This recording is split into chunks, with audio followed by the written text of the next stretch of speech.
him for weeks to come, but Cryo left alone. There's one hell of a task to recover this round. Nice shot.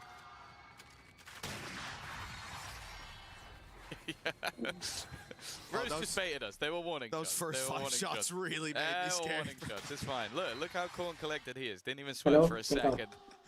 Oh, he is me for real. Like, that's...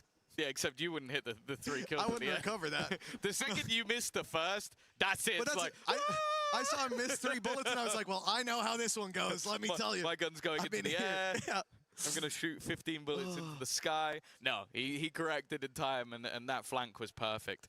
Again, it was a great start to the round. The patience to catch out LaRock. Loiter then has to re-aggress. And really well early on was soaking up a lot of that pressure, but it's just the fact that they're able to come in on that flank. And that's sort of the value that you can get from a player like Rose feeling confident. Like the difference already in how he played the last time out is night and day. 7 and 5 at the top of the ball for his team. And although there's no doubt that Timotino has been frying, clearly feeling like maybe there needs to be a chat a little bit earlier on in this map. Of course, as mentioned, when you look at the as a whole in the last few months, it's defeats to G2 and NRG. And don't get me wrong, those are very good opponents. In fact, if you're playing in Americas, those are the 2 you probably fear most, or at least in longevity. There's probably a 3rd team called Leviathan that people might feel a little bit more as of right now. But recency bias. Yeah, you know, if you win a Masters, you're allowed a little bit of recency especially bias. If you smash people on, on the last couple of days you're playing. Attempt to dodge the flash from Lover's Rock, goes back out and takes Timotino. Not a bad start. Considering it's been 100 Thieves with that success in the early picks, right after the timeout, they're losing 1.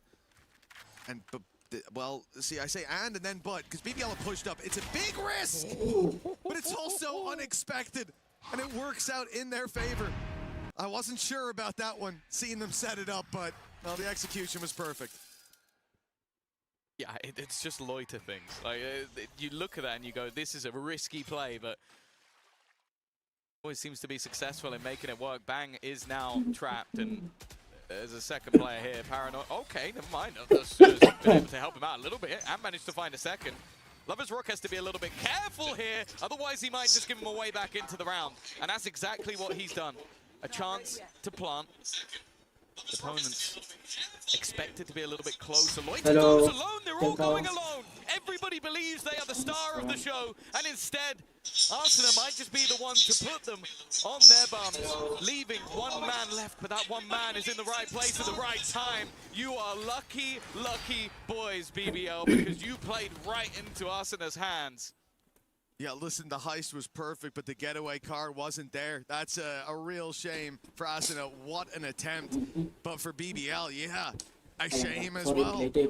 One by one with advantages under their belt already, a 2v1, and we're just walking in. But again, this is a 2v5.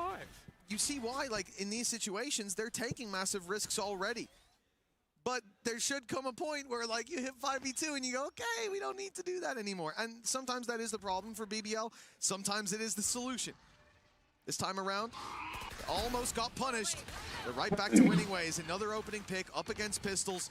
Should be a formality. We don't want to see too many risks taken in this round, that's for sure.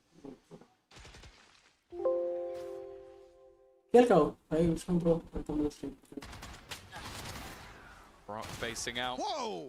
Moving as a unit.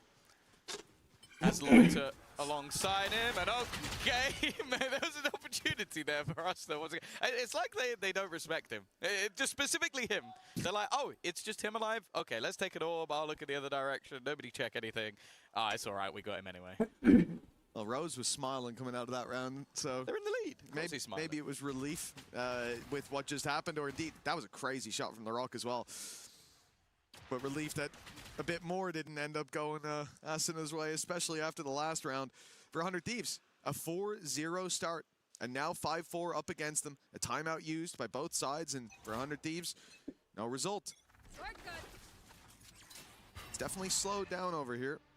As BBL swelling into this late half, and the question now is, for the defensive side, how many rounds can they get up on the board? They're coming into this with 5 ultimates, so many safety nets to fall back on, and that was the difference maker in the last round that 100 Thieves were so close to winning. Ah, they're doing this again. They're literally looking to put the pressure onto Cryo. There are a multitude of attackers here. Showstopper, well, that's not going to be taken away, and instead it's going to get rid of Asuna as well. You're pushing their spawn at this point. This is the scary thing. BBL are always going to be aggressive, but if they start to smell weakness, there's that blood in the water. They will just start tearing you apart. While Lorok even has a little bit of extra time just to spam into the bodies. He's hitting shots now that he shouldn't be, and that's a terrifying thing, because we saw Lorok the other day, and he was putting himself in good spots. I don't think he was quite on his on form as he is right now. Now the shorty blast back is a sign of the confidence. He's got him for one. Found nothing, but Revora, 4 more players to find. Ulti's there, he's tagged up, and there is just no way. It's been an impressive return to form for BBL, and in those first 4 rounds, we didn't see them get aggressive early. We saw them sit back. We saw them get executed onto and not have anything to do in response. It looked like a completely deactivated BBL. I was getting worried. But as soon as we see them go, guys, remember who we are. Let's play our game. Let's get aggressive. Now they're right back to the BBL I know and love. That's what Key did. I don't think anything he did in that pause was to do with strategy. I think he just went, guys, what the hell are you doing? What are you doing? Why are we sitting back? Why are we not, like, giving it to them? And they go, yeah, why are we doing that? And then 3 of them fight into their opponent's spawn in that round. And win every fight, by the way. They didn't lose anybody in that fight, which is mental. It's been consistent. Like, since round 5, BBL have started to play aggressive. Since round 5, BBL have been winning. It works, and it works for them far more than it really should. Rose even gets out of there. Knife out, strafes across, and the mound protected him for now at least. You hear that outlaw ring out. Timotino and Asuna both quaking in their boots. One shot will be enough to drop them. Timotino's going to be quick. He'll have his recall. He'll fire himself through, and there's going to be a bunch of utility to help him out. Nightfall's the first. TP taken as well by Omen. Timotino putting pressure on the backside. Lover's Rock trying to survive on site, but they don't know about that flank. They didn't expect the double TP to take place. And now 100 Hi. The ball is in their court. Bro, when is our match? I want to see that, but all they have to do is I will see. Oh, him. Valid. Completely. He still got one. Yeah, now Krevin's chance. Bear in mind, one of the players is desperately low on HP. Careful. Never mind. It is Bora to shut things down in the end. 100 Thieves back on the board. I will say one of their major strengths so far has been that seaside execution. If they can get there, it's very, very good. It's just, I think one of the major changes for me was actually the operator. Like, once that came into play, they were losing a pick while trying to go towards C, and then you reroute the other way. You don't go in. This time they managed to The bypass thing Lover's is, Rock. They get to the on the left site, side, and again their execution is doesn't very want good. that. My Yeah, I think BGMI one of the lineup main is things playing. there for me is how Or Valorant lineup is going to audacious play. Bang was. I'm Then pretty sure he EWC TP'd staying to is site. there. Well, I know he did, and then I think he Everything in TP'd one. back site as well. I will So the take double photo and teleport, paste of course, they're hit by the nightfall, so they can't hear. On But the he's been having a bit of a stats. tough game, and that's when I want to sometimes you take gotta photo pull when out the the match haymakers. starts. That one landed. 100 Thieves now in with a chance to equalize at the half. They were 4-0 up, so it's definitely not an ideal half, no matter how this pans out. Nightfall used, players spotted outside rubble, and as soon as going to be seen outside B. At this point, BBL have all the information to work with, and they're doing the right thing. They're filling in that C main control and crunching B as a response. They are giving 100 Thieves no room to breathe. They literally noticed Asuna was there 5 seconds ago, and there were 3 players there moments later. Rock's position might not be expected, and if he has the drop EDG you, is leading it's there, probably lights 11-4. out just as it's facing That's into a that lower operator of bracket Lover's match. Rock. I The don't bus even know if status. he's Why, had a kill I don't know yet. why they are Also with doing the this. sniper. Lower And bracket that's and not upper gonna bracket change are anytime happening soon. together. In fact, the only way he doesn't hit the shot is if LaRock hits it first. From 4-0 down to a 7-5 defensive half, that is a very good recovery from BBL. Yeah, that is definitely not something you can turn your nose at. For 100 Thieves, the Seaside executes have actually been pretty much all that works. It's definitely been the shining light of this half. Whereas for BBL, it looked like they started to get a really good sense of where they can get aggressive. They were getting out when they were canceling the aggression. They were not being punished for it either. So you start to feel a little bit invulnerable in those early fights. And so we saw them go for them again and again. And sometimes, yeah, you know, LaRock would come around the corner with a shorty and a blast pack. But Okay. for the most See you part, later. they kept it clean after that kind of round 6 or so, where there were a few mistakes, a few opportunities given away. I like what I'm seeing from BBL, but I'm more than looking at 100 Thieves and how as soon as the aggression came out, they were caught off by it almost every time. The lurks haven't been hitting there either. But I guess the question is, have they got enough rounds under their belt even with that? But yeah, I think looking at their composition, like they had some very cool executions, which I think we saw from time to time.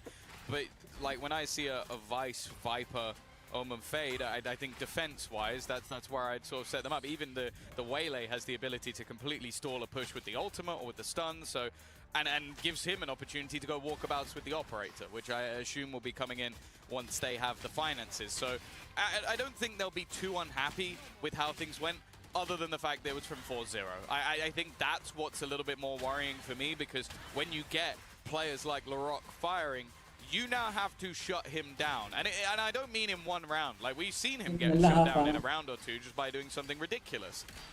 He's going to keep going until you completely shut him out of the match. And I don't know if that's going to happen now. Well, that's the thing. Once there's that little bit of success, I genuinely don't think it's possible that he fails even 5 times in a row and doesn't go, I'll get him the 6th time, though. That was just a Wait, blip I'm on the still radar. positive in KD? Exactly. Ah, never mind then.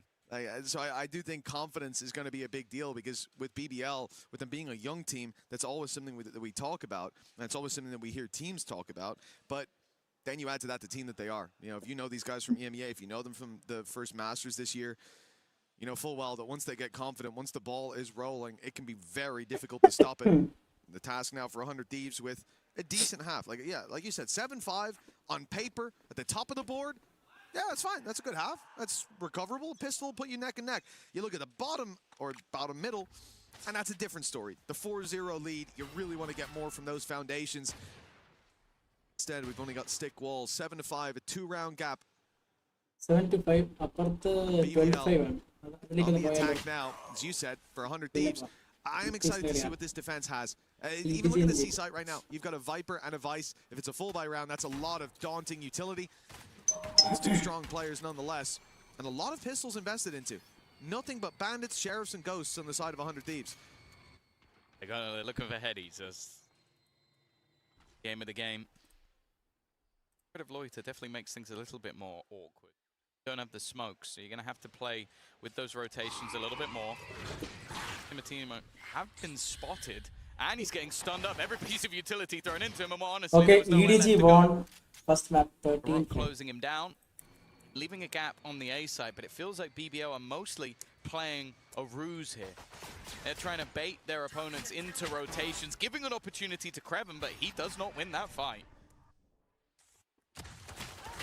Ooh, the shots land for Vora. The advantage extended. That was BBL's chance to have an easy push to site, but now pressure from both sides as they press forward behind, closes in, and Rose finds himself against the world. 3 to take down. A Sheriff and 4 bullets, and no time for the reload. He's eaten that flash. He thought he was avoiding it. A pixel too close. And with that smoke down, spamming with 4 shots isn't exactly viable. He needs to be quick, he needs to be clean. And it looks damn near impossible, proving to be a pistol for 100 Thieves. Well, that should close the gap. I felt like fair play to him for realizing they weren't initially defusing, but yeah, other than that, pretty much all went the way of 100 Thieves. That's the 2nd pistol round now taken by the side that currently trails, but a good opportunity for them to build up into this round. Now, I expect to see maybe a pistol or 2 coming in for the side of BBL, or they could go for a full investment because of that plant, but I don't think it's really worth the risk. A chance to potentially do a little bit of damage, get some orbs farmed up, and with Larocque already with 3 under his belt, even if they can pick one up and he gets a kill and dies, he's going to be 2 away from a showstopper. Yeah, that is without a doubt a problem. And the BBL side looking to immediately pick up the pace towards the C site. The smoke put just to allow them around that initial corner of reveal up top, full main clearance.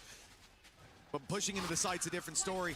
Those thorns are going to cause problems for direct to site plays. But the double TP taken by Loida, matching the performance from Bang earlier, but it's only 1 found.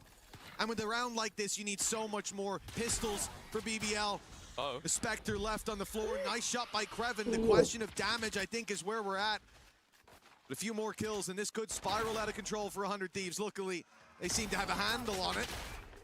But pretty good. As far as the question of damage, I would say that is a success. Yeah, no, 3 players going down with what was basically a direct C hit with barely anything to play with, like you talked about. True Vice utility as well. Yeah, how devastating the utility is normally on that side of the map. They didn't make it look like it was, and even some of those fights being quite isolated because they got sectioned off by the wall. So not a bad round at all. Of course, the main thing is getting that conversion, keeping things even in terms of that scoreline. But you can see how much of a weakness they've created for 100 Thieves. It is an Outlaw, it is a Spectre, and it is pistols. This looks more like if you lost the pistol and tried to go for a force buy in the 2nd round. Yeah, I think a lot of teams will even invest more into this to give them a little bit of a chance. It's in terms of the 2.8K, the 2.4s on Asuna. Of course, Timotino can save up that cash for an operator. But with Bandits in the current state, remember, this was a weapon that was used in a very big way over in London. And now it's been buffed.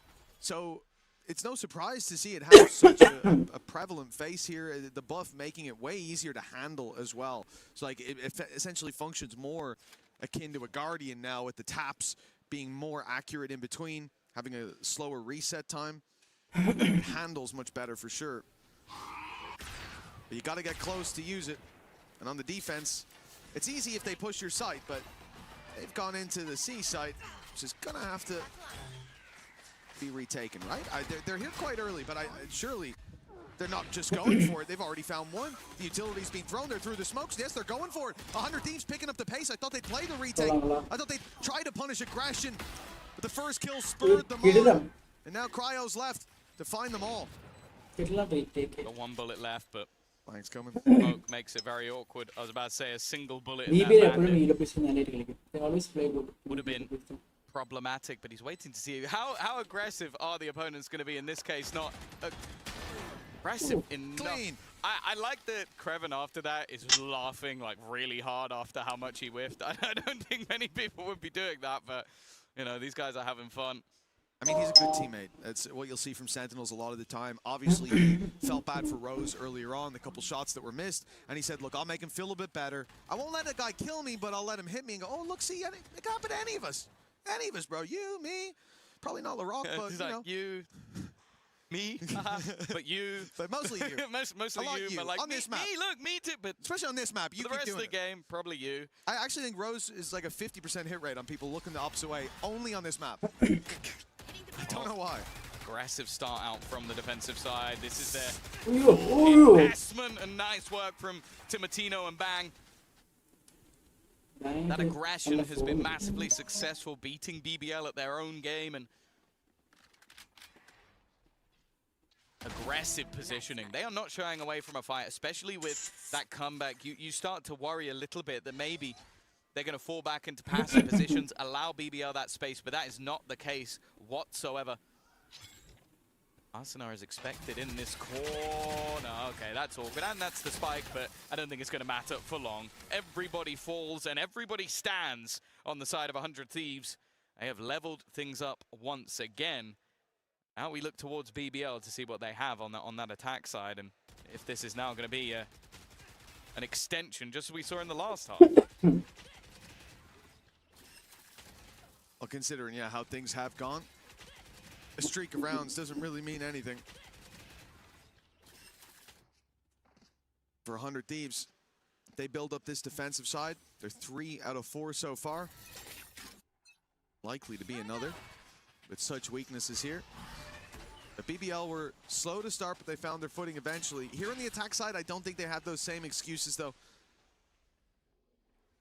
The start of this round, much more direct towards C site. They were trying to bait the wall, but they're not there.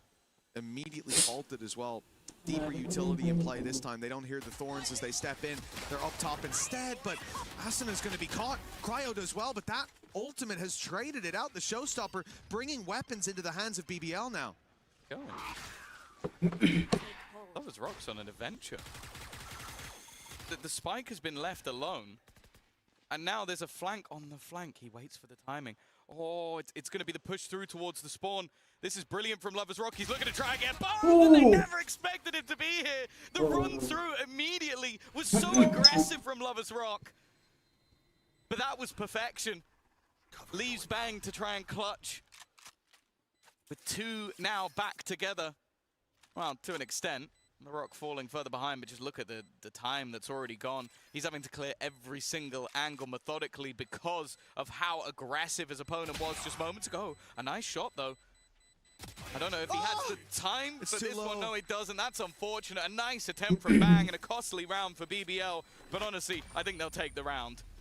A win is a win, that's for sure. Yeah, BBL taking the lead with a thrifty buy. They came in here with stingers for the most part. Their objective to go towards that wall. I think possibly even split to B after. I'm not sure what the idea was on hitting, or if they were going to break through it as a unit. And then they realize it's not there. They realize the setup has changed, that there's a danger lurking there. The danger dealt with so quickly, but this cerebral play from Lovers Rock is what gives them that clean exit. Even though Bang's able to find those 2 kills, which fair play to him for that, but time was his biggest enemy and not one he stood a chance of defeating.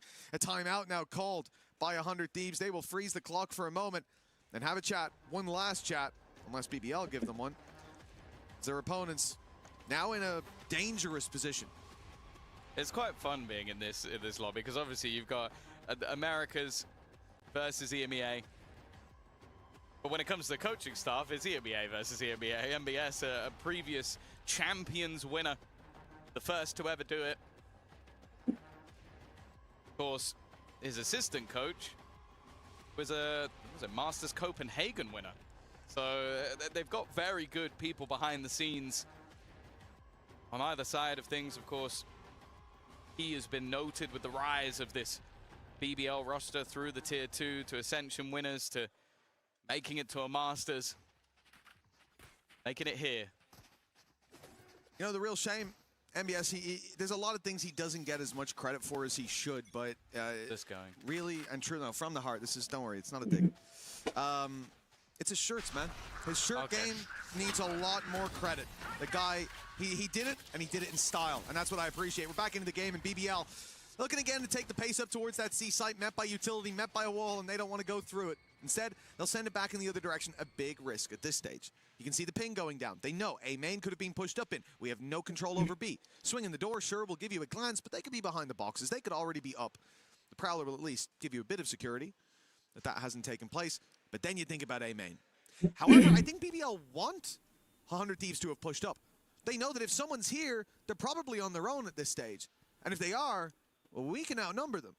We can overwhelm them. Let's see if that is the case. Seen this one before. That Prowler didn't land. Before there were stuns thrown into position, and while that's Loiter gone for it.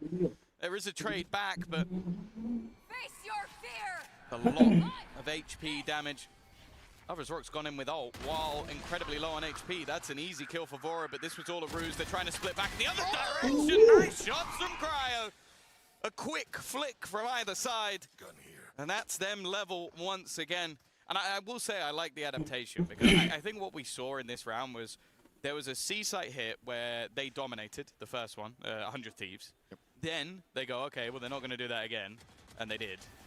So then after a pause, they go, they're going to do it again, aren't they? I have a feeling. Because a lot of teams would go, well, they're not just going to keep going C. So they stack up. There was 3 players on the C site early. They had all of the utility there. They have a paranoia. And BBL go, we have to go the other way. And that's where they have the aggressive positioning from Timotino, the off angle from Vora, and then the rotations. That's just a good read coming out from 100 Thieves.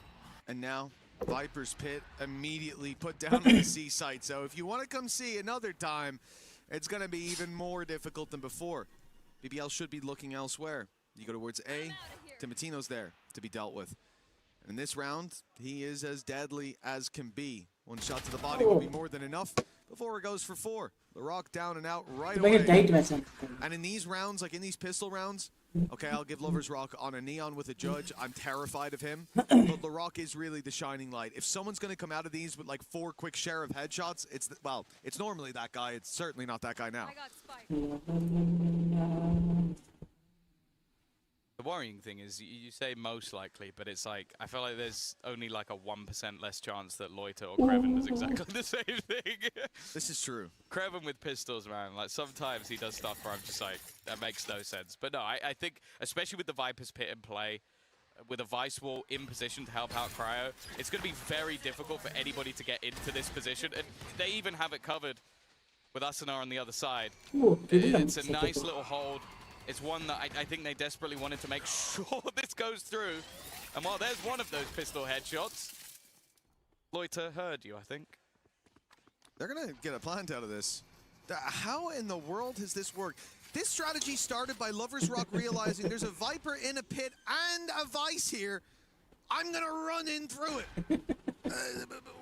And somehow they're in a 3 versus 4. Still a lot of work to be done. They've not got the weaponry to make this work. Kreven does have a good position, and okay, at least a decent shot, but now they know one player off-site.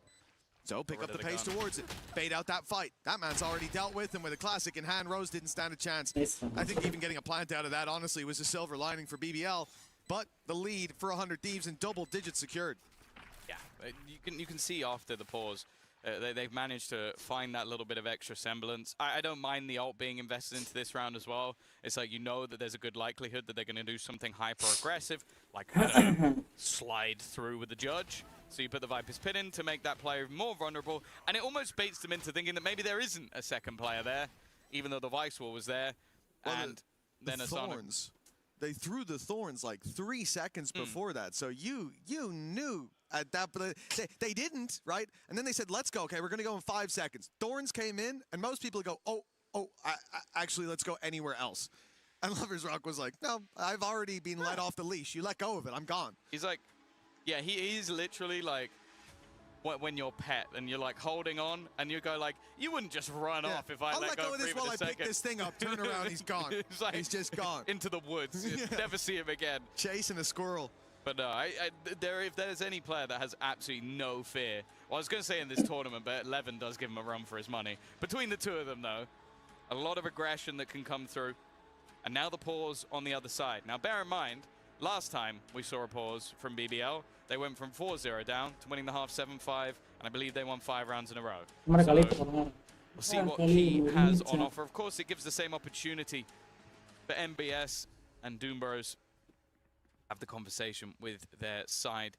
A close back and forth map, and honestly one where I feel like both teams are playing well. I feel like we've seen some closer games so far where I'm looking at a lot of the mistakes rather than just solid game plan. And while speaking of game plan, immediate usage of that convergence path, denying them the A control, but it hasn't caught anyone.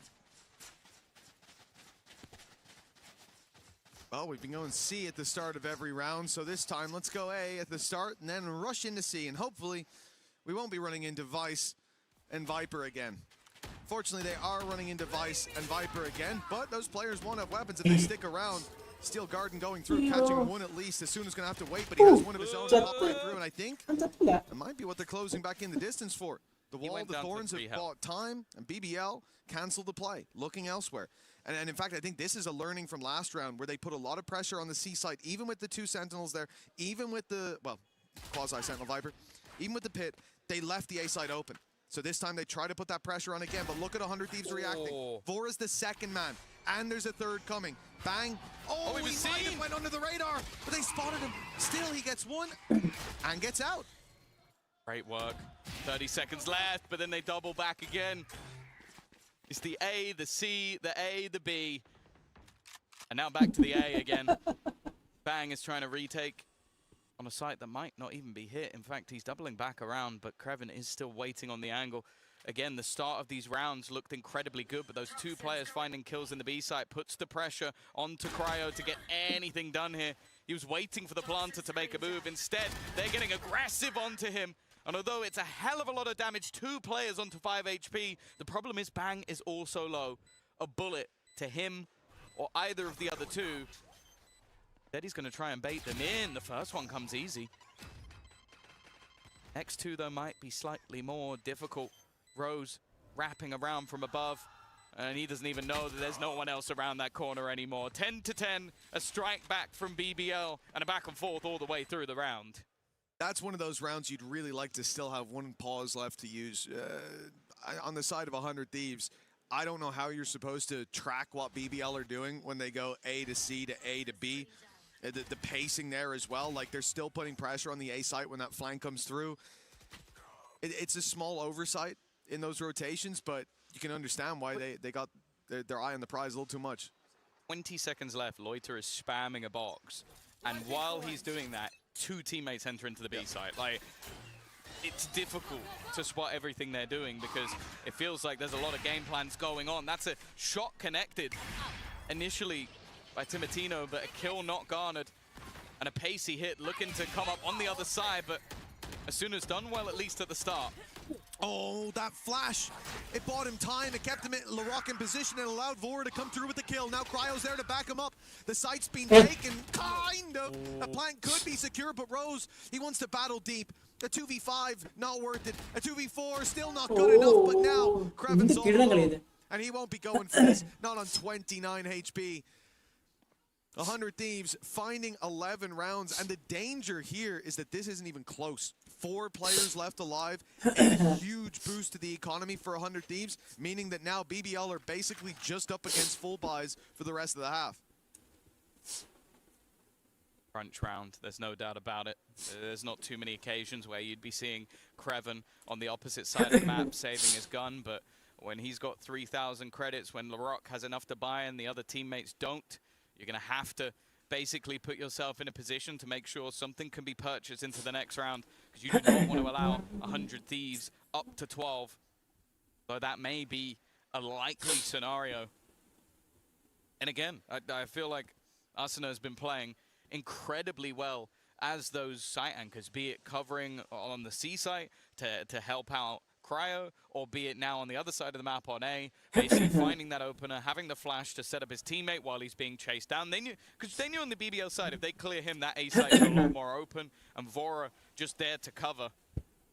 It's worked out wonderfully, but as we've seen so far in this, well, at least in the last few rounds, there hasn't been any consistency with winning the rounds. There's been a strike back almost every single time, and now we're going to have to look towards BBL. But as you said, there are no more check-ins with coaching staff unless we go to overtime.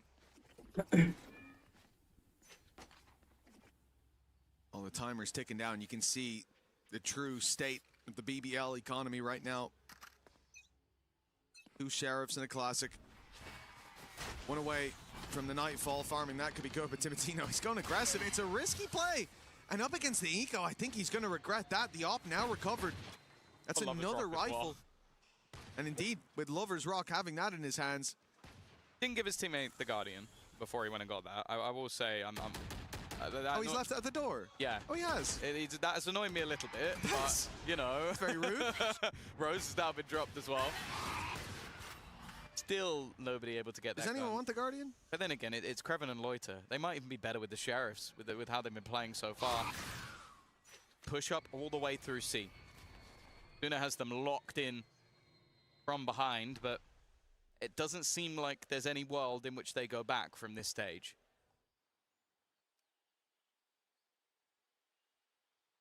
That smoke's going to fade soon for Cryo. He has to get a move on, a risk, having to stand his ground against many men. Blinded up, he still lands Hi, Laurent. Chatham bro. 3 versus 2 for 100 Thieves is their reward. ഇത് ഭയങ്കര കിടിലൻ കളി first മാപ്പ് ഇതുവരെ കഴിഞ്ഞില്ല മറ്റേ അവിടെ ഒരു കളിയൊക്കെ കഴിഞ്ഞ് അടുത്ത മാപ്പ് തുടങ്ങാറ് അപ്പർ ബ്രാക്കറ്റ് കിടില TP's going to have to be used. Lloyd is going to back himself in this one. You certainly can't blame him for it. And he's heard the door. He knows that Asuna is here. There's a chance to isolate that fight if given. Gotta be careful. Lloyd might not have had the best of games so far, but this is a man that will win rounds like this if given the opportunity. Thorns. Asuna put him in a position where he couldn't move forward for the moment, but then he does it a little bit later on. Paranoia utilized, and he's being wrapped on incredibly fast. I don't even think he knows, but it's a nice shot, at least on one. Vora had to be lightning fast with that trade, but he is 12 to 10.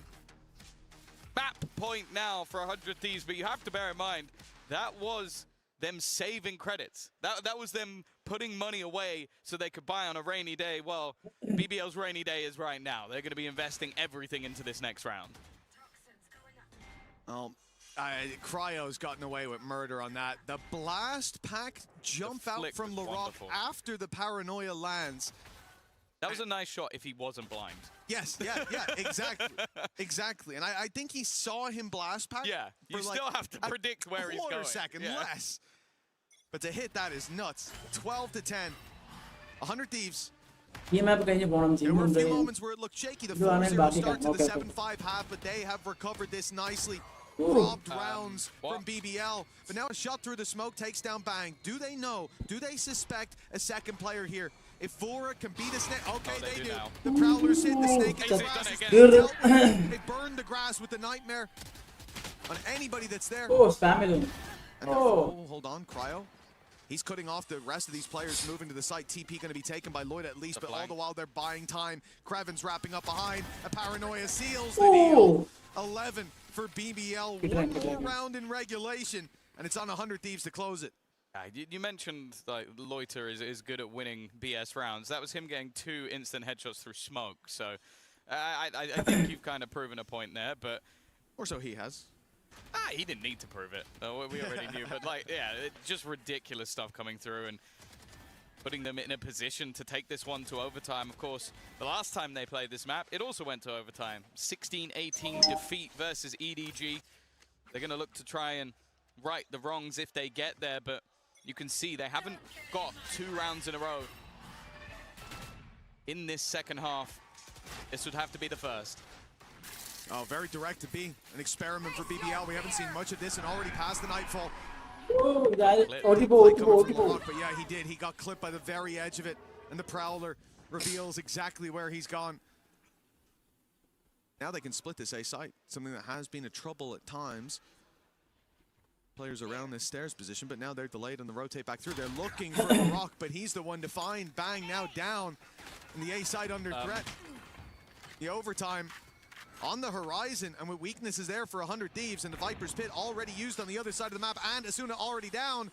It's starting to look like we're going there. No such thing as an easy victory. 3v5 needed. Sniper honed in on the angle. And a connected shot already onto Vora, leaves him desperately low on HP. Kreven's flank also adds another to the body pile. Overtime seems inevitable, especially with the HP of one of those players. Cryo is currently fighting demons. He's fighting shadows in the spawn. He's not even able to leave to get towards the site. And he now has a 1v5 with 13 HP. If you believe in that, you're mad. 12-12. OT once again on Lotus.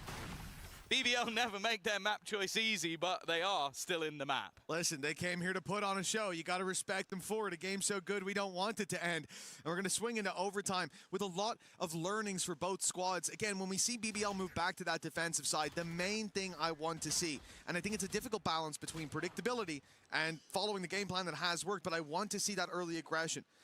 It's up to them how they're going to taper that, because we've seen moments where it's like a 5v2. They are not going to. And then they keep going. And then they give opportunity after opportunity. Yeah. And 100 Thieves come close and even sometimes win those rounds. BBL, look, it's a delicate balance, and I'm not sure that they have it down. The good news is you are going to get the aggression you want. The bad news is it's not going to be tempered. And there you go already.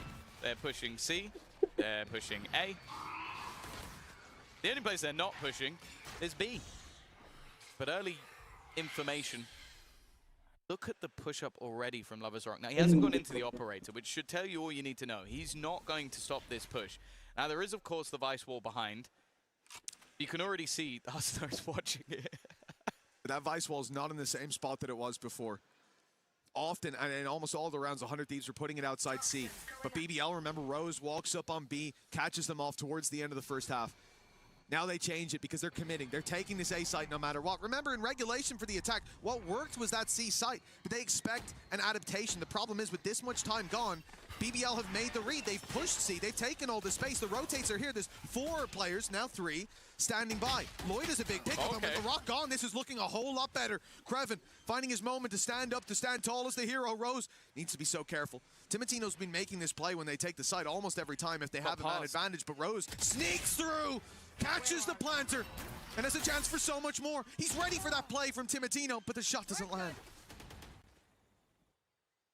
Coming through, so still plenty of time for the remainder, but a man advantage, and Timotino's gone nowhere, but he will now dropped back into a 2v2. Bora was spotted as well, but Cryo might have gone unnoticed. They bypassed his position, and because of that, he has one for free. That's going to put them in an advantageous spot, and they will close.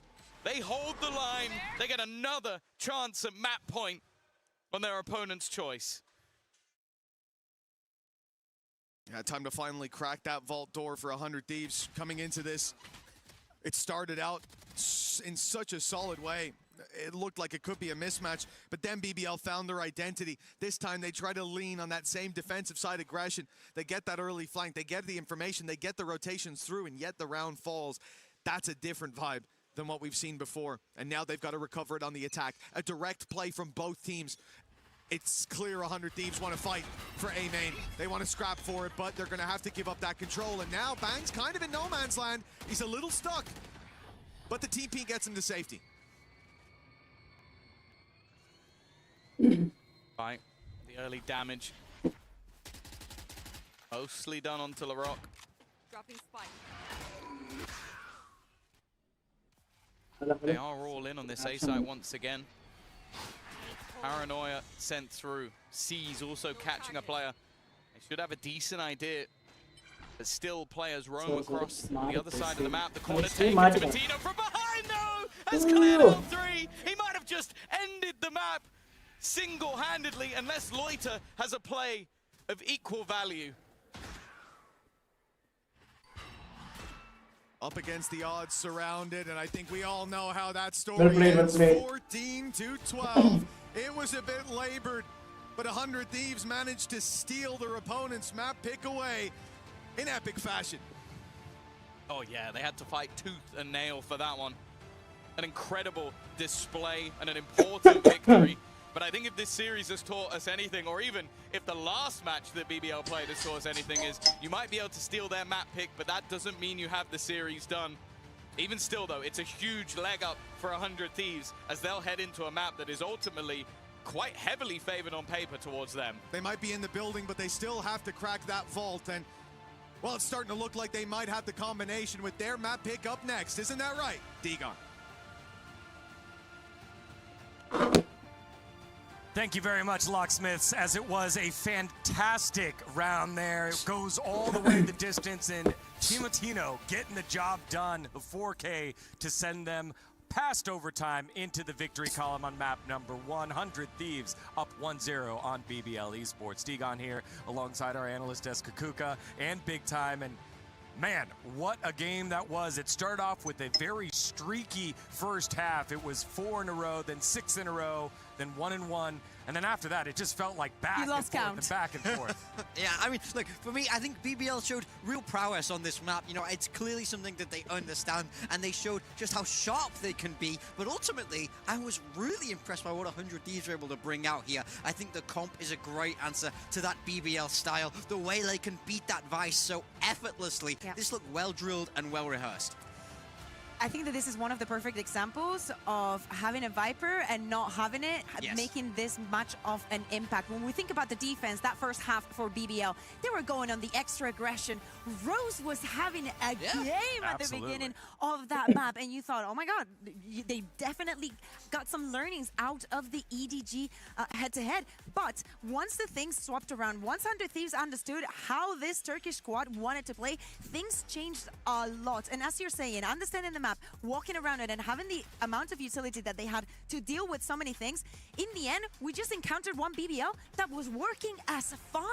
Think about that last round. They're so scared. The dude cannot work around that Viper wall so much that Timotino's behind them, and he's free to get every single kill. Very well macro understanding of the map for the side of 100 Thieves. Yeah, for me, I loved that they abused C. They were really trying to end there a lot because it's often defended by that Vice. The waylay goes up and over. The Omen can TP past as well. It becomes so hard to hold that smaller, tight site against such aggression that they're able to pull off.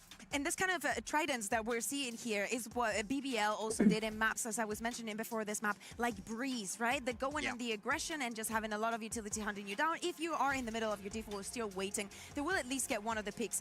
Many of these situations end up in an overheat for them, but surely on the other side, Cryo was absolutely amazing in my eyes, as I'm saying, with the utility and whatnot. And for the entirety of it, my highlight keeps being Vora. I think that he does not have as much experience as others being an IGL, and he's growing so much and adapting so well to this. Yeah, you definitely called it. Vora was the one that you wanted us to keep an eye on, and he was wrapping them around across the map. And, you know, I think when I replay this series in my head, I feel like there were opening kills by the attacking squad, and then constant 3v5s that were being won there. Those were impactful rounds by both squads on attack, which was so fun and exciting. And going back to that waylay, you just knew how it was going to happen. It was going to be, all right, dashing over the wall, and it's this instant. You either win that fight, you lose that fight, and that happened time and time again. Yeah, this is something Tom mentioned in the cast. I think waylay can be a little bit tricky for this team, but if it's well executed, then it's beautiful to watch. For me, this is true, you know, Patrician's Valorant. This is the smart top level, and I think they were able to execute it incredibly well. Now, on the other side for BBL, I don't think they should be too down and out after this game. Ultimately, they lost both pistols and a bonus. Still took it to overtime. It's the inverse of what happened to them in that EDG game. So I do think that they are still well in this. They know they can go toe-to-toe from an aim perspective, but ultimately now it's going to be moving across the split. It's going to get tougher. The pistols were incredibly important because do not forget, this map started with an 0-4 deficit for the side of BBL, with 100 Thieves getting...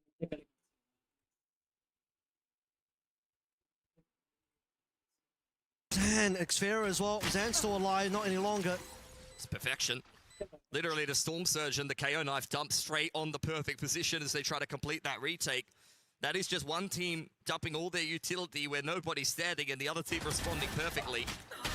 Had a lot of the right pieces of utility to complete that retake for RRQ. Paranoia and the relay bot clears out all of the left side of site, but it's just the perfect Storm Surge from side there. Yep.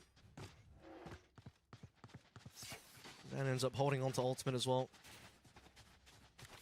You just get one back for RRQ, then it's straight back in the dumps again as EDG control it. Viper's Pit for this round as well for the post plants. You know, slow one now. We've had a couple of quick rounds. This one will be a bit slow from EDG. Just to wait this one to see if RRQ want to make some early moves. Jemkin going to be first up to bat here. Needs to deliver on this A side of the map. Has a rendezvous up on top of the double boxes. Drone going to be the first contact for EDG that does spot out the chamber. He's going to get Hunter's Fury out of here as well. It's a defensive Actually, never mind, you're right. It's a defensive Hunter's Fury to try and slow things down that EDG won't just be able to walk on in. Jemkin would still like to find that opening, but the high tide cuts across the entire map. We've heard the shots come through from the operator now. And there's the Viper's fit to cover the plant itself. Full 5v5 here. You also have nobody covering the big flank, and a couple of members from RQ might want to look in that direction. Yeah, you can see Kushi starting to activate in that part of the map. There is the attacker side, Hunter's Fury, once again looking to disrupt this retake. Chichu striking first outside of the pit. Pressure on nobody on the flank. He's just playing with his boot, really. Wide swing does get punished by Kushi. Kankan going forward, but the pit is still up. How do you navigate this pit now? 3 players in deep, nice and quick, and Chichu's just making it work inside the pit. The Viper strikes. And now it's a Viper versus Viper with a little bit of help from Harbor as well. Kushi won his trade outside, in towards spawn, on the big flank. But what he's trying to do now is stay alive, and Chichu's looking for him. He just managed to find him for the ace as well. Kushi, goodbye. Chichu will not be denied, and neither will EDG. I think Kushi wanted to have him to have the ace as well. He whiffed a good 10 bullets on someone not even looking at him. Oh. Bro deserves it. Take it, my man. No, honestly.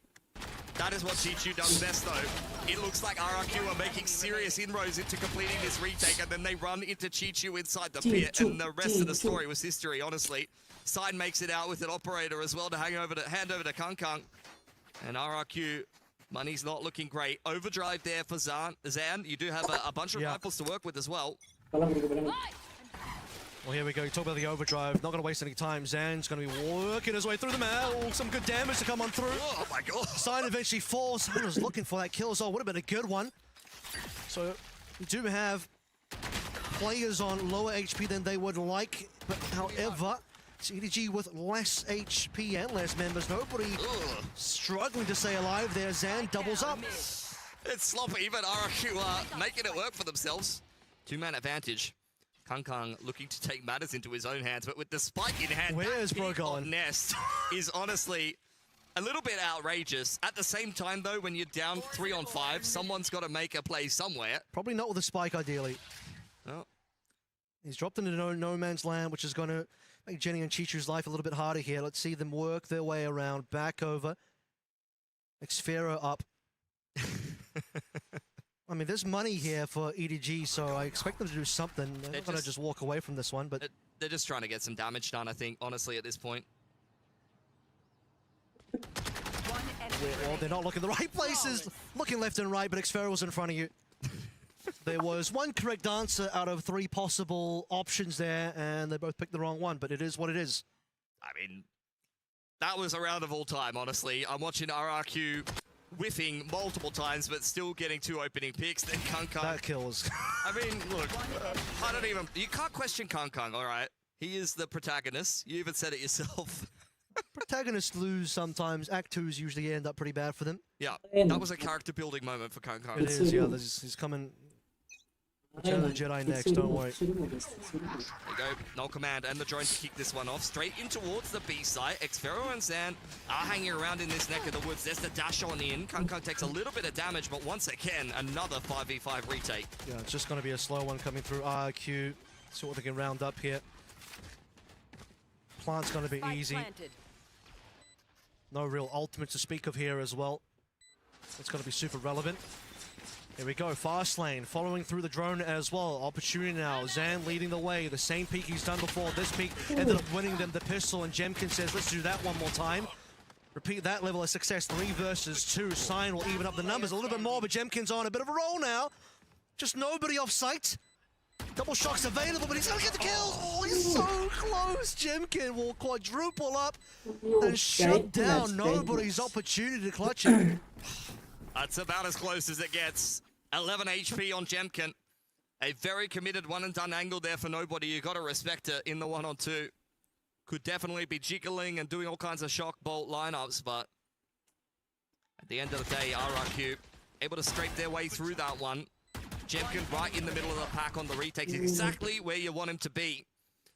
And a much, much closer game here. RRQ now actually starting to show why they have a little bit of chops on Breeze. The record is abysmal. I cannot argue with that, but I'm telling you guys, they are better than that. And I think they're starting to show it. Well, RQ certainly have a better run of this map than they did against 100 Thieves, and Jemkin's making sure that's going to be the case. You wanted him to be a hero. He's going to be that hero. First shot. Oh, it's going to be a whiff. Hong Kong's happy to have his life available. Zan sliding through the wall. Easy one around. Jemkin as well to side. Perfect. This attack has fallen apart nice and quick. Spike's gone, and nobody will at least try to do something here. Chichu saw as an opportunity, but that opportunity is starting to fade quickly. He's only got a Guardian. Yeah, freebie onto Cushy. But now RRQ well aware of where he's heading in from.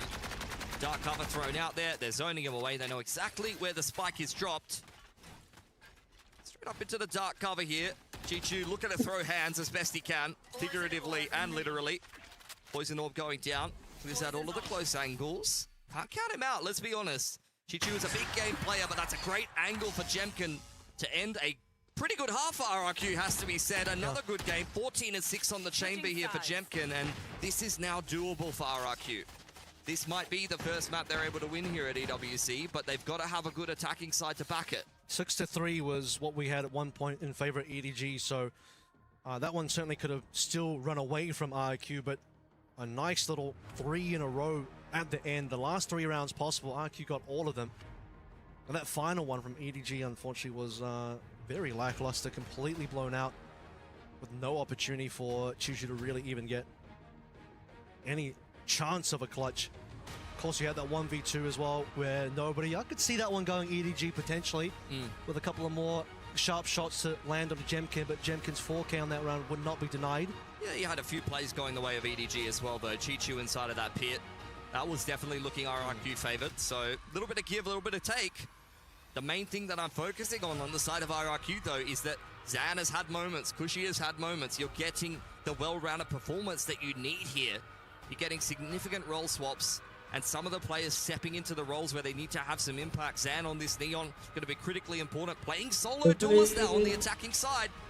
He needs to have impact. He needs to make space for the boys. He's got the weight of his team and also the region on his shoulders here. He's one of the Pacific teams finding themselves in the lower bracket, currently fighting for their lives, and they're certainly fighting. This is a close map no matter which way you cut it, which is a nice turnaround compared to what we saw on Ascent, where you have a repeat of that one, and, well, RRQ just go home with the tail between their legs. Prepping in this second half. RRQ back onto that attacking side. This is where you're going to need to have a good game plan. This is the third map of Breeze in the last 3 where they played a different comp. They were on the KO Harbor before, coming into EWC against 100 Thieves. Tried that double duelist, that did not work. Now we're here with a bunch of role swaps. Jemkin back on the chamber that we saw him piloting at the start of the year in Pacific Kickoff, and looking very, very dangerous. But he's going to have to be self-sufficiently able to find some success on this attacking side. Yes, they can set him up in some post plans, but there's definitely going to have to be some dry walking on the chamber and abusing that rendezvous if RRQ is going to go the distance here. He's had some good op rounds. He has had some good tour rounds as well. Just that one tour round that ended up working out for them. That's what I'm talking about. Okay. Go, go, go! And testing the waters, quite literate against the harbor as well. Yeah, it's just making his presence known. Jemkin will be sneaking his way up the doors. No. It's going to be a complete disengage for RRQ. Back in towards spawn side, looking to clear out if anybody got on that elbow info line. Jemkin's been dropped off in middle and might get a little bit of a sniff at signed here. Kong's about to get the backstab though. Jemkin has to be a little bit careful about this. You could already tell that Sign has really sniffed out Jemkin. And finally, Kong's just going to take him to the back of the head. Zan's Q to roll on in, gets a double scan of those plays, but Chichu actually through the smoke is going to be the play getting the kill. Nobody was stunned as well, but it's Crazy Guy on the opposite end that's going to be able to get the triple. Cushy to follow through, and it just seems like another repeat of the opening pistol. RQ were looking like in sore spot, but a quick 4K puts things now on the back foot for EDG instead. A knife goes through. Double information, but a double peek as well, and Jenny cannot face up against that. Where did that come from for RRQ? That is ridiculous. Round was going nowhere fast. Perfect Viper Wall across the side for EDG. You get the spam kill through from Chichu. They lost Jemkin for free. As Kong flags him in middle, you see it there on the replay, and then Crazy Guy just has one of these rounds. Double right click. Free gun, by the way. That is illegal. And of course, on the opening pistol, on round number 1, it was Cushy that did the same thing. He got a 3K after Zan opens him up on the retake for B. It's not just a Jemkin show for RQ, at least in the opening pistol. The scan will actually end up going through here. Watch for contact over towards A as well. Just clearing the trademark. Waiting for the elbow walk, RRQ, but the wall will go up first before Chichu makes a little bit of a move. Walks straight through it for a moment, but doesn't want to push the issue. I mean, a lot of teams just play a really slow attacking anti-eco here, so EDG not wanting to just feed any kills in the opener. Jetty certainly swapped his HP out for clearing the utility over onto A shops.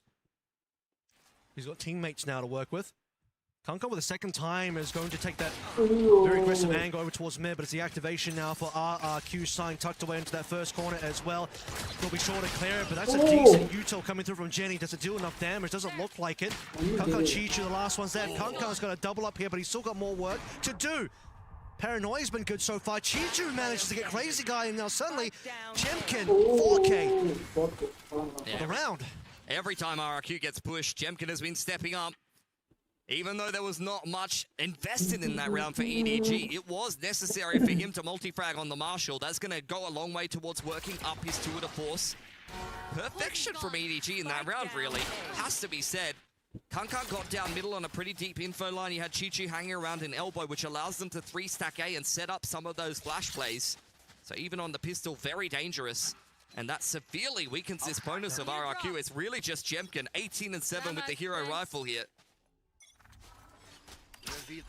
Full gun buy is coming through from EDG now. Again, the scan will come on through. Sova versus Sova over towards A. Movement from RQ. Heading towards elbow right now. And also have Chichu. One suppressed.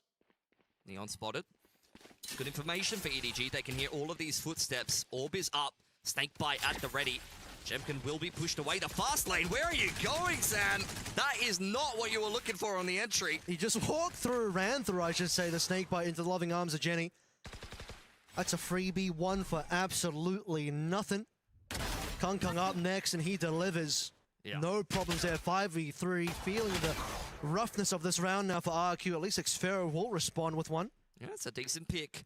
Crazy Guy's still in spawn, though. With naught but a classic. Signed. Next up to bat. It's a good peek. Xfero was already a little bit low on HP, so that's an easy little cleanup over there. Crazy Guy may want to get his hands on that Guardian, but even if he does and tries to pick up the spike, there's 3 players already there. 30 seconds left. Okay, well, just the Sheriff upgrade for now. Spotted by the knife as well. Yeah, okay, what can we do here? What kind of damage can be found? I mean, RQ, if anything at all. Suffocated out of this particular round. And excellent flash, Jemkin. Can't even fire a shot. 10 seconds left. 10 seconds for Crazy Guy to get any more damage done here for RRQ. Peg a dart through the top side, but on the off angle, even if he puts 2 shots into nobody, it's still not enough. Very nice anti-bonus there for EDG, made a lot easier by the damage they did in the round previous. Okay, well, all is expected here, obviously. And equipment was RQ going to that round, and that opening Zan run-through was a bit of a question mark. Really set the tone for the rest of this round with everyone just getting picked out one by one, and a very slow last couple of stragglers from RQ to be picked apart here, operate in the hands of Jemkin, though. That's what we want to see. Yeah, still plenty of legs left in this game. Even if it was a bit of a disappointing bonus for RRQ. Jemkin going to be doing exactly what I was talking about. Dry walk with the rendezvous.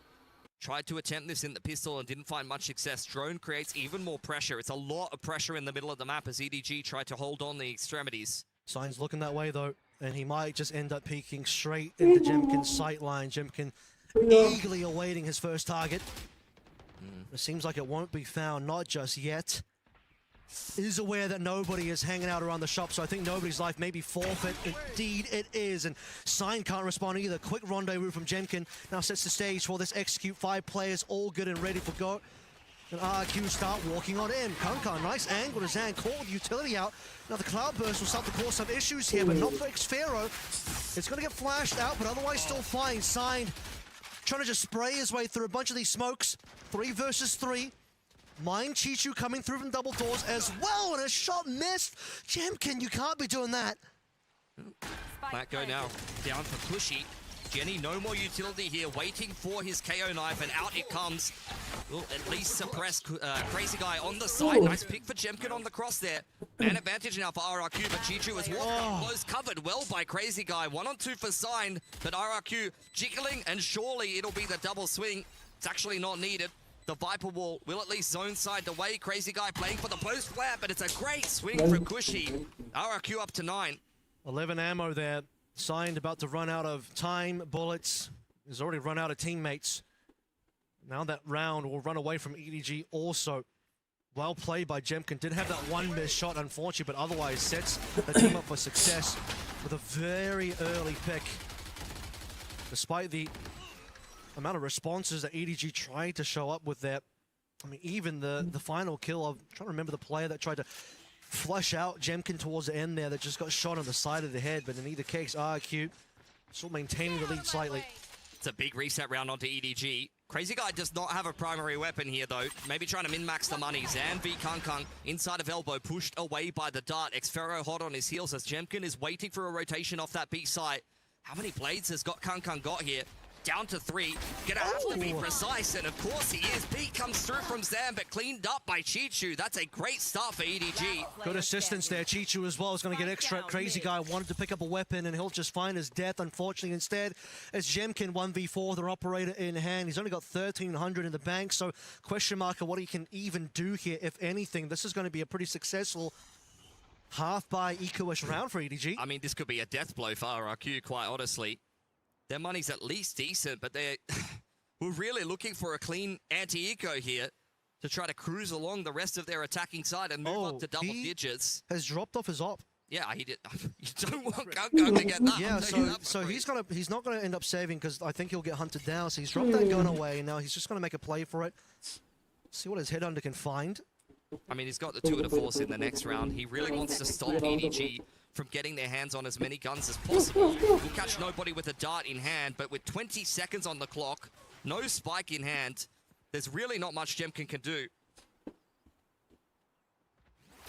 Triple face potentially coming up through. Don't walk out one by one, EDG. That would be very poor for you, but as Jemkin tries to just pick up that rifle, doesn't quite have the opportunity to shoot down any players. Otherwise, that could have been a very interesting finish for RQ. Yeah. That was a wrinkle in time where that was a little bit of a different play unfolding before our eyes. But credit to EDG here with one of these deep 5 walls in middles. You have to go and snip that out as the attacking side. Just what you have to do on Breeze. Yep. You cannot let the defense have all of that mid control just because they put a big green wall on your screen.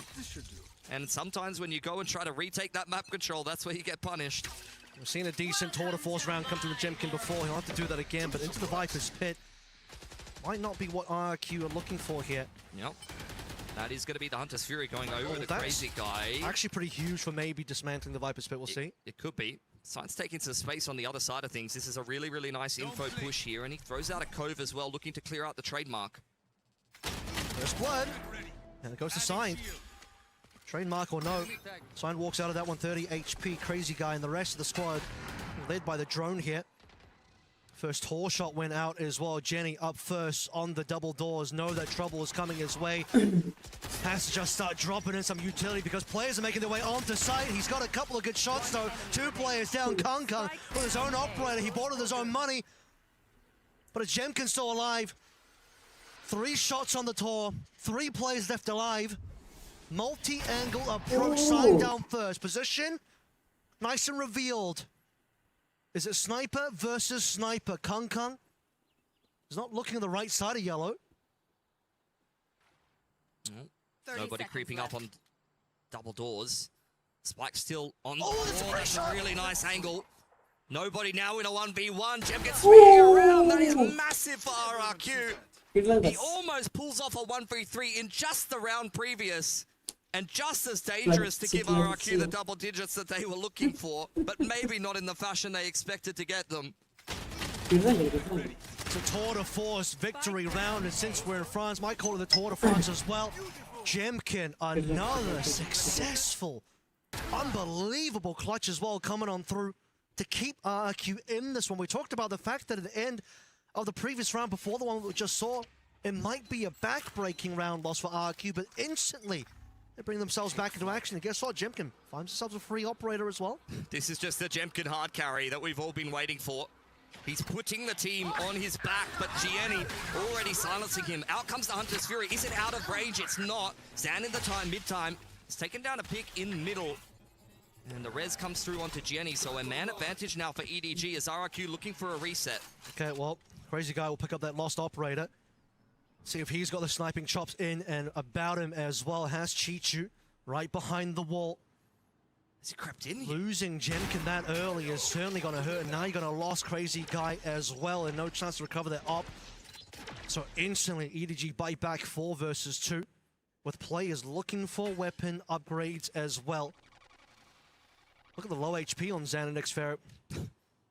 Off angle here, looking pretty good for Chichu, but it's a little bit quicker for Zan. Opens up the middle of the map. Fast lane applying a little bit of pressure, as well as the dark cover to follow up. Xfero, though, low on HP, ready for the push. Okay, Keeping patience. This is exactly what you're used to seeing here for Xfero. Spike in hand, signed on the off angle. Kind of selling this one a little bit here. EDG had the player advantage. They don't anymore, and they have no eyes on where Xfero went. Sign just hoping to at least even up on terms of the weaponry. Jenny's got himself a rifle, but on the wrong side of the map, Plant is definitely going to come on through. It's going to be a 2v2 full retake and confusion on the faces of EDG here. Yeah, Plant for yellow. Zan is going to hang around on spawn side. The Harbor ult could be really, really key at trying to clear out all of this. You've got a KO knife as well. That's going to be great at trying to read the post-plant positioning here of RRQ. Zan on a big wraparound. It's an incredibly important round for both of these teams to set the momentum here. But like you said, Reckoning has to be the first port to call. There's the knife. That's going to be the spot. Again, low HP at first up. Zan doesn't land anything. Jenny will find his mark, and now Xfero, he's just been ulted down. And the Reckoning comes for RRQ. EDG keep it within 1 round. That is exactly what you wanted to see there on that retake for EDG. That is a very difficult 2v2 to dissect. They're completely out of position, but the KO knife gives them the information that they need, and the Harbor ult is perfect. It is Zan who had to hit his shot on the cross. That is a whiff that is illegal, unfortunately. He needed to be able to find that impact, especially with how sharp he just was. That was a crazy shot up through tunnel. Yeah. Can't hit them all, unfortunately. And to be honest, that round started to really fall back into RQ's favor when multiple members of EDG were just kind of caught walking through the map. And now suddenly, Jemkin and the rest of his squad out of cash. Overdrive, though, is going to be maybe solving that solution slightly. It's going to get caught out by Util from Signed to slow things down, but Zan, not to be deterred here, still wants to just throw caution to the wind. And as that's happening, Kong and nobody ripping them apart for the time being. Just a single member and Crazy got to deal some damage, and not enough damage done, I'm afraid. 10 and 10. The overdrive just takes a little bit too long to get involved. As soon as Zan finally peaks, someone his overdrive runs out. He just has to classic him. That is brutal. EDG, though, that's a pretty nice looking anti-eco, has to be said. RRQ under the press now as we head up to 10 apiece. A very decent amount of money with an operator coming out here for EDG. Same can be said on the side of RRQ. Very much anyone's game here. Double up, Chishu still on a Bulldog. It's Viper's Pit for Cushy as well. Nothing else to really speak of here. A slow start for RRQ. Waiting to see what EDG want to move into first. Drone pressure on B. Crazy Guy applying it. How patient is Kang on this off angle here? This Optal could really decide the round as the wall goes up. Drone also came through on the B side as well defensively. Now Kang wants to walk forward, and here we go. Jemkin wants none of that one, just instantly TP's out. Kushi's already trying to make his way onto site, but Kang eventually finds Jemkin anyway. Just 2 members left now for the side of RRQ. Both of them on site, and they want to go for the plant. That's at least going to give money. No, he doesn't even do anything with that. Plant has been a fail. And so is with the rest of the round for RRQ. That's a big round for EDG. Money is completely kaput for RRQ. Have to take a save, and that will secure series point if EDG can just complete that anti-eco cleanly enough. That was a very, very nice round indeed. Viper Wall makes all the difference. It's kind of unsettling. Jemkin over in mid, who was looking for that lurking duel with that operator. Trying to kind of cut the map in half for RRQ as they apply that pressure to B. They are looking for mistakes for the rotators, and unfortunately, those never come. Kongkong had his number. And on the rest of the map, the rest of EDG had RQ's number as well. Couldn't even quite get the plant down. 2 versus 4. Probably wouldn't have expected much, even if the plant did come on through. Might just be looking at the victory path now for EDG. I mean, they're not ahead by so much that RQ can't make a comeback, but it's the economy problem that we have to start talking about. It's going to have to be another heroic round with a half buy or a win in OT at this point. EDG, I mean, that was really one of the final nails in the coffin here. Puts RRQ in a very uncomfortable position. But they've got to take a tack timeout and discuss how maybe they can try to conjure some magic on this half buy. When you have a pit, it is doable though. You just need to get yourself into a messy situation where you could get a couple of entries, throw down the pit, and then a post plant is winnable. And that upset with a couple of guns picked up could be exactly what RRQ need to get this game done. Gotta say as well, how far away is Jemkin from getting his next tour, because that might be able to bail him out. Unfortunately, too far away, and now Crazy Guy will make this round opportunity a little bit further away for RQ as well. The rest of his attacking side will make their way through onto A. And now nobody in the rest of EDG to receive. That's a good shot from Zan though. Chishu, despite being stunned, will respond instantly. It's going to get paranoid out, but slowly everyone's starting to make their way in. This is looking like a little rough one of Xfero. Last one up, doesn't even get a shot with the Stinger. He's got the Bandit in hand, and this Bandit's going straight to jail. A great defense for EDG. Second round in a row where 4 players survive. Kongkong finds his pick on his side of the map. They easily stack 3 towards A and shut down any offense from RRQ. Not that they had much to work with in that round. The tap timeout will mostly have been discussing this gun round here. What has RRQ come up with? Extreme back against the wall. You'll say it was a good showing on the final map of Breeze if it ends up being that. But EDG, like the favored team.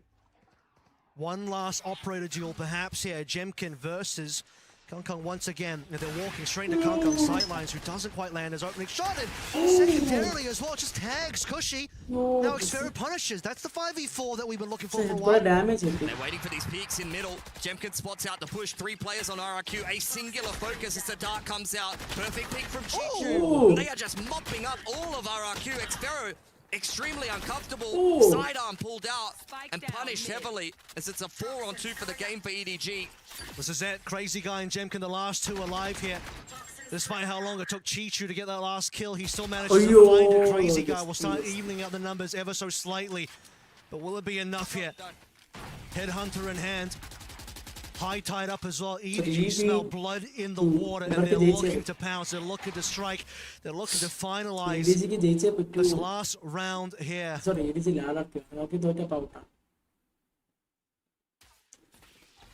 Spike down. Patience being shown.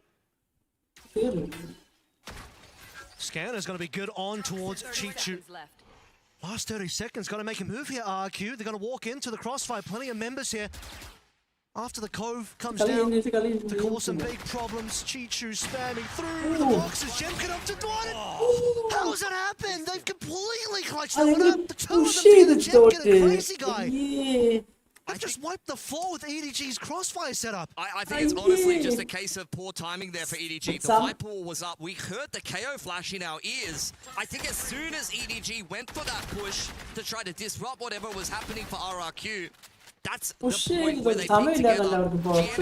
You hear the flash there, and RRQ, that's the perfect timing. And the reason why it works is because they've created so much pressure cutting sound that they could be walking up through elbow, and EDG is forced to push.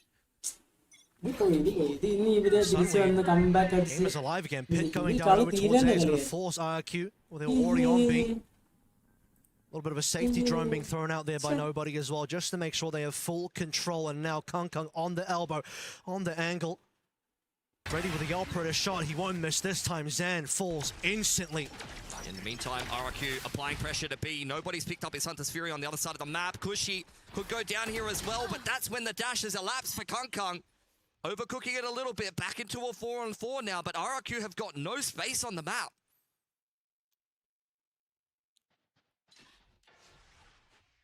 Opportunity for Kongkong there, would have loved to have doubled up. RRQ keeping this one going. Where are we going to TP to? Right back over towards spawn, it looks like. A little confusing for the side of EDG. Yeah, forces nobody to have to go and clear out spawn. GNE also watching spawn side here as RRQ takes some space in middle. Mid to B is looking like at the moment. Jemkin will hold doors. Signed on the hunt. He's moving around. He's basically clearing through all of this elbow side. Not looking over towards mid just yet. Starting to run out of time here. Crazy guy. Completely unknown kill onto Jenny. And nobody can't respond here. Going for the plant now. They've completely dodged away from the Viper's pit, but Chichu still has an angle to work through. And now suddenly a 3-angle approach. EDG can work their way in as a final opportunity to plant is about to elapse. Hunter's Fury could be really deadly here. You need to plant now. There's no time. Oh, they might have just got it. What? He's fat-fingered the Hunter's Fury. He fat-fingered the Hunter's Fury at 3.5 seconds, Kev. That is... I've never seen that in my life. And now they'll never live it down. For with that, a fat finger to end the entire map, to end the entire series. Again, you'll call this one a close map, but that last ending was about one of the worst ways you could possibly finish your run here at EWC in 2026. And now the first team to be exiting and the first team to survive the lower bracket is EDG winning against RRQ. I don't know if he had time to plant or not. Maybe it's just desperation looking for the picks, but at 3.5 seconds, surely you just try and throw it down. And you just hope that you have not time. You just have to plant, dude. I'm not sure which it was, but that is unbelievable. I've never seen anything like that before. Well, what a way to end, man. What a way to finish that one, Puckett. Strong stuff at the end. Or was it? Mitch, I'm hoping... 2 under his belt. There's 100 Thieves try desperately to recover. They push into LaRock, who's hitting again and again. A flawless from BBL. This is 100 Thieves map pick, but this battleground belongs to BBL, at least in the first half. Yeah, I think I'd be scratching my head as well. Like, it's crazy that you go... They are one of the few teams that I think we can watch, that they go into a map that's their map choice, lose it close in OT, and I don't have to sit there and go, do you think they're going to be mentally boomed? Like, they've gone 3-0 down after losing their own map choice, and then they've gone, right, should we just win 9 rounds in a row? Like, all it takes, it seems, is a small spark of like, hey, maybe we shouldn't have won that. And everybody's back. Everybody's getting aggressive, pushing angles that they shouldn't. And on this map, a map that's been so good for 100 Thieves over the last few months, they're getting boomed by a team that ultimately has taken way more map control than they should ever be able to get. I think we could tell from the very get-go. So first of all, Timotino, on the last map, the seaside takes from him. Timotino was taking back sight. He was diving in scot-free 9 times out of 10 with huge amounts of success. But the other takeaway was LaRock on that first map. Some of the shots he was hitting, you saw the confidence build round on round. You saw him start to connect. It genuinely looked like he got new mouse drivers or something. I don't know how he was able to snap so quickly. And when you see him having a day like that, you know that's not going to disappear map to map. That's going to be a problem that you have to deal with. And 100 Thieves, they just can't match what he's putting down right now. As well as, I will say, some moments like that from Rose where, like, they get hella lucky. Kraven's left on 3 HP. That would have been a 2v2 with a rifle recovered. And instead, they narrowly miss out. That first burst of the shorty decided the round. And for 100 Thieves, any one of those moments going their way, and this is a much tighter scoreline. This is a much more difficult second half for BBL. But now 9-3, it kind of feels like a formality, especially if BBL take the pistol. Yeah, for sure. I would say that a pistol round for 100 Thieves, in a normal case, I wouldn't be too worried that they could still do this on the defensive side. I think they've proven that this is an incredibly strong map for them.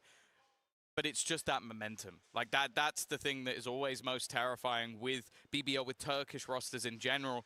When you've got LaRock, Lovers Rock, and hey, let's just say at this point, every single member of their team having highlight moments time and time again, I'm now looking at you to find that same sort of resilience. Find that same breakback that they have shown. Well, a pistol round, a chance to bring it back to 9-5. And as said, like, from what we've seen over the last 3 times BBL have played this map, they have managed maximum 2 attack side rounds. So a pistol round would genuinely get them halfway there. And the walkout from Rose. He's being spotted. Those spams coming very close. He's 35 HP as he fades away from middle, making it out. But Lover's Rock is not so lucky. One man down already. Lots of damage done. And yes, that's the same for Vora, of course. With the Sage close by. And he'll come online later. In fact, no, it won't. Vora's been put to bed. Timatino also അവർക്ക് ജയിച്ചേ പറ്റും BBL. അല്ലെങ്കിൽ അവരെ ഇനി ED ചെയ്ത് തോക്കണം ED ചെയ്ത് കളിക്കും. Up with Rose. They just wait. Like the answer might just be to wait. But with how far he's got, yeah, they're going to go all the way back around the spawn. The only thing will be if Rose overplays his hand. But I think he's playing it perfectly. Into that spawn position. Cryo. Definitely got some doubts, but do you check to your right? That could be the defining factor of this round. He gets the kill onto Rose, and maybe it turns, but no, why would he? And Rose isn't just going to go for one. He's making sure there's nobody else. The remaining players towards the heavens, though, make things interesting. A nice shot that drops the spike. Larocque has to go back and get that, and if he could deny it, maybe that'll be enough to win the round instead. Does he know the second player is there? He does, and while falling gets the kill.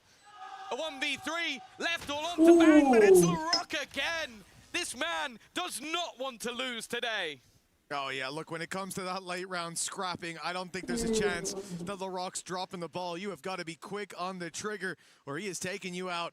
And it was, I think he was one hit to the Sheriff on the rounding of the corner as well. A lot of damage done in that initial fight. And for BBL, that round win, it's fairly damning. 100 Thieves should have next to no chance of coming back into this one. Like winning the pistol, it's a long road ahead of you. But now double digits for BBL, a team that thrives off of momentum, and they've now won 10 rounds in a row. This is going to be one hell of a task, even just to slow these youngsters down. I think everything is there to build momentum. They've got the players on the right side of the map, but it's completely irrelevant. A long-range shotgun being utilized. Plan for Larocque, one away from Showstopper. Gonna get it one way or another, it seems, and it's gonna plant towards the end of the round. Squeaky clean, only one player lost. The Marshal immediately retrieved, and as I said, it's a good map for 100 Thieves, but unless they've got one hell of a streak, this one is looking like we're going to a third. And again, you saw at the end, as you said, Tom, that late round plank coming through. So we're one away from a showstopper coming into the next round. Now that is going to be devastating considering how on the ball Larocque has already been. You think about him having the ability to, well, look, a showstopper last half was pretty impactful, you could say. Well, I imagine it's something 100 Thieves will be fearful of. Yeah, and often you talk about it as sort of the ability to bridge the gap of the lighter buy. Well, BBL don't have a lighter buy. There's one stinger, and other than that, everyone's got everything that they need. Missed shot to start with. That's not what you want to be seeing. And of course, a man who literally isn't missing right now is Larocque. He might have just ended the round already. 100 Thieves have to make a decision, and that decision is made for them. They're being pushed, but they brought it back at least a little bit. Heal will be there for Bang. And honestly, although this is a plant and a man down at this scoreline, you got to go for it. There is no saving, yeah. Maybe we can win 9 in a row. Not often going to work for Larocque. He's securing the round. He's making sure even if they do cancel this retake, there will be no opportunity to carry those weapons through to the next round. And the time surely already too far gone. Certainly with 2 players having access to heaven, with the plant being that open, smoke goes down. It's going to be an attempt to just stick it. No, they need to stick it, surely. There, finally, the stick's coming through, but it should be too little too late. The time already too far gone for Asuna. They let go of it. He had to. Indeed. Forced into it, and now BBL in with an opportunity to close this out in extremely dominant fashion.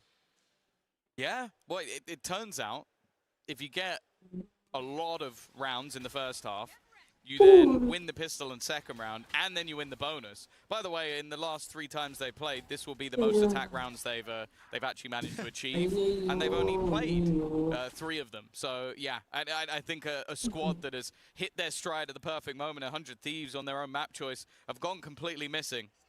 But you know what, Mitch? a fantastic time to take a pause. You always say nine rounds down. You always say that. You know, let the opponent hit 12, Look, call your pause. I learned my lesson. Love it. All gamers have proved to me that even if you're facing against map point, you need to win, 7 rounds in a row. Sometimes you take a pause and you win 6.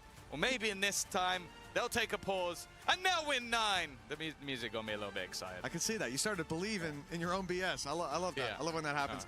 It was a stun from Lovers Rock that really got them into that site. The relay bolt that hit, Vora was completely caught by it. And the beautiful thing is, Lovers Rock doesn't even care. He ran past him and said, LaRock, didn't you need an orb, bro? Grab it. Showstopper activated, up into heaven. Like, it looked so clean. That looked like SEAL Team 6 action from BBL. And this is a team that has looked very disjointed at times because they play aggressive. They love to play aggressive. And like we said, sometimes that's their downfall. But in this situation, not so much. 12-3, a 9-round gap to recover for 100 Thieves. And well, we said in the last one, they stole the map. This would be highway robbery if they were to get anywhere close. Oh, if LaRock gets 1 kill before Lovers Rock, he has double the kills of the second highest player in the server. That's all you really need to know about how this game is going. We saw this yesterday, that LaRock just hit a different gear to everybody else. There was a reason why, even when they were the Ascension champions, that teams came looking to see if they could steal this youngster away. He has the potential to be one of the best players in the world. And right now, you are witnessing exactly that. Even still, though, Bro's going walkabouts will be lost. I think for 100 Thieves, even just not losing 13 rounds in a row would probably help out the mental a little bit. They've taken that pause. They've got some inspiring, or I hope inspiring, words. I don't think they get the music, Tom. So, you know, it'll have to be, the speech will have to be a little bit better without that backing track. Nade forcing him into the open. Asano's dead. Vora ain't gonna last long either. It's LaRock again. I said it, bro. I feel like we need to check his drivers. Something's being installed. He is playing in a way I've not seen in a long time. Word.exe's got the whole PowerPoint loaded in. And for 100 Thieves, look, okay, at least Timotino's here. He's holding the cross. Will he deal with LaRock? Of course he won't! This guy is on a tear all day long. We saw it 5 rounds into the last map. He was hitting shots that we don't see all too often. Okay, and a good third map. to a great one. As BBL, they rely on LaRock. I thought the game was over, and of course it is! 4 for LaRock, 13-3, and decimation on map number 2. BBL battled and brawled on the first map, but the second was a straight execution. Well, yeah, you have to wonder now, would this have been a 13-0 if they won the pistol round? That is 13 rounds in a row for BBL. A squad that, again, lost their own map choice in OT for the second time.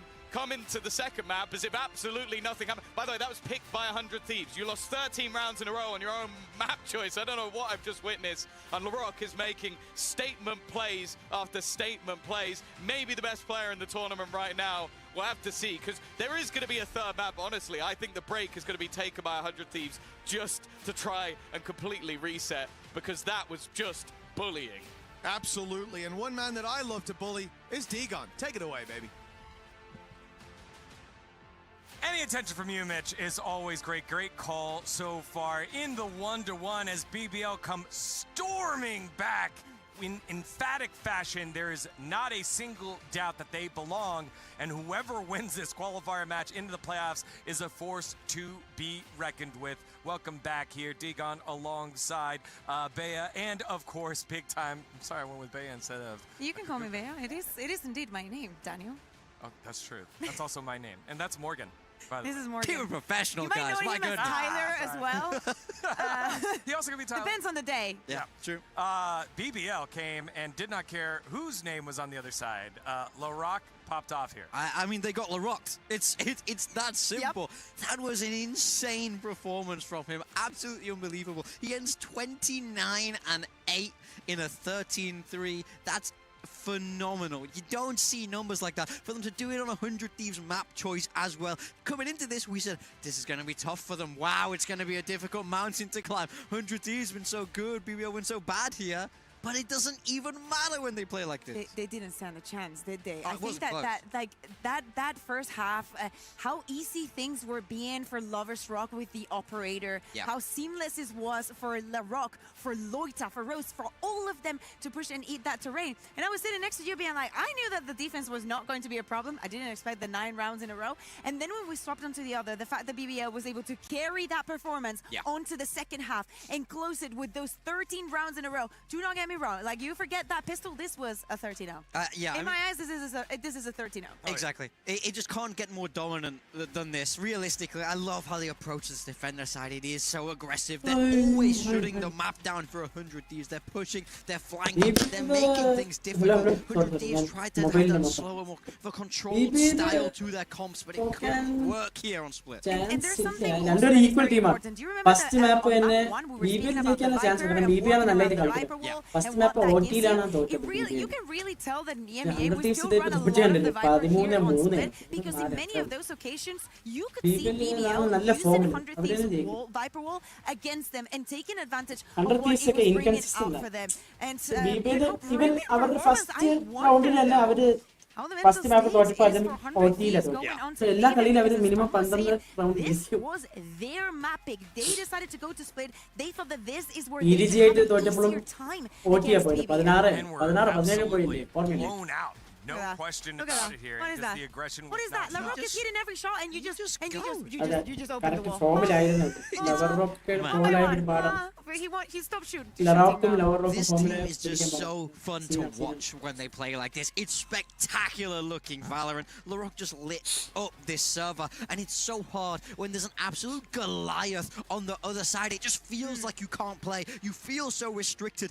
Even when they're in these good situations, these advantages, BBL always found a way to swing it in their favor. It is almost insulting. Like, at that point, it's like LaRock had plot armor, had triple plot armor in so many of those situations. The margin is so tiny, so it's like the spike going off. They know there's only one. Like, turning around the man disadvantage is absolutely amazing. Yeah, 21 plus 21 in the 29 and 8 there for LaRock. That's more than years he has. Kind of. Years old he is. Yeah, again, right? It just shows how good that performance was. And 100 Thieves on the opposite side, they've got to go ahead and bounce back. I think it's just tough when you have a performance like that. Asuna and the boys got to figure it out here, because they were the ones that did not opt for that double duelist that BBL did. And you're thinking, okay, you know, we should be fine with it. Okay, we lose some rounds. We got 3 at the start.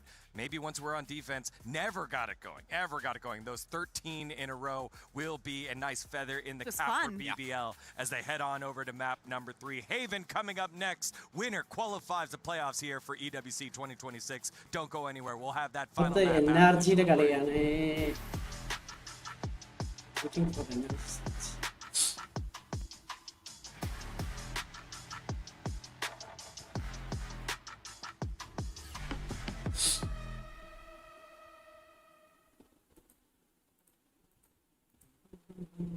Hello everybody and welcome. We have got Rose and Loita here for a little game. We are going to Vitality let them versus choose from a bunch energy. of 10 sprays in their hands to respond to a bunch of prompts. If they both choose the same spray, they get a point and their synergy goes up. All right, boys, are you ready? Yes. Yep. Fantastic. Let's get the first one done. How would you react if I told you you've got to be up tomorrow at 5 a.m.? Okay, wait. Let me think. And now look at each other's. I was thinking maybe I should choose this one. These are the 2 perfect answers for it. Yeah. You get to the venue. You're ready to start scrims. Okay. But hold on. One of the other players is missing. They overslept. They're still in bed. Oh, okay. Okay, mine is ready. Okay. Mine is ready too. Yours is ready too. All right, boys. Please show the camera what you've chosen. And now let's take a look at each other's. There's a first point on the board. First point. Yes. How would you feel if you got here? You arrived to Paris, you're waiting at the luggage belt, and your bag never arrives. Just think basic, Loita. Oh, it's a very similar vibe. Take a look. It's a similar vibe. Like, guys, I don't wanna use bag for this game. I don't wanna choose this one every time, you know? Loita, stop it. Okay. How did you feel when you first found out that Neon was going to be nerfed. I found it. Yeah, me too. Show the camera how you felt. And now take a look at each other. Let's go, boys. Yeah, finally, Rio, finally. Oh. How would you react if you asked somebody to drop you in a buy round? You want a Vandal, but they give you a Sheriff. Oh, take a look. NT. Sage comes in and revives you, but you're in the sight lines of 2 enemies. Lock it in, boys. Show the camera what you've chosen. And now show each other another on the board. Brimstone is like me. This thing. Yeah. If you make it to a grand final of an international event and you see your opponent is Paper X. Okay, I'm ready. Okay. Oh no! Oh, Rose just had that! He just put it back! No way! Alright, you're about to go into an official match. And then Riot drops a patch. A big patch. The night before your official game. I think this one is obvious again. Of course it's that. Ooh, take a look. Come on, Rose. bro. Come on, I knew no Rose way. wasn't gonna like that. Alright, boys, for the next one. You're in scrims. Yes. There's a quiet moment. Just outside your headset, you hear that one of your teammates just farted. How do you react? You should know that, man. Loita's picking the crying one again. And now show each other. Yes, Let's go. finally. You were doubting yourself. Yes. You're on the finish line. You're going to turn back, bro. How do you feel when you find out that next up, you've got a content piece with Janiro? I'm ready. Okay? I'm ready too. Boys, please show the camera. This one. And show each other. Well done. Yes, half an hour, as I said.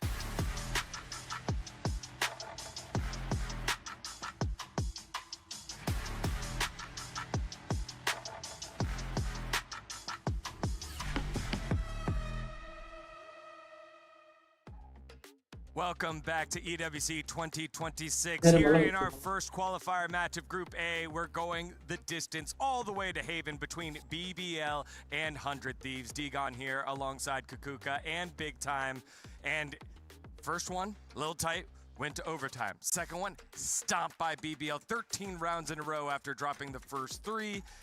I feel like it's so hard to try and predict what's going to happen here. Yeah, I mean, I think for BBL, they'll be feeling so good. Obviously, when you come off a huge momentum win like that, it feels amazing. It's also because it's so reminiscent of their previous series against EDG, of they lose that Lotus, then they steal their opponent's map pick, and we saw them win that map 3. They know that they've been there, done that, so I think they'll be on Cloud9 right now. I still want to see what is it that BBL is going to do with Haven, because back in EMEA, we had the situation, right? We kind of like all agreed the breach was not going to be played.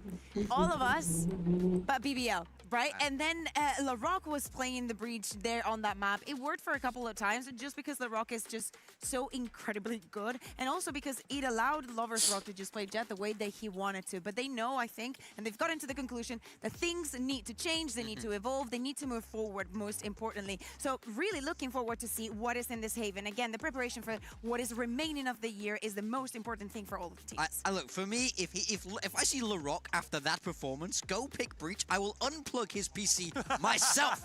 That's unacceptable for this. I want to see him on the duelist. I want to see him be aggressive. I want to see him use his momentum, not stand there holding a stun. That's no good for anybody. And also, what is happening on the other side? I know that they're in the qualifier, they were using a different composition. I saw that Cryo was playing with the chamber. I'd be very down for that. Oh, yeah. We'll be having some very good chambers. As you brought up earlier, this is their first loss across EWC qualifiers and now here at the main event. So kind of wonder, are you glass cannon where you do great when things are going great? How do you deal with adversity? How do you deal when you drop a game? Because this is a team that is full of potential, hasn't fully realized it to the level that you'd expect. Yeah, I mean, for sure. But I will say, yes, they've been on a very good run throughout EWC, but 100 Thieves are not unfamiliar with the concept of losing. They've been known to lose in the past, and they've been able to bounce back. So it's not the end of the road for them by any means. I don't know if that was Pacific U or EMEA U, but that was definitely not America's U. They're big time. That doesn't exist. That does not exist. Where's that? I want to see China big time, but we'll get there eventually. Maybe on another series. For the side of 100 Thieves, I still think that it is way better to lose 13-3, as in, like, listen, Yes. they destroyed us. Yeah, yeah. To we were battling for an hour. We tried everything. Swing rounds went one way or another. No, listen, okay, the map just happened. We only need to focus on Haven. Think about that, Lotus. Think about the way that you were controlling the map. 3 sites just on this map as well. You need to treat it the same way. But the question is, are the tools going to be the same? What are you going to be facing up against? Yeah, I mean, for me, for 100 Thieves, I really want to see Cryo run this chamber, man. He's been so good at this agent for a long time, a real signature for him, and bringing it out on Haven is a real nice fit. And something that worked very, very well against RRQ, who, by the way, is already on their way home. Yep. Was the Phoenix with Asuna, Yep. and he should be playing, you know, if they keep going with that composition that they were playing throughout the qualifiers. Asuna would also be on that Phoenix. Still, to me, the bigger question stands. Are BBL just going to run what they were running in the qualifier that was Jet Phoenix with LaRock playing the Phoenix and just run it like that? Yeah, there we go. It looks like it is. Got it coming in. This is much better. I'm happy to see LaRock on a Phoenix and not a breach. I would have punched the monitor.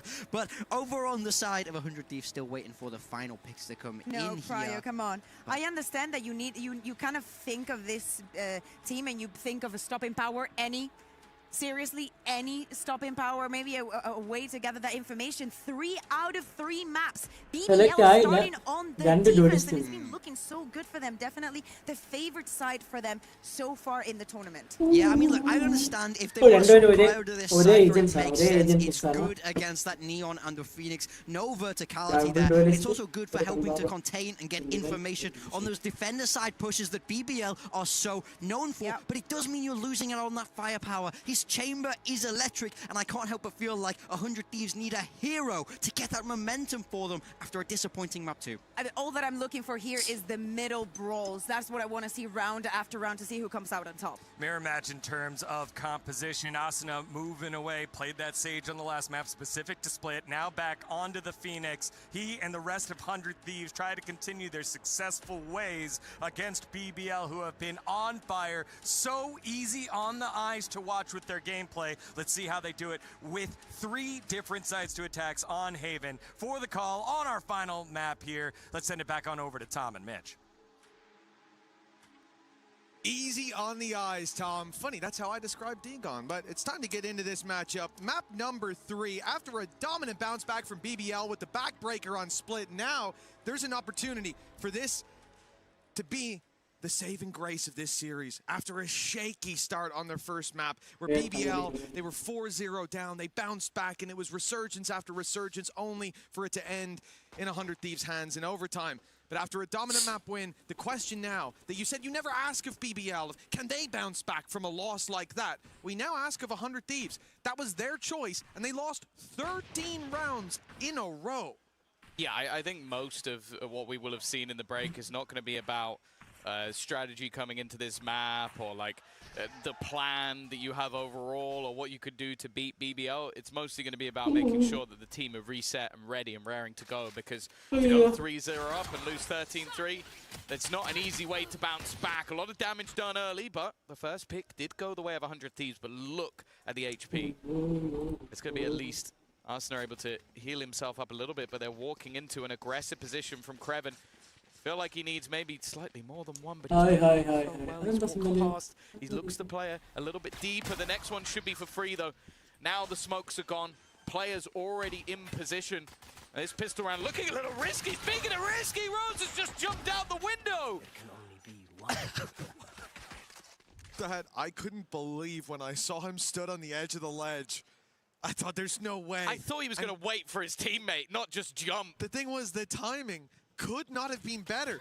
The second that he dropped, his opponent turned away. Look, Asuna, the literal second that player emerges from the smoke, Asuna has just turned to look at the spawn, and so Rose gets a double for free. 3 in the pistol for the IGL, and well, we had our conversations about slow starts from Rose.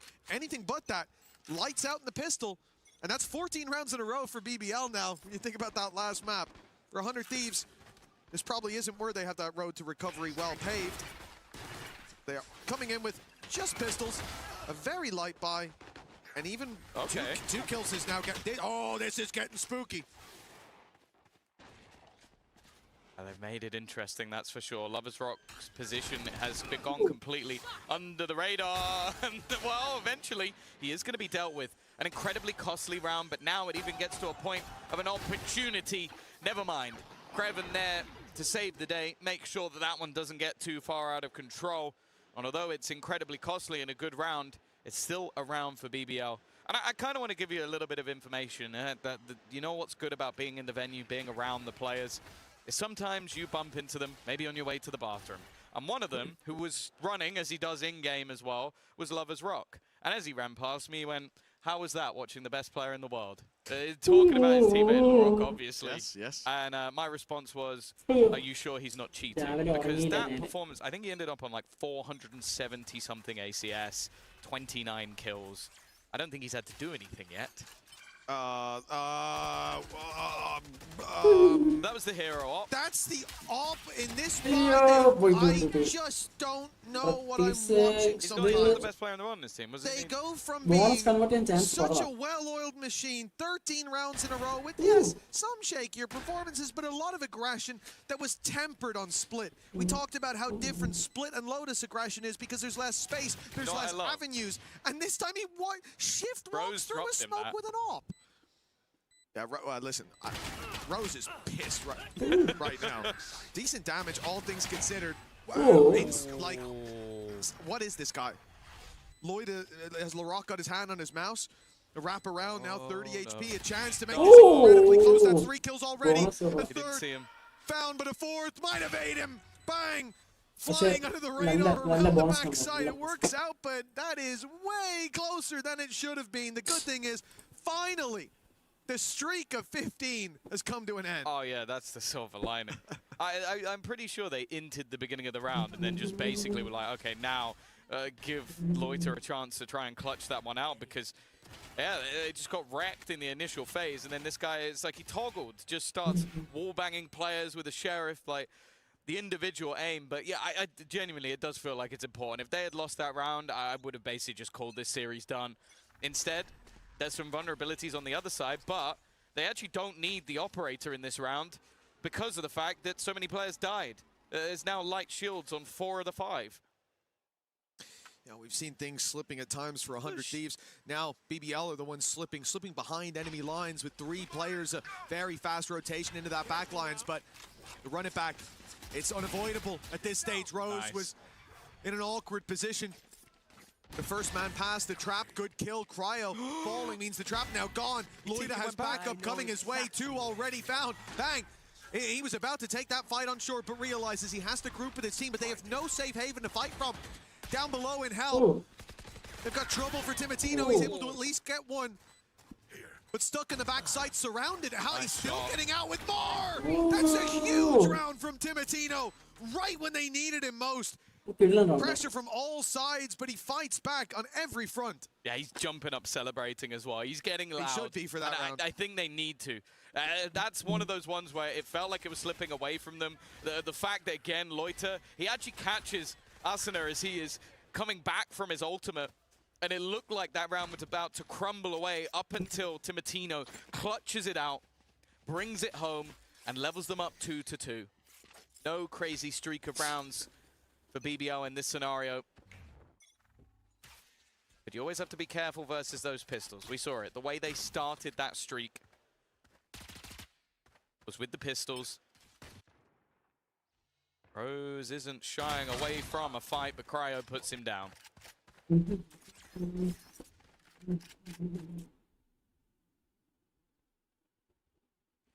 As much as we often write home about these rounds for BBL, about players like Creven, I like the attempt to spam the drone going through.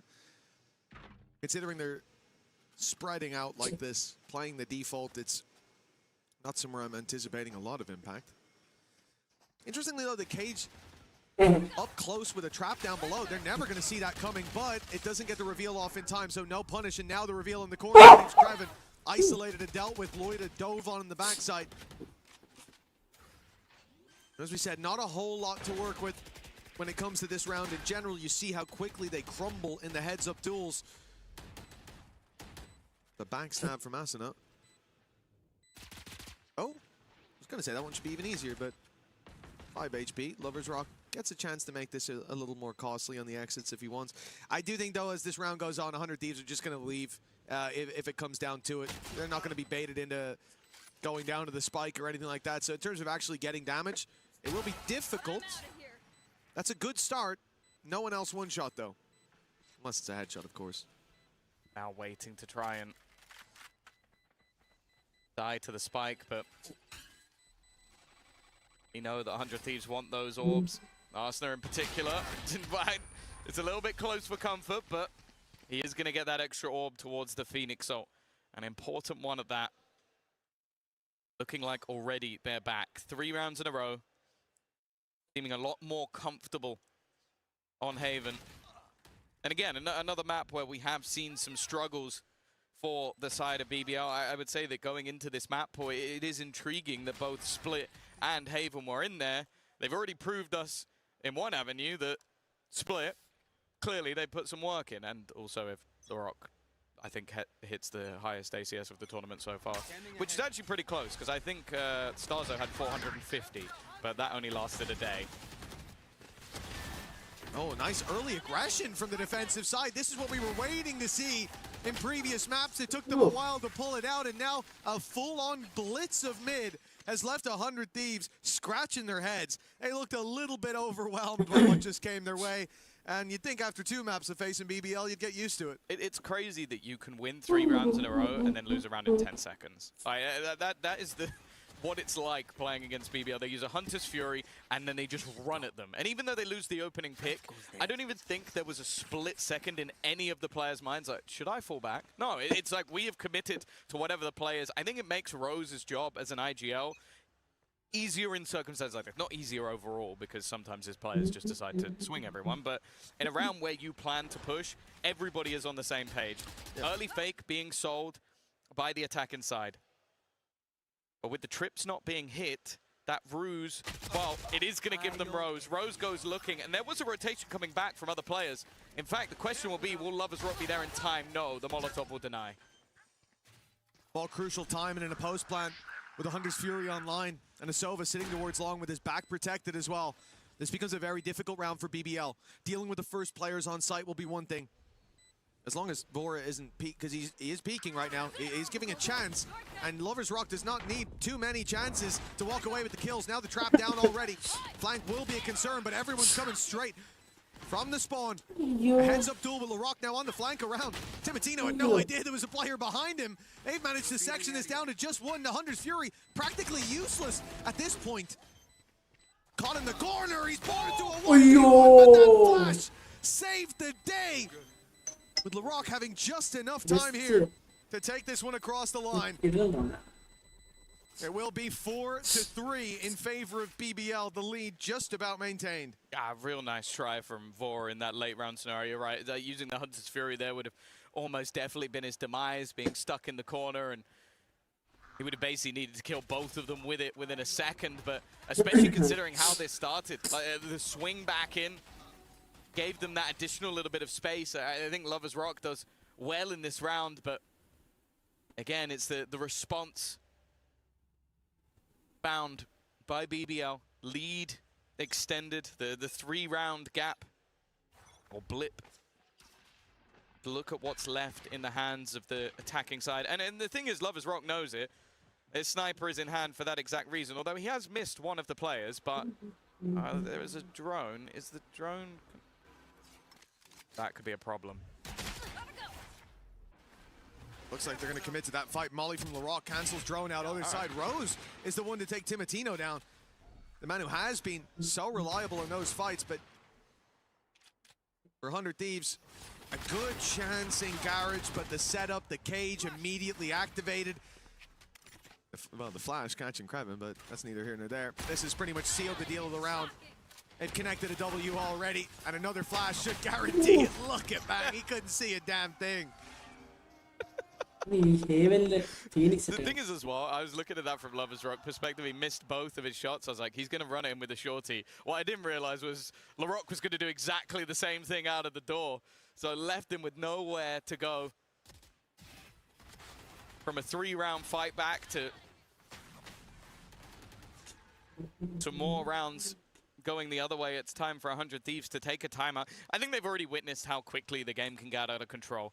It really does feel that sometimes, like, you want to have those pauses called just to try and break the momentum of BBL. They start getting cocky, confident, taking space away from you that they definitely shouldn't be able to get consistently. But then I also feel that there's the other side of the coin, that the second you take the pause, BBL go, we got him. We are in their heads at this stage. We know that they are feeling the pressure. And if anything, I almost feel like the next round's going to be even more aggressive. Well, it has worked. It has worked every time, on every map. The aggressive plays, sometimes it's a little bit too much for BBL, but it is feast or famine for these guys, and often the table is plentifully filled. At this point, there's no reason to change it up. And look at the minimap. 4 players towards the C site at the start of the round. Now, you will not see this very often. This will be an immediate push down. And what we can see is that 100 Thieves have 2 players outside the C site, one of which has the spike. If BBL are pacey on this, they could already set themselves up for success in the round. In fact, they're waiting. They're waiting for a signal to send utility through. That's the player's gone, and the spike down, but the trap from Bang is sprung. The TP was stuck into the backside, and no one was paying attention. He's flown under the radar. He's emerged from the shadows and become a nightmare for BBL as he's found 3 already. That means that Lloyd is completely isolated, trapped on long. Yes, he has the spike, but he's got some hungry mouths looking to take a bite out of him. Lloyd down. This round has crumbled. It looked like they had the right read, the right play. But in the end, their own trap sprung on them. Unless Kraven can make this work, he needs to get out of here alive. And okay, a 1v2. Managed to deny the plant for the moment. But it will go down for Bang. This has been his round. That TP stuck was a gamble, but it was a gamble that saved them from certain demise. Now for Kraven. Ability. All on the other side of the map. Nothing to play with, and they will peek him together to make sure that that didn't go any further. A nice attempt, but it is 100 Thieves, and more importantly, Bang, that takes them home around. Yeah, I've been a big fan of the pacing of 100 Thieves. A lot of the time, the utility from Bang has been absolutely perfect. But this was something else entirely. Just so pigeonholed in on that one position. They go towards C long, C players there. They've got utility ready and lined up, and they're throwing in hot hands. But all 4 of these players are only worried about the front, and it is that one small, tiny little detail of the Omen TP that takes them a second too long to piece together. But still big from Bang to hit those shots as well. Hunter's Fury searching for Loida. Run it back used by Asuna. Kraven might be tagged a little bit, trading out the run it backs, but they will indeed keep Asuna away from the big punish. And Kraven still hasn't been detected in the corner. The snake in the grass striking. This time the Venom sinks deep, but they respond convincingly. Yeah, I think Timotino is actually quick enough to get his teammate while he's hiding in that corner. And then the Molotov just forces an awkward fight for Kraven. Looking like a much tighter map than what we saw in the last. The back and forth, leaving us level once again, and the trade outs of those run it backs mean that there's not going to be a massive amount to play with going into the next round. I was very worried that for 100 Thieves this might just be the mental break, but instead, after that back and forth continues, going to be a pause now taken for BBL. Of course, both teams desperate to go into that second half with the advantage, not wanting the pistol to potentially be a defining factor in this map. And for BBL, after having a good streak of rounds, you can understand why, after a couple of blips, their coach wants to get involved.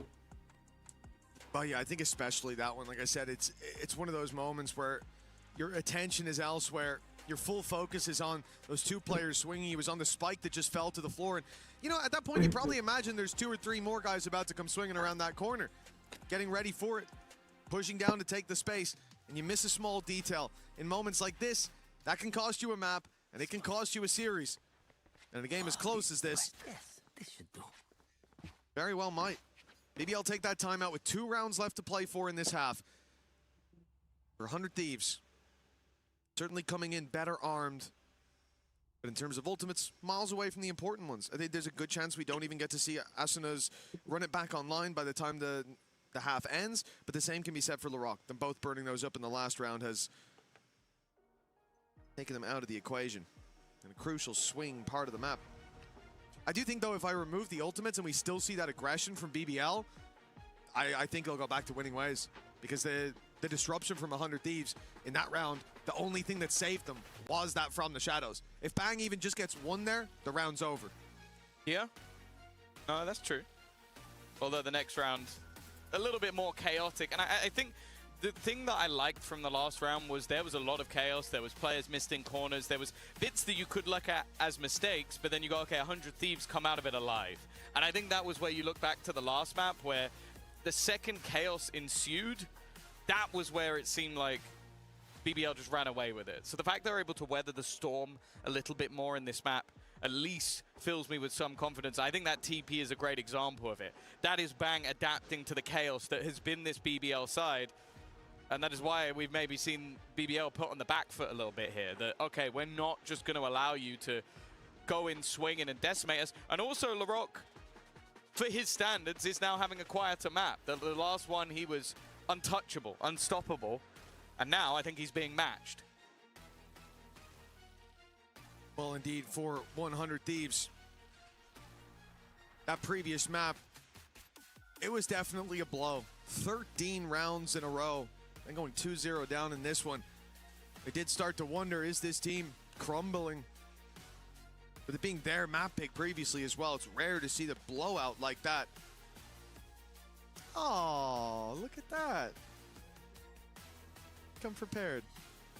Still their half back home. Well, it's been an interesting series so far. I think the one thing, though, for me, looking at BBL, is the aggression, is how it gets tempered over time. Because this is a young roster, and you can get away with this. We've seen it in the old days with like your G2 roster back in 2021, where they used to play an insanely aggressive style. They played loose with much less structure than we have nowadays. But nobody punished them. For like a year, they got away with it. They would take fights they shouldn't. They would push when they had advantages. And every time they'd find success. But we always said one day people will figure this out. One day teams will just have the fundamentals, the structure there to then make the adaptations to punish every mistake you're making. And when that day comes, you'll fade into irrelevance. Most of those players don't play anymore. So it kind of shows you where we're at in that world. And I view it as a similarity with BBL right now, in that you can play like this, that all-out aggression. But Turkey themselves had to adapt. They used to be that. They used to be your, not even G2 clone. They were a more aggressive version of that old G2 roster. They played so aggressive in every single fight. It was a 5v1, they'll push you one by one because every single player on that roster believes that not only can he beat you, that he will beat you 9 out of 10 times. If not, I think they believe 10 out of 10 times. And then they go, oh, I guess it was lag, latency, something like that. The mouse let me down. So for BBL, yeah, it works for now. But if 100 Thieves can crack that code here today, and it's going to be one day, someone's going to figure it out. Someone's going to have that response, and we'll need to see that extra layer too. Oh, that one doesn't want to play. I like that. I like the fact that Larocque is trying to play with anybody that he can. He's clearly not feeling the pressure whatsoever. Oh, he's now playing with Mitch. Oh. He got me. He got you. He got me. You've taken... Damn it! Taken a massive L. Over in London, I was doing well. I was slaying people with it. I did my scissors rock method. It always works. Against the best in the world? I shouldn't say that. Now people know my method. Against the best in the world. No, we're not against the best. And that's it. He's proven it there in the States. You need to train. He's got the dub already. He can beat you in aim. He can beat you in the rock, paper, scissors as well, but ultimately, there's a slightly bigger game at hand.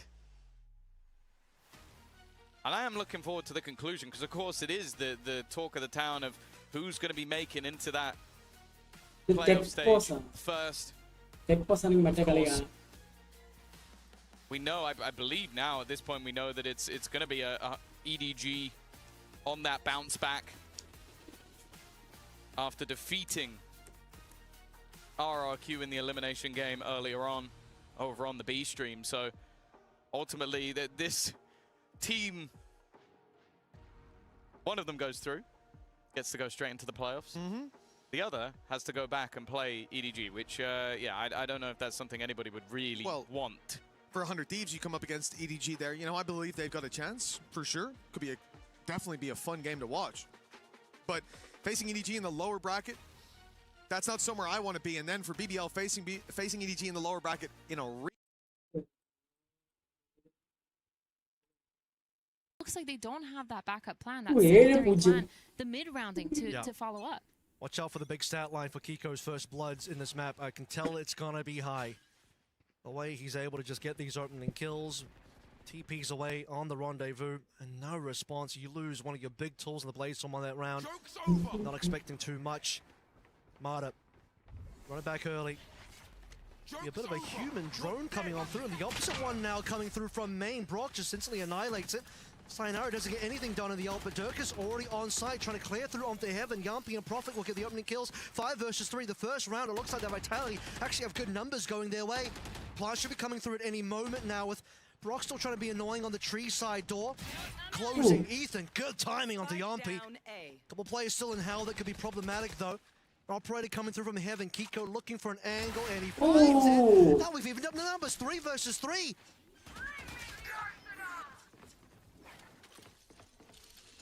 Operator, ooh, can't quite land the shot into Chronicle this time around. Slowed this one down quite considerably now. A drone to come on through. No tag. And finally the plant. 2 versus 2. Ethan trying to come through, overdrive, ready to play. Waiting for the timing of the dart. And now the first target. Chronicle takes him down. 2 versus 1. And Brock through the wall, through this box, still managed to get 1 kill. Just Durka left to play through. The drop. Does he have the timing? Here's the shot, but Durka's better. Brock actually landed the first shot through the jam, but Durka finds the head, and Vitality have to win a 1v1 to bring themselves into this half, but they've done it. The first round now taken. Finally on the board, and it was on the back of a really well done execute. Hearing that Phoenix ult towards mid, hearing that they popped it so early, they were not worried. They took their timing in a main, took that space, and just ended up going out together. And this is what I like to see, because Durka, he's no longer on an island. He has that support. He has a dart coming in. He has a sayonara flash, curveball. Then he also has all this stuff, the paranoia, the smokes, just so he's not isolated and taking such a weird fight almost every single time. But the op back online for Kiko. He's trying to get a pick towards this mid. Prophet has a feeling this is going to happen. He's up boosted, but no one's actually going to spot each other. Ethan wanted to slide on in. There's a lot of smoke still in his way, and Sayonara up on top. Ethan wasn't ready for it. Both players in mid, by the way, kind of just cross each other's angles without seeing each other at all. And now just a 1-for-0 trade on A. Oh, I think Marta wants more, though. He thought about it. Flash to just re-clear that boost, and he's falling back into sight. Kiko's re-aggressing towards mid here. They're gonna not hear anything, and all of Vitality are opting to walk back through spawn because Chronicle, he's fully set up in this B main. He hears that chamber trip, and he knows what's going on. 5v4, this would be a really good time for them to execute. Marta's read on this as well has been excellent. He's now moved himself all the way over towards B, exactly where Vitality's going to strike. Time has run out, trying to use these shocks to clear any type of util available. Look how under pressure Brock is, and now the Hunter's Fury as well, but Durka's found his way on towards site. A couple players in the back here as Scuba's managed to TP his way in towards boats. Durka and Sayonara will just completely delete those plays. Now Kiko has a big question to answer. How badly does he want a 1v5 with the operator in hand? Yep, now NRG kind of pushing, being a lot more aggressive than they have been, trying to get that space in order to punish them, because they know that once they get into that execute scenario, this last round, this round for Vitality, it's so hard for them to hold. They just made a pretty big gamble pushing that A main. They just didn't clear that top of the box either. For NRG though, I still think with this 6-round lead, about to be 5, makes a lot of sense for them to keep on to this operator, because it's been one of the main reasons why they've gotten those first picks a lot of the time. The opening kills from Kiko have been phenomenal, but now they're probably going to set him up towards an extremity, because that's where Vitality has had their success. Yeah, I mean, we had Kiko, I believe, he was in mid Profit was on boxes at top mid, and neither player ended up G seeing lower each bracket other in the first blood. lower First bracket. blood was in fact then found. Ethan going down, really wanting to challenge those smokes. Aggressive play over towards A main, but just doesn't quite see Sayonara push on the boxes. G now. AG First timeout of the all match gamers. so far after a bit of momentum shift going towards Vitality. NRG, early timeout for them in the sense of they're so far ahead. But of course, they need to figure out why. 13, 2, 13, 3. And I think they're going to pretty quickly understand that the extremities is where their problem lies. Maybe trying to set up Kiko, maybe trying to just play a little bit more passive, letting them take the mains, but just being able to hold onto the sites when they're executing. It feels like their rotates have been pretty good so far. I really don't mind them gambling, finding that strong side, leaving Kiko kind of alone on that weak side just to hold some sort of angle.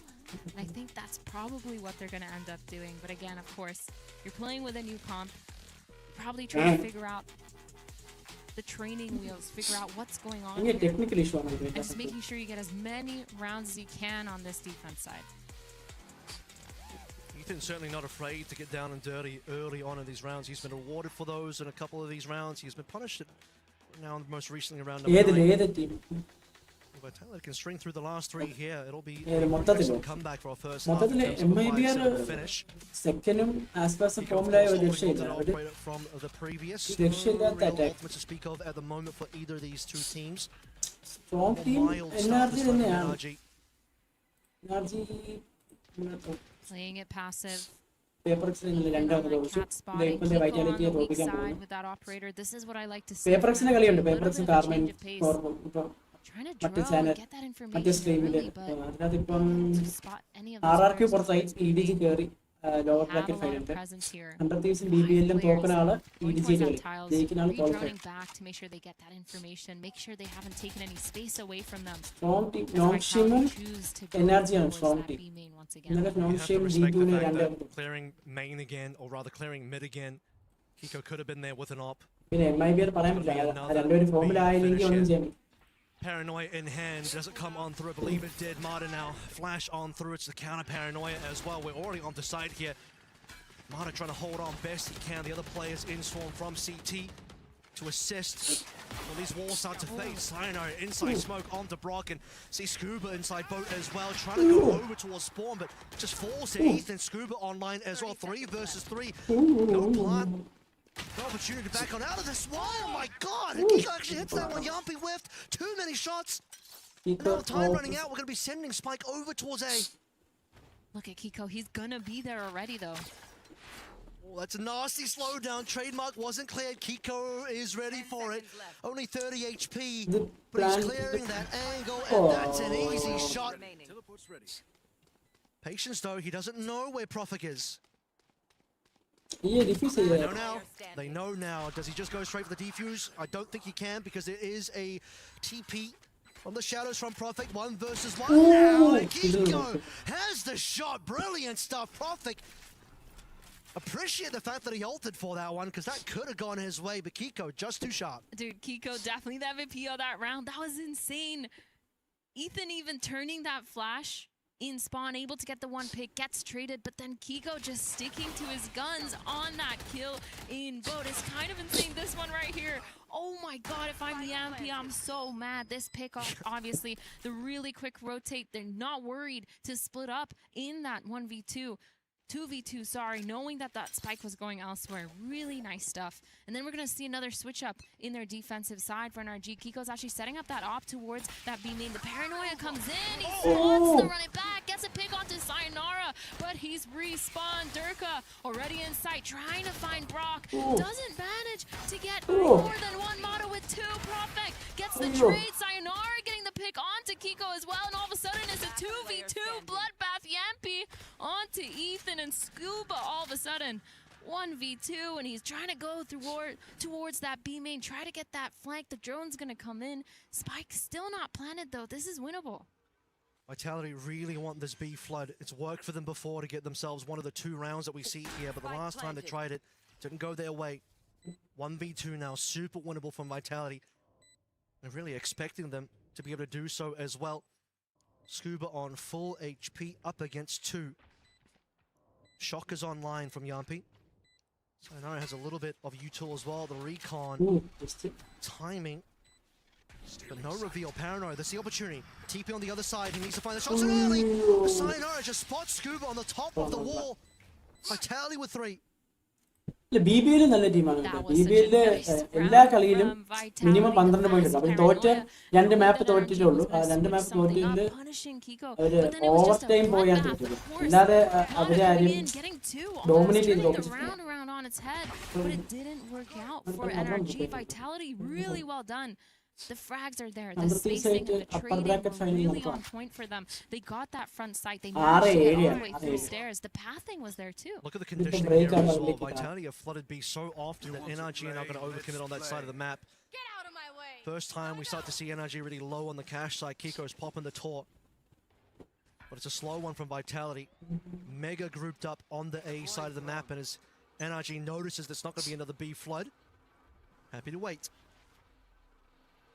3 players holding. They're doing such a good job at waiting here for Vitality, knowing that NRG likes to do these mid-round trap plays, the info plays, and not giving them any.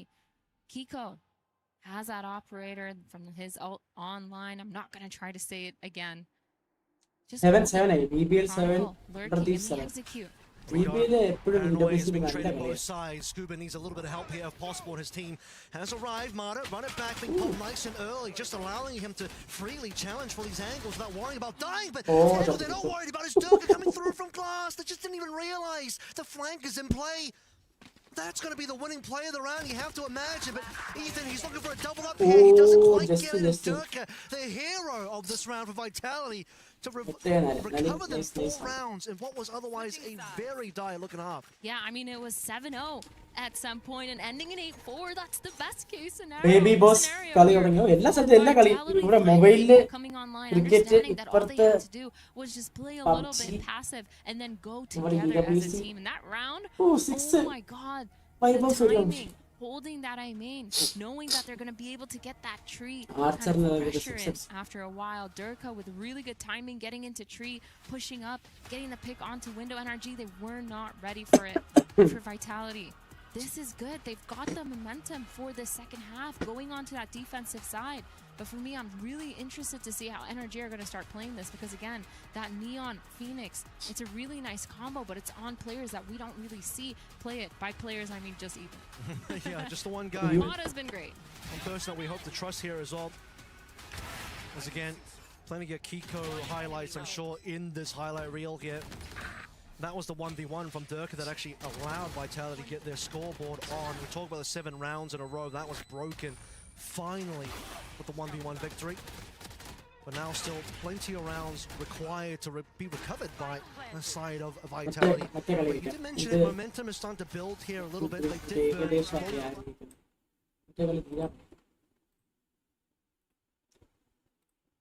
But that's what he was doing on the last map, on the Rays. He was just dropping down off high angles, and then while landing, having enough time to correct and insta-headshot people. Like, his performance in the last map was phenomenal. And yeah, he's been a little bit quieter in this one, but with Loiter stepping up, Kreven up there as well, they are now in the lead. Now, the investment into the Odin is a new piece for them to deal with.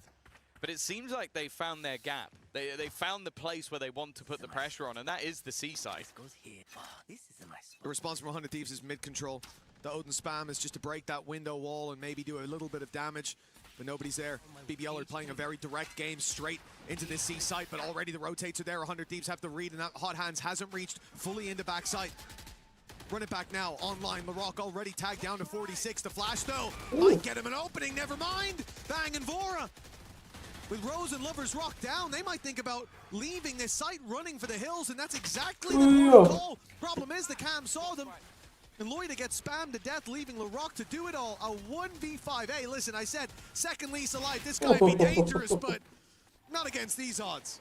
Yeah, fantastic holds. The initial delay, the catch of the flank immediately, and then just the pace at which we saw that rotation come in from 100 Thieves. Even though they left one man alone on that site, they felt incredibly ready to make that move back in. Now look at the time they actually pushed the backside. There's already about 4 players ready and waiting for BBL to try and make that move. Even still, It's another investment, but really does feel like this is going to go all the way. Neither team really able to find a steady footing just yet. There they are. Oh, Timotino has taken a lot of space and hearing a lot of steps. The rotations are already coming towards this A site from 100 Thieves. It's Timotino. They shouldn't expect him this early to be tucked in that corner, but they've seen him. Rose spotted the edge of him, but unfortunately couldn't land the shot. And so BBL now, having lost all that space in mid, you can't really just commit to the A site. You know the rotates have probably happened. You have to kind of re-clear that mid space so they don't have an immediate flank on you. And with no information towards the C side either, BBL are playing this round blind because of how this round started. Still, now they've been spotted. They've been seen around that middle area, but it does seem like 100 Thieves are playing into the retake this time. You have the run it back available to you. Maybe hoping for a kill off the back of the trip. Instead he goes walking out. I'm surprised by that. It looked like a retake setup instead. Damage being done onto the ult, but even still, they've got to be careful. And advantage still held. Timotino, the first to make a move. Creven's shot not connected and bypassed by his opponent, leaving Lovers Rock in an impossible scenario. An easy cleanup for 100 Thieves and maybe a gamble or two taken by Cryo. I was surprised by that swing, but even still disrupting the take of BBL and now taking the lead back for themselves. I was looking at the minimap when he opened cam. Did you see if he saw them on site? Because I'm guessing he just... I think so. Oh, well, yeah. That's I thought he saw them in the cam. That's Maybe unhinged then. Is if he missed them, if they were behind the box, then that makes sense. You know, you just think, oh, I can get out onto site a little quicker before they get in. But I guess he did look like he was ready to take the fight. Swung out with intentions and, well, can't knock him for trying. A round win found nonetheless in 100 Thieves with the lead, 9-8. The thing is, for BBL, they're still able to buy into this one, and the credits could shape up okay depending on how this goes. Even if they do lose, grab a plant out of this situation, it won't be the end of the world. Few ultimates that are close by as well.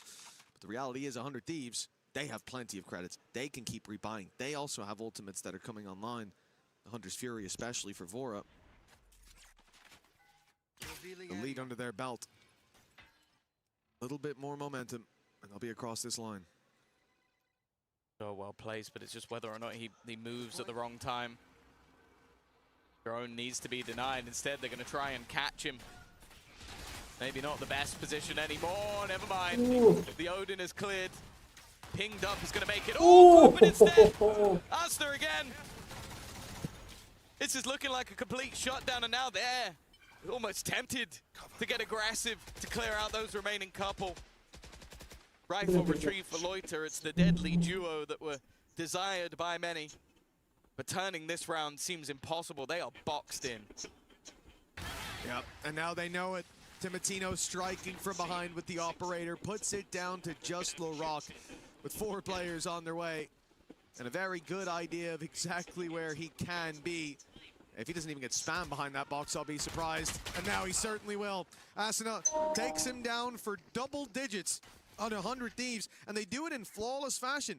If you thought their money was a problem before, it most definitely will be now. And for BBL, after a close, incredibly close first map, going to OT, and then a dominant second in their favor, seems like they might be running out of steam at the very last moment.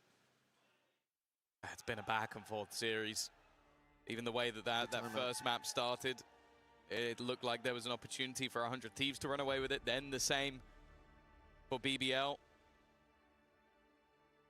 Then map number 2, after 100 Thieves took the victory, I was going in saying, oh, they need to have a dominant half. Well, they had a dominant 13 rounds in a row. And now, this map has been anything but dominance. It's been back and forth all the way through. 3 rounds in a row is the most that any team has managed to garner in a streak. And well, after a few in a row, that's the moment that a pause comes through. I believe from the BBL coaching staff, a chance potentially for them to get some wise words from Key, but it's a scenario where, yeah, you fought tooth and nail. You've shown that maybe there's more depth to your map pool than you might have expected with Split, and obviously Haven being a little bit further down their pecking order. But if this is the first time we see 4 rounds in a row in this map, I wonder if it might be the trigger towards the end. Well, this is the last stand of BBL. 100 Thieves are about to hit 11. It will have to be a gargantuan effort to get back into the game if they lose this one. And the full buy comes into play. No credits for the next spam from Asuna. He's put under pressure. Forward delivers, but the kills, at least for now, not picking a favorite. Trading back and forth. Kreven's done his work, but there is much more to be done. BBL calling the freeze for now, or perhaps the full-on retreat, leaving the A site, making their way. If it's towards those pings, I fear they may go C. Okay, into the window. I think they were saying be careful of the C push, and that's a good thing, because now look at where Timotino is. The operator's waiting on C, watching for Garage, watching for C long. But the B site, the easier fight. Still Bang to deal with. He's actually stepped away. Antisturi could deny them. Look at the position of Vora. You don't play this spot for no reason. He's trying to get them, and he's caught Loiter, his 3rd kill of the round already. Rose will get his own ultimate online from this plant, but it's finding a position where he's able to use it that's going to be far more of a problem. In fact, I think he's just going to have to commit to playing the site alongside his teammate. Larocque at the back. That's Bang spotted, but the other 2 are still unknown. There could be a player flanking through middle that they have to be aware of. The spam shot's not bad, but not quite the kill, and Bang leaves it now just to Rose. A nice first shot, but he's so desperate, and he gets them all! 5 HP for Rose! But once again, he shows those thorns! It seemed like it was BBL's darkest day, and Rose decides to bloom. A fantastic clutch from a man on 5 HP against players held in much higher regard than him. That is something else. It was an even trade situation to start this out, but it looked like the work was done. The game was over, and just like that. I didn't believe for a second. Not 1 second, especially when I see Timotino jump across to bait for his teammate. It looked like the freest kill of all time, but somehow Rose has managed to land the shots. 3 rounds in a row, we mentioned it. Nobody has broken that trend throughout this map so far, and still nobody has broken that trend. It took a 1 versus 3. Lucky to be alive is Vora. Joke's over. Oh, the run it back from Asuna right away. They heard players in mid, and he just wants to full pressure them. Still plenty of room left on that for him to find a battle, but not one that he wins. Rose dealing with that ultimate. And BBL have plenty of their own in response to Hunter's Fury that had a lot of impact for 100 Thieves in the previous round. Now online for Rose, thanks to his big clutch. The finger guns there. If Lover's Rock wants to up the pace and play pace even without that operator, might be the way to entry into Garage. And indeed it will be. Activated, fired in, and now with the stun, this becomes very dangerous, but that Molly has bought Asuna a lot of time. He's able to slip out, he's made it to long. He should have been dead to rights. That paranoia also helped him. Bang slowed them down, walking on the other side, but Larocque's won the fight. Spike now going back towards A. An aggressive push coming in, but the lurk of Kreven has been dealt with. Leaves things back into a 3v3 scenario. Now they know exactly where their opponents are sitting. The aggressive heaven spot was bait, but Rose has been dealt with immediately. Puts them back. For 2v3, another clutch scenario needed for BBL. It was a big round for Larocque, and now Lloyd is joining him. 2 versus 2. Bang and Cryo to find, and they're split as well. They're coming from different sides. Time is against them now, ticking ever quicker is the spike.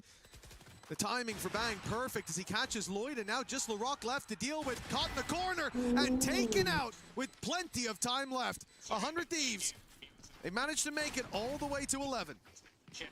Hey, they definitely got a little bit spicy in the middle, and a good recovery towards the end of the round.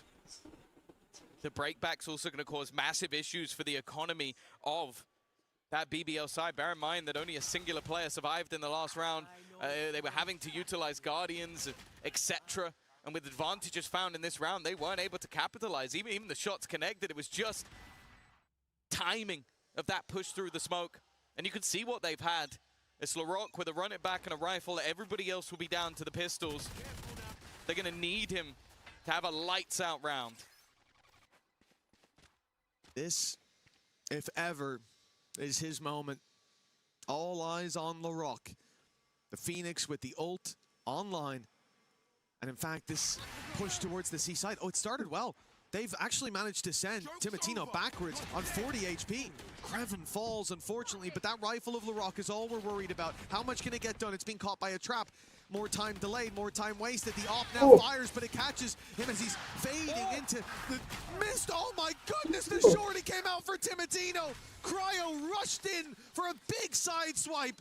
And what looked to be run it back, leading the charge with the op shots missed, with the damage onto Timatino, ends up as a flawless. They are set up and ready to close out this map. The third and final in the series. They've had to fight tooth and nail to claw their way through their maps, with Split in the middle being a different story. However, if they make it into that playoff stage, I don't think they're going to give a damn how they got there. The main thing is making it there, having that extra preparation time for what will be coming up next week. And for BBL, they are a round away from having to try and fight versus EDG again. It's a faster pace, but Cryo again living for the moment. Caught the push up from Bang. It's going to be an interesting one, and he's found another victim. Leaves another disadvantage TP to the other side of the map with the spike, in fact, from Loiter. GG's. Mates are nowhere to be seen. They're waiting for the rotations to be pulled. I'd be able to get a plant that, I don't know, I feel like it would leave me confused, and I can see everything that's going on. That's too risky as well. He has no idea if there's a player close to him in heaven. You plant, he kills you, nobody can stop the defuse. Have to wait for the rest of the team, but the problem is the longer that takes, and they don't know if short or long or clear, they have to take their time. But now 100 Thieves start to realize they're not going to keep 3 players outside C. They're going to push. They're going to go through mid, through garage, see that nobody's there. Eventually, you're going to have Asuna check C long. No one's there. And all the pieces start to add up and starts to make sense. 30 seconds on the clock, and as soon as they're spotted here, there's going to be a player on their back immediately. BBL should expect that. No noise across the map. Somebody must be contacting somewhere. But can they expect them to be this close? Bang. Drawing their eye to start with. Still has a paranoia, and that's going to be set up any moment now. They're waiting for it. In fact, there's the paranoia. Now the swing comes through, and he misses. It's a whiff from Timatino. A lifeline for a BBL that looked dead to rights moments ago. 3 players all from the same angle. A spray down could solve this, could give BBL another chance, but Loida has to do it all. Rose showed him it was possible, but not this time. 100 Thieves, 13-9, with a bounce back from the desolation of Split. They've locked in and planted their flag in playoffs. Qualified for playoffs. Top 8. EWC, they were placed into the group of death. Of course, a lot has changed since then. New players, new blood. I think Timatino has definitely been one of the most exciting to add into this roster. But the changes of coaching staff as well have brought them to a place they've not made it to before. The playoff stage is theirs. And for BBL, this means another fight needs to be had if they are going to make it into that playoffs bracket later in the tournament. It is a big step up from 100 Thieves and a victory well earned. And I think you see exactly what I was talking about during that game as well. In the position that they need to be. They don't know where Brock is, though. 11, Can Brock be the hero right now? And oh my god! You've seen Brock win those before, but not today. Chronicle was so quick to know that Brock was in wine. That spike is down now. Wine. It's going to be so much harder to recover. Chronicle has no idea that someone's top mid, but actually Scuba making noise. Chronicle heard that Scuba. Is he going to clear it properly? Patience. 30 seconds left. Kiko flanking as well, by the way. Eventually, it'll be contact on both sides of A. Over in Heaven. And over in Gelato as well. God, all these players are so close. That's a barrel. That's a free kill for Chronicle. And he's being patient about it. Really marinating that one for as long as he can. And now Kiko understands how dire the situation is. He'll probably just back on out. This is an expensive gun you don't want to give away. Yeah, they can still buy next round. If they keep this operator online, they get to keep it without having to force 5 rifles instead. So really good save, but also that round by Vitality. I mean, 2v3, Brock struggling. NRG was so split up. They were so scared of that Vice wall on Cat popping and giving away the positioning of Kiko, but it didn't matter. Nice re-clear by Chronicle. Really big round turner here, and all of a sudden NRG, they've just taken that time out as well, that last round. They're going to be struggling to find answers here. Coming down to that 2v3. 2 ults online though. Sayonara with the run it back. He's on that Cat. Might try to do something a little bit aggressive, and Durka back on this B main. I mean, one more round and NRG's going to be full broke here. Kiko at least will shut down the run it back quick and easy as the rest of the players start to find their way on towards B. 3 minutes from Vitality here receiving Durka all the way in boat. Speaking of that, Chronicle will be the first up. Durka doubles for Ethan. It's only Kiko that will get something against Yampi here to keep things so competitive. So 4 alive, though, as the Steel Garden comes on through. But at this point in time, NRG got to peel away from B, at least for the time being. 4v3, shutting down that retake, but it just wasn't enough because 2 of these players on site just doing such a good job here for Vitality, holding, playing passive, not overextending, not over peeking, just getting theirs and delaying long enough for Yampi and Sayonara to be able to be on that B site. But Profek, he's alone on A here. Needs to play it a little bit safe. I think he's in hell. Kiko trying to find one, trying to find a rotation pick at least so that they can equalize numbers. There's a shot, Kiko onto Durka.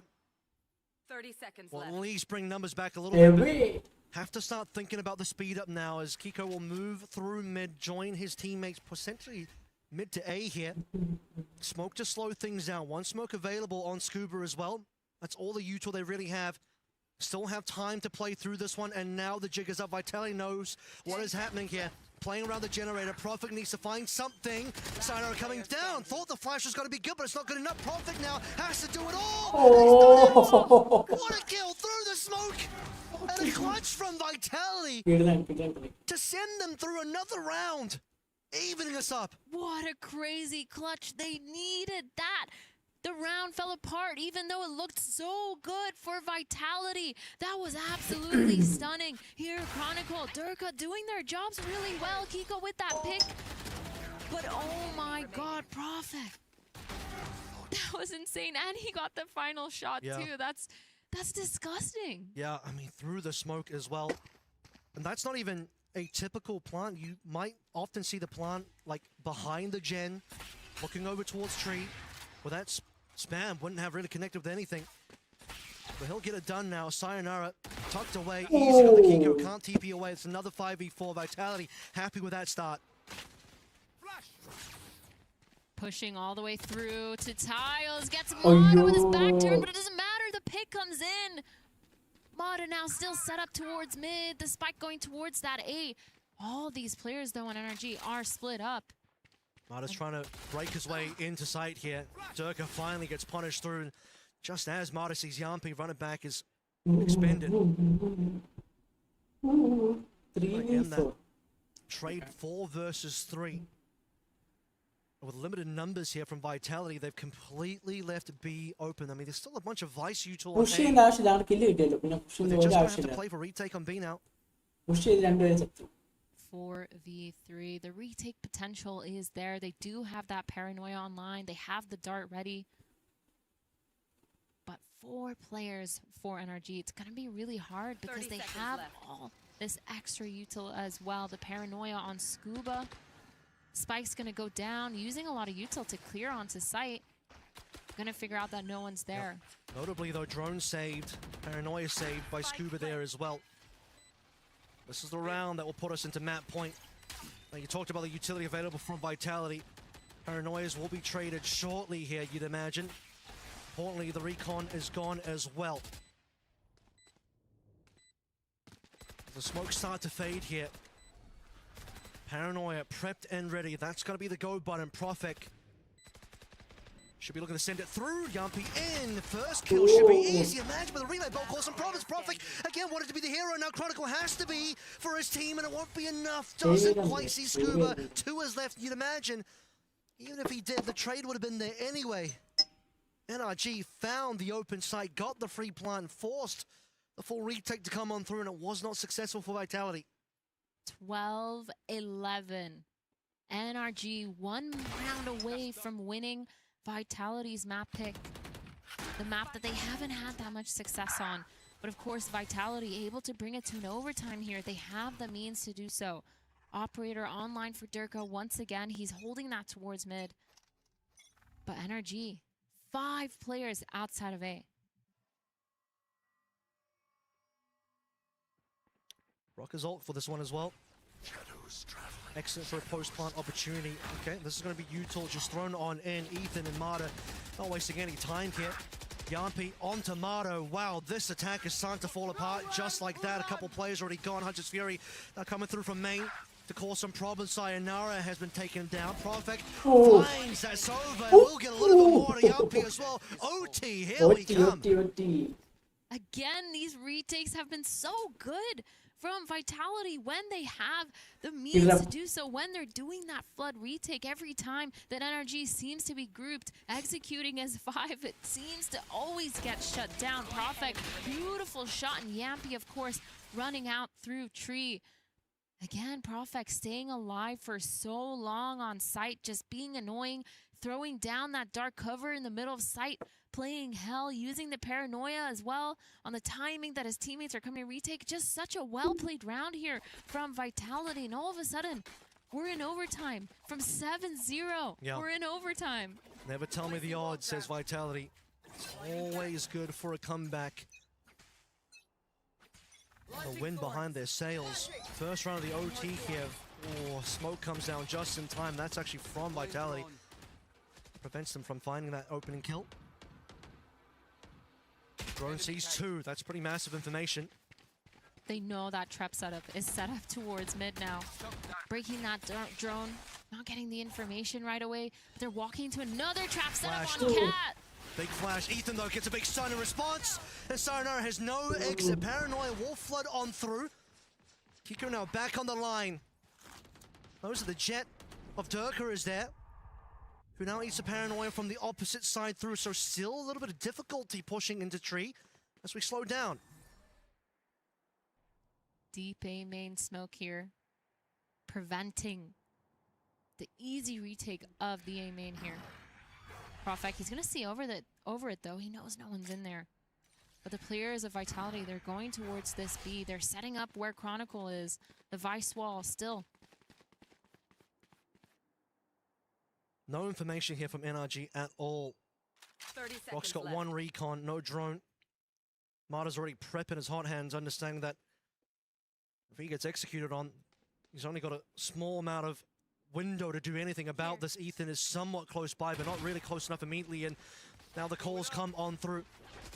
All the Phoenix utility you can manage to try and slow this one down. Ethan, where are you going? He just completely walks into Chronicle, doesn't realize that he's there. Marta trying to hold his position, shorty in hand. The boat location is so important, but he can't cover both the angles, which means both your duelists are gone now. 3 versus 4. And an operator for the retake here as well. At least you have Scuba coming through from main. Shot available potentially. I don't think Profek's going to really peek into that one though. We're running out of utility here as well. The setup from Profek and Durka is going to cause some real issues for players walking downstairs. But you start to make some real moves here on the top. Durka wasn't expecting it, but Kiko wasn't expecting Profek either. Who just completely stabs him in the dark. And a big celebration for Vitality as they take the lead for the first time in the map. What a wild round. This looks so back and forth. Ethan just running into sight, not realizing that players were already up, or at least not seeing them, and Profek with a beautiful 3K to end that. The players, they're so excited. You can hear the yelling on stage. You can hear Yampi hyping up his teammates. And now 13-12. NRG back to the same aim, back to doing something together, a little bit on the quick side with the spam towards mid just to apply some sort of pressure, but it's not really going to pull any rotates. Vitality, 2 setups towards mid, trying to fight for that cat in mid. They got the information, they hear, they execute, and now, are they going to be able to flood? It's another fast Exy coming through for NRG. They've done this one plenty of times. Fast lane gets Ethan all the way into hell for a fast plant. Doesn't even matter now that Durka found his way in towards the mid. Even if he looks for the long rotate, we'll be pushing into some trademarks, some util being left behind. See what we can get out of this Vitality full 5-on-5 retake. NRG looking to push us into another 2 rounds of OT. Blinding. Paranoia prepped. Not deep enough. Brock, really important now. He's the one that needs to do a lot of work to stop these 2 players. He's already been mulliganed out. Sayonara diffuses his location. Dirk onto Ethan here as well. It's looking good for Vitality until NRG strike back. Kick a low HP, but it's just Sayonara available. He's flashed out. And Martin makes sure that there's not going to be a finish just yet. Playing on side in that post plants, making sure that they're having that crossfire. Really well done. They knew not to overextend the second that they got all that information. But NRG using this time to pull out a timeout to talk about this next round. They've struggled on their defense side. They've struggled also on their attack side, but that was the first one they won in a while. It seems like for Vitality, they're going to use this time as well to just discuss how to prep for this. The adaptations for both these teams are coming through. It feels like every single round, each team is adapting and they're always one step ahead of each other. But of course, for Vitality, they need to win this map, in my opinion. I feel like this is the map in this map videos so far that plays towards what they want for NRG again. The first time we've seen this comp. First time we've seen them play this successfully in a while, and so I'm really looking at Vitality to lock it down here if they want any chance at making this a 2 or 3 map series. Haven't seen too many OT so far in this tournament. EDG had one on the first day. 100 Thieves had one against BBL, and that winners bracket game as well. You haven't caught up with the scoreline so far. 100 Thieves will be our first team qualified through into playoffs, so there's already one North American / America's team already in for the EWC playoffs. NRG looking to be the second, unless they get spoiled here by Vitality on the comeback run through. Once again, defensive side, this time it's NRG able to walk down. 4 players, make it 5 on the side of Vitality, setting up for a B hit. But it seems like NRG, they have the right read. They've all rotated over towards this B side because of Mata being pushed all the way up through A main. And this might be the adaptive thing that NRG has done in order to be ahead. Smokes up. Scuba knows something is coming on in. You already have Durka finding his way onto side, but Kiko had an easy shot that doesn't quite land, and a scan in towards Logs as well. Could cost a life for Yampies out of that position, and Brock makes sure that Durka doesn't get away with anything further than he already has in towards the site itself, though. Scuba goes for 1-to-1. Mardon to profit here as well. Just Chronicle left alive now. We're post timeout here for NRG, and it seems like they found success on the back of that one. A triple face from NRG will secure that round in OT. Really nice gamble to get proactive to push that A main there from Mata, and it worked out in their favor because not a single soul was there, not even a Vice wall. They had 0 passive information on the side of that map, and now Vitality, they're gonna sit and talk about it. They have that timeout. They've just used it because they need to figure out what went wrong. I think NRG just made a really good gamble, but now this next round, this attack side, it's going to be so important. You had that big walk down from Mata super early, down cat in the round, some good information gained, and then noticing the lack of presence from Vitality, they're saying, okay, let's start pushing our way over towards the correct side of the map. And over there, on B, waiting for Vitality to strike. Durka got away with a little bit of sneakiness there, but ultimately, Brock and the rest of the fellas, NRG put the numbers in their advantage in a 3v1. Happy to take those odds in their favor. Looking at the scoreboard too, Mata going absolutely insane, and it feels like every player on Vitality is putting in the work as well. But it's just coming down to those small little gambles and whoever wins out. NRG NRG finally winning a defensive round in this overtime. But for Vitality, they really need to figure out what's going wrong. 3 players again towards the side of B main, trying to get some sort of aggression. So, Marta already dropping a 30 bomb, by the way. He's on 31 now. He's showing his value here as a player that in the Paper X game had quite a slow start on to Fracture here. He's all been lights out. Plenty of players on the Vitality side have already made their way into B main, but no info currently in mid. Market's dirty and Durka finally finds out. So much mid info. They know they've turtled up onto sites here, using that A main smoke too from B just to put a little bit more pressure, but they're ending towards where all the Vice util is. Chronicle, he's been really good when they have ended on his site to delay for as long as possible, just be annoying, and the cat split is up. Okay, here we go. The Recon's already tagged a player. Marta just walks on in, no fear. Yampi deleted, and a big shot from Kiko as well. Patience being rewarded, Durka being taken care of. And is this the beginning of the end here? NRG have been sniffing for this map victory for so long now. Double OT. But it might just all end.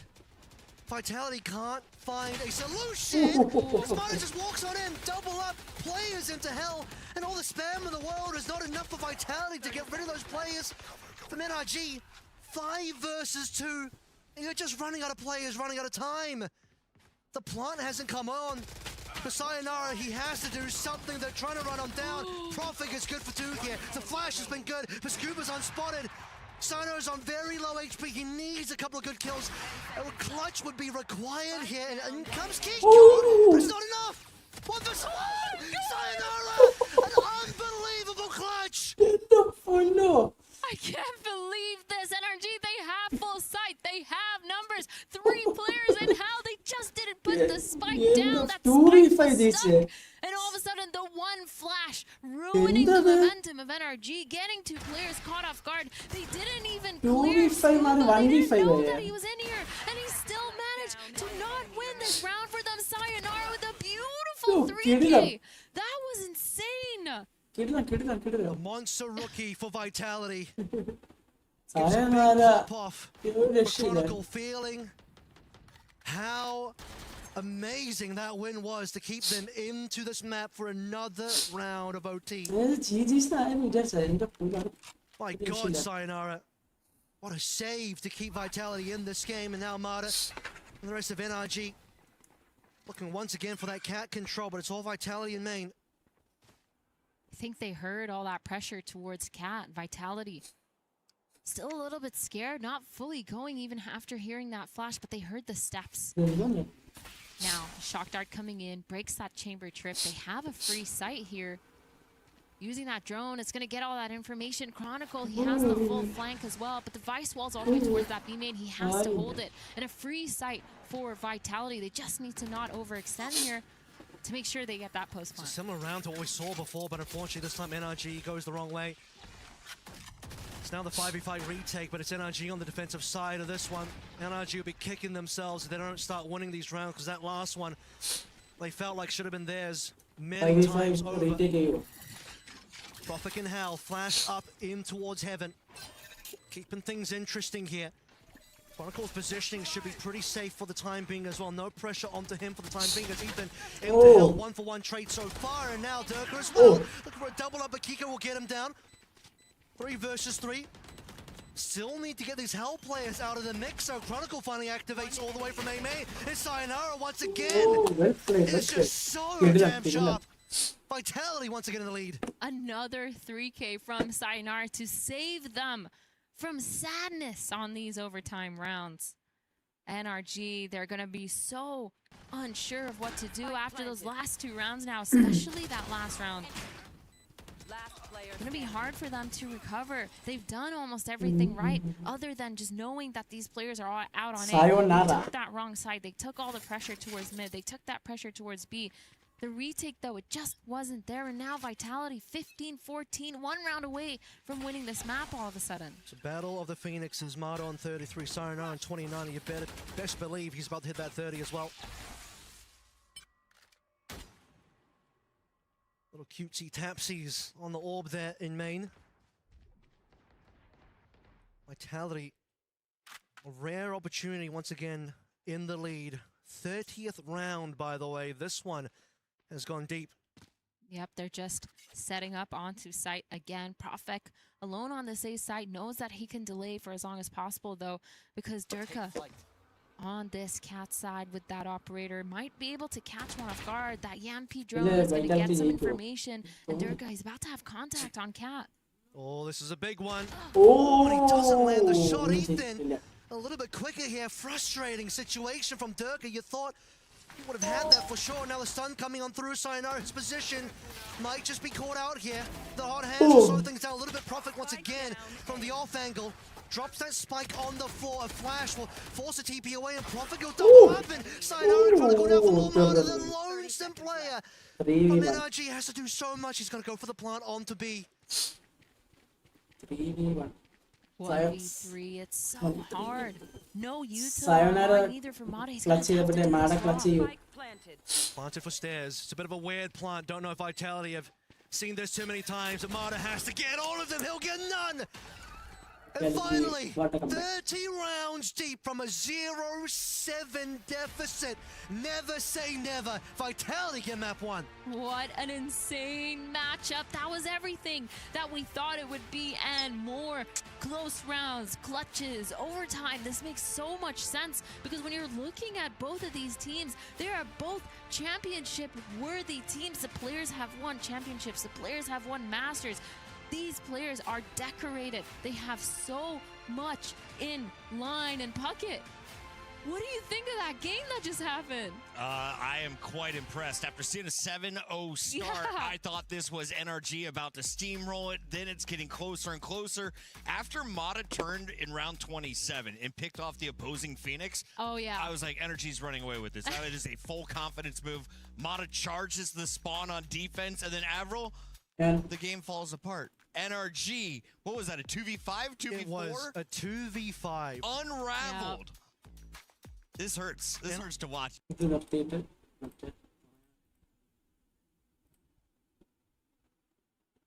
That for KC, the entirety of VCT has been hard, you know? I'm gonna be honest, 2023, forget about it. Let's just pretend that year for KC did not happen from the bottom of my heart and with all my love. For 2024, they started off so strong. Yep. They managed to get into the first event of the year. They win kickoff. They think it's amazing. You know, this new revamp is going to be a new era for KC. It looked like that for kickoff.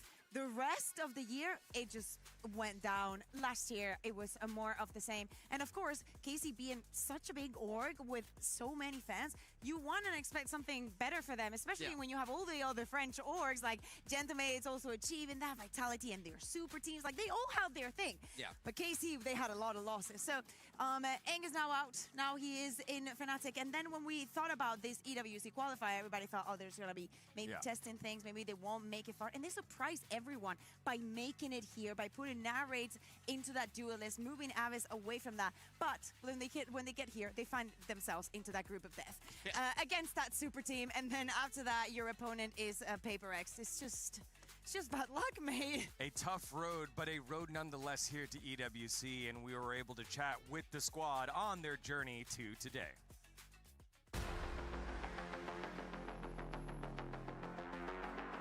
I'm very happy that we managed to qualify to EWC because it's a very big step for us. We don't really care about the enemies we're playing against. There's Paper X, who were top 2 in Masters, and also Vitality top 4. Of course, they're insane teams, but if we manage to get out of this group, then we have a high chance winning the whole tournament.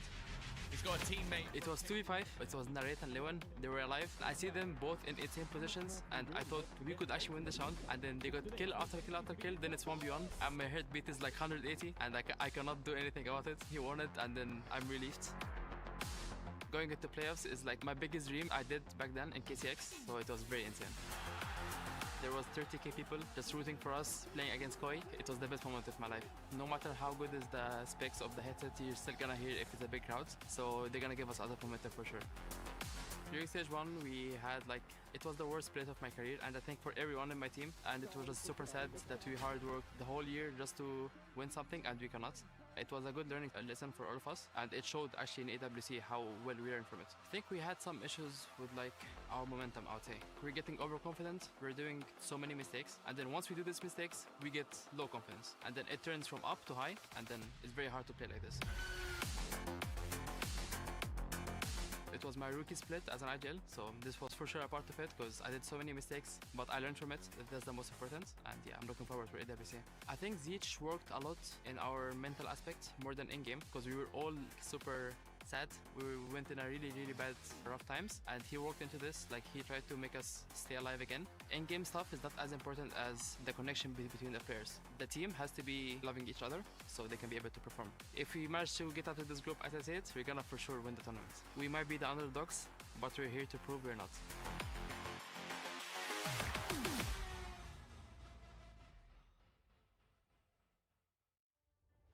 9th, 10th during kickoff, 11th, 12th during split one. I think we got a very honest response there by Aves in his rookie season as the IGL here in KC. But then they go first, second, and knock out Fnatic from EWC qualification, which is just absolutely nuts. It was crazy. I was watching from home and I could not believe it myself. You know, when they started winning matches and they won one, fell into the lower, and I was like, oh no, KC, not this feeling again of yes, you can do it, but you're just literally one step away from the door, but you just can't cross it. And it's good to see that from one side. You're saying that, and he's also speaking about his rookie split as an IGL. But also, we need to think about the fact that that is a role that is completely jinxed for the side of KC. So. That is bad news. And apparently, we have the map veto already. Yeah, we see KC take out Split. Paper Rex banning Haven. They love to ban Haven there. What? And a Sunset pick. First. This makes sense. I love this so much from Common Core because Paper Rex came straight from London, straight from the very final of it. They haven't had as much time to prep for this event at all. With Sunset coming into the pool, I can, I promise you, you can probably count the number of Sunset reps on one hand. Oh, and Fracture! We're going to get, is our definitely on this. This is our first Fracture. Yeah, Paper Rex with Pearl out of the pool. Yeah, Haven is the next best option, especially if you're going up against a team that has succeeded a lot on a Haven. And I love that you're saying that about of course, Paper Rex has not had time to prepare the Sunset. They did have a good Sunset though with the Vi on the Sage. Please, I'm playing for that one. Please, the Vi on the Sage. That will make me so happy. But at the same time, think about this. If you're KC, you know that you're the underdog. It is Paper Rex. You've played against them twice. You didn't win. It is difficult. Everybody knows that. If this is the way that you go home, get some Sunset practice before you leave and do it against Paper Rex. That's the best one. Absolutely. Again, very much an underdog story here with Paper Rex coming straight off of Masters in a opportunity to win it, falling short yet again, but still one of the most dominant teams at every single tournament, every single competition that they play in. I mean, 2 second place finishers internationally this year, and realistically, London, they were the heavy favorites going into the tournament. Everyone, myself included, was saying it's their tournament to lose, and they couldn't make it work in the final. It's always the same, no? Well, I will say, they love a lower bracket. I'm not surprised to see them fall down to the lowers in the groups. They don't like to win cleanly. They like it track by track. Exactly. Yeah, but from the bottom. You gotta have a little bit of adversity if you're Paper Rex, so the lower bracket is exactly where they want to be. The question is really, can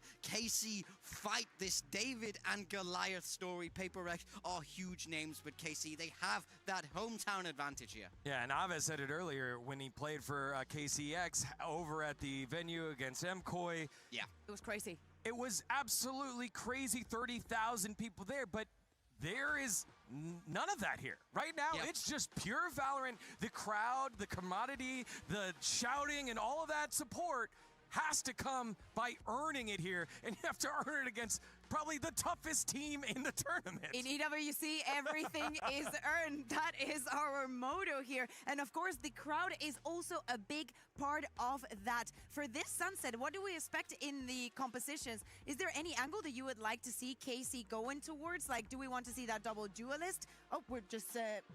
We're straight into it. Well, let's find out. It looks like we saw a glimpse of it. We're back. Let's go. So, Lewin. They can play in Harbor. That way, no, there's not going to be a Sage. Something in Jin, something on the Whaley Jing, on the race.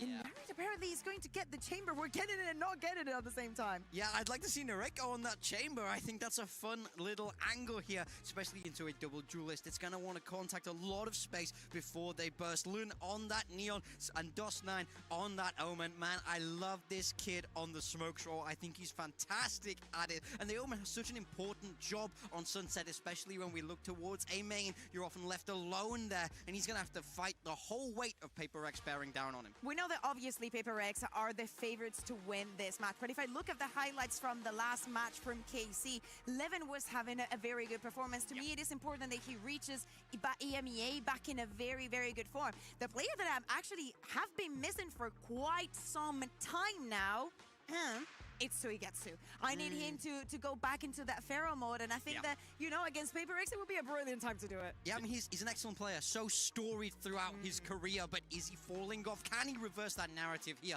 against one of the toughest teams? Well, a cheeky map pick here by KC, using the Sunset against Paper Rex, who haven't practiced, come straight off of London. Let's see if they can steal a map away, or will the dominance continue by Paper Rex despite a little bit of a stop down in the lower bracket? Let's send it on over to Achilleos and Paper Thin to get into our elimination match of Group B.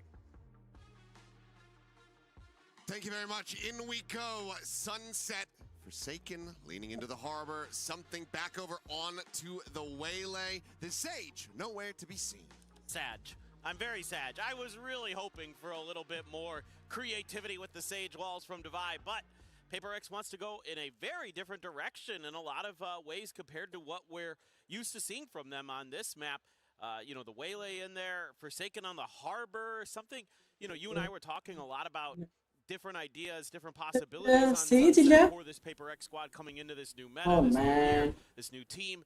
Well, slightly new team, one different player, but the harbor is something that I thought on this map could be good. I didn't think Paper Rex were going to be the ones to debut it out. Like, yeah, maybe Valorant, something like that. Exactly. You know, players, it was very known for playing that harbor, but it's going to be Forsaken. Obviously, has played it in the past, a couple agents that he hasn't touched quite just yet. It's in that arena. Arena actually in the mix there, but Envy's going to be able to find two off the rip. Levin and Narek both going to be taken out, but Sugetsu. Desk was talking about it. Kakuka in particular wanting to see Sugetsu hit his stride again, and he is. A second kill found as Forsaken with the ball, and suddenly it's a player advantage into the hands of Carmine Corp. That's a pause for Paper Rex. A little bit of an exploration by Envy, though. He is getting rather deep in enemy lines. Just going to be a timing here. Tucking back, but Sugetsu watching for this. Can he find the kill? No, he cannot. It's going to be Envy staying alive. But down to 22 health, something as well previously tagged. There at 75. Practice used, but it's not really going to be seeing much of anything here, so we'll have to continue just scaling forward. Saturate to the corner. Nothing to be found. Both players of KC playing here in main. Ready for the swing. The paranoia to fly. Does not connect, but it's going to be Dawson with the Sheriff to take down Envy. Now everything on something, and the time is just going to be gone. Finds the headshot. They know he doesn't have it. Held up the half. He'll get some decent ult charge, but cannot get the round win. KC take the opening pistol on Sunset. This is incredible work. I mean, a good read early from Paper Rex that there was going to want to be some kind of mid-exploration from the side of KC. They've got the stacked numbers there, but Sugetsu, one of the players who devastated Paper Rex on that FPX team at Masters Copenhagen, and everybody's going to remember that breeze where he absolutely went crazy. He starts things off with a bang once again for Carmine Corp. Old rivals facing off. Carmine Corp. Grab a couple rifles here, a lot of rifles in fact. Narrate, the only one who doesn't have one, he's got a Marshall. The Prowler out, it's just a hell of a lot of gunfire. No bodies on the floor quite yet. Well, triple push from Paper Rex, wanting to try to take this space. Wall's going to get raised. Tuck back through that one here. Sugetsu will look to try to take them down, but avoids getting overwhelmed. Doesn't end up suffering any damage. You're already taken on Paper Rex's side. They just go their separate ways. I mean, Paper Rex is being very aggressive on the map, but again, something he's read, and he is. He's dealt with by Sugetsu. Forsaken, under pressure, down and dusted. Yeah, unable to get that Nearsighted out onto 11 fast enough. Will end up falling to the wayside now. It's these 3 remaining players to try to put a dent in. Need at least 2 kills to really start getting any significant damage to the economy of KC. Push in, look at the try. It's just take down this Neon, but he's able to hold his own. The paranoia as well. Flawless. DOS9 able to find Device, so it's a flawless Hello, കേൾക്കാവോ? for KC. ജലദോഷം. Hello. Hello. പറയുന്നത് This is കേൾക്കാവോ? huge for KC. They invested a ton into that round. I mean, there was a Bulldog, there was a Phantom, there was a Guardian, and there was another rifle in the mix. Can't remember exactly which one. It might have been another Guardian or a Bulldog, but regardless, you carry that all over, and Paper Rex did grab a few pistol buy-ups into that, so now the Marshall won't be a one-tap, but still scary, man. Ton of weaponry there. Paper Rex didn't find any value. Usually, if they're grabbing those sheriffs, they're going to find at least a kill or 2. Usually ഇവിടെ Damage. Etsu wary, some kind of push out. Mute ആണോ? Hello കേൾക്കാവോ? ഞാൻ പറയുന്നത് A കേൾക്കാവോ? little bit of contact. A killer clears it, sees if Usually ഇവിടെ maybe catch him trying to lurk around, but that's not going to be the case. AC now just laying out their plans for this B execute, which is relatively wide open. Forsaken tries to delay a bit with a wall and does take one down. 11 dead on the entry. Ducks back, seems to be avoided. Smoke's now going to be set up. Seems like it's just going to be a matter of time, and there you go. Before he tries to go for a timing spray. Will be avoided. So if a drone may be able to spot out a little bit here, is Jing going to be the one under some pressure? Blast pack attempted, but cannot pull the trigger on that one fast enough. Sugetsu, however, will get out-traded. Something is able to find that kill on Divide. Takes down DOS9 as well. Just there at the bottom of mid. Ooh. The right falling. That leaves just Aves still with an opportunity to find some more damage. Something is at 10 HP. Jump peek into the refract. Forsaken here, but will be able to setting the spray. Finds that elimination, and overall, it's a very clean anti-bonus from Paper X. Yeah, that's exactly what they needed. They're giving up a really clean anti-eco to KC. You can see some of the early ideas for Paper Rex. Stack up, be aggressive early. They're always pushing the map somewhere so far. There's always somebody either going up mid or going through A quickly. I like the backup plans they have in that previous round. 3 push out A, have the harbor at B, over watching mid, then can use that wall to stall things out a bit. Helps when Forsaken gets that big first kill, but Narrate going to be upgrading to the operator. Onto that chamber for that first kill, and he gets a tag. Gets a tag, but does get taken down. Rather just Sugetsu. Definitely just a rendezvous out to safety 4 in a raid. The regen armor, so back up to 25 on that front. Otherwise, HP is quite low. And Levin nearly with an opportunity to be able to split the difference there. Get the collat, but he cannot. Oh, Narrate does a good job there, making sure that Jing can't scale forward off of A. So Paper Rex only going to be able to push forward through B, but the trip is there from Narrate. Keep something in check, but that does create an extra angle here, even if they're able to get through Market. Seems like they might, depends on what Devi wants to do. Heard that Prowler. Now the tap of the door. He shifts his sights back over, but will go re-peeking towards his top mid position. The operator going to be put away there for a brief moment. The shot ends up going wide, but right with that headhunter is able to take him down. These 2 players still very low. It's a very real opportunity for KC to still make a go of this in a 2v3. The holding close. Just the one shock dart. As far as the kit is concerned, looks like he wants to maybe just try to swing out of this one on a timing. Face it patiently, tries to go for it, gets a spot out. DOS9 now going to be taken down, and Narrate completely isolated at backside. No way in hell. Try to get his way out of here. Maybe can get some more damage in, get towards an ultimate, and he shall as Envy will fall. Something, however, is out for blood once that convergent path's online a little bit faster, and he'll get the extra charge turret. So now tied up 2-2. Yeah, it's really good map awareness from Paper Rex in this round. It could have gone very differently if they don't read that, you know, with that push up through mid top, which direction it ends up going, because after they kill Devi, it's pretty wide open back there, but they send the 2 towards A. They read that nicely. I think because, you know, they feel like, okay, we've got something on the other side. Let's stick with our 2 setup, rely on him. He's still got full health. You know, Envy and Forsaken already a little bit beat up. Guess correctly, and that's going to be the operator into something's paws. Here's some noise. Push out, all right, immediately going to be dispatched. Paranoia now going to be sent, double dash over the side, and Forsaken scaling forward at alley is able to intercept Sugetsu, so now the Viper gone. This is why they slam the door in the faces of KC. DOS9, however, little headshot, cheeky little scale forward, but something just leaps around the back, quickly gets the scope through. As the spike stranded over towards the defender's side. Levin not too far away from being able to recover that. Forsaken eyes on the angle, but not on his rear. Aves, if he swings out, would have a very easy kill, but instead will send the Prowler. That's the alert here that Paper Rex needed. That's kind of unfortunate for Aves. Be kicking himself in the VOD review on that one. No way to know.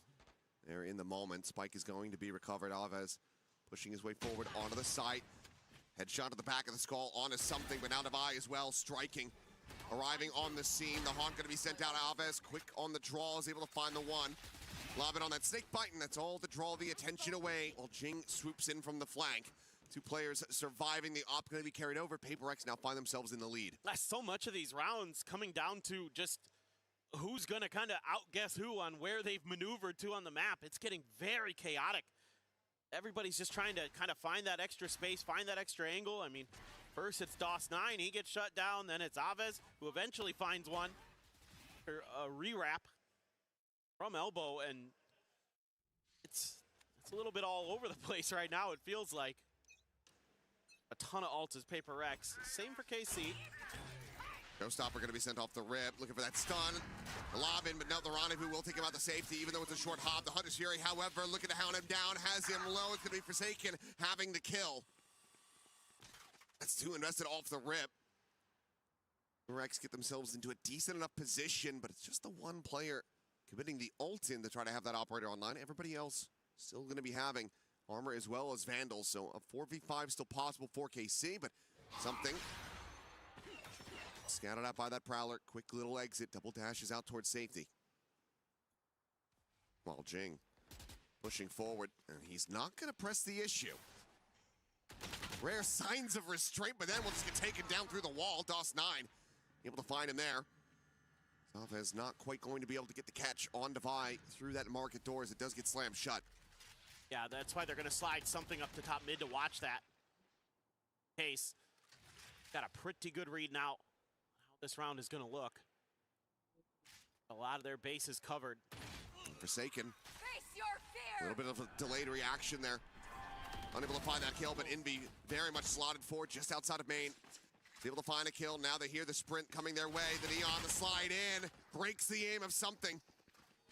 Weapon's going to be grabbed as well. Levin wants to try to utilize this as well. I've got an overdrive behind it, so I might as well go for it. They go pushing into his angle, which given they are sprinting, he's going to be able to have the read here. Slow things down. Levin should absolutely be favored. Just holding on this corner. No way to try to break that aim. And it will be Devi taken down. Envy now to try to clutch it, but as he swoops in, Levin with the recovered op will have his number, a 3K, to tie things up. Well, this is just a great late round call from KC. They realize that the B site is a little bit overstacked, and that Neon gives something fit. It's a good early set piece from Paper Rex, using that showstopper to reveal the position of the chamber.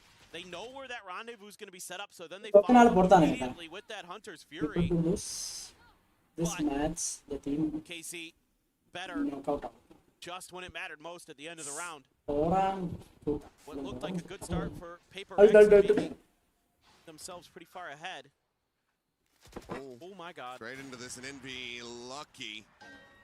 Able to skirt back away from that one. And he committed in with a drone, almost certainly would have died, but he also did have something there for the covering fire, so manages to find the punish. Get the early start here for Paper Rex in the round, and Devi will expound upon that as Levin gets taken down outside of market. AC still quickly trying to scale forward into the B site. They can still situated, just jiggling back, watching that main angle. Yeah, KC knows that if they just play really patiently, you might catch somebody from Paper X making a mistake. Forsaken, though, does get the reconfirm. They're still in market. Now the door to be shut. the swing to come through and something to have the shot off is going to be taken down. DOS9. Yo. Spotted, so something knows there's a second player, but still just can't quite get on the angle, but Devi absolutely does. Spike now down on the floor. Narrate would be able to buy another operator into the next round, but in all likelihood, we'll have to just try to save this one so he can pass another weapon over to his teammates. Yep. This should just be round over. But some good little adjustments here from Paper Rex. An extra layer to help out Envy over there on A. That first kill, that could have been a real problem. But again, we're starting to get a feel for the tempo and the pace of Paper Rex. I like that they match the pause. You know, they don't try to get over aggressive. They're not trying to push a bunch of space. You know, when KC has kind of claimed just a little bit of real estate of their own, they just hold the line and a little bit of jump peeking. You know, something takes a little bit of a better angle, I think, from top mid there to make sure that if it is, well, it could be a Neon or whatever, but he's going to be able to get that kill a little bit easier from that position.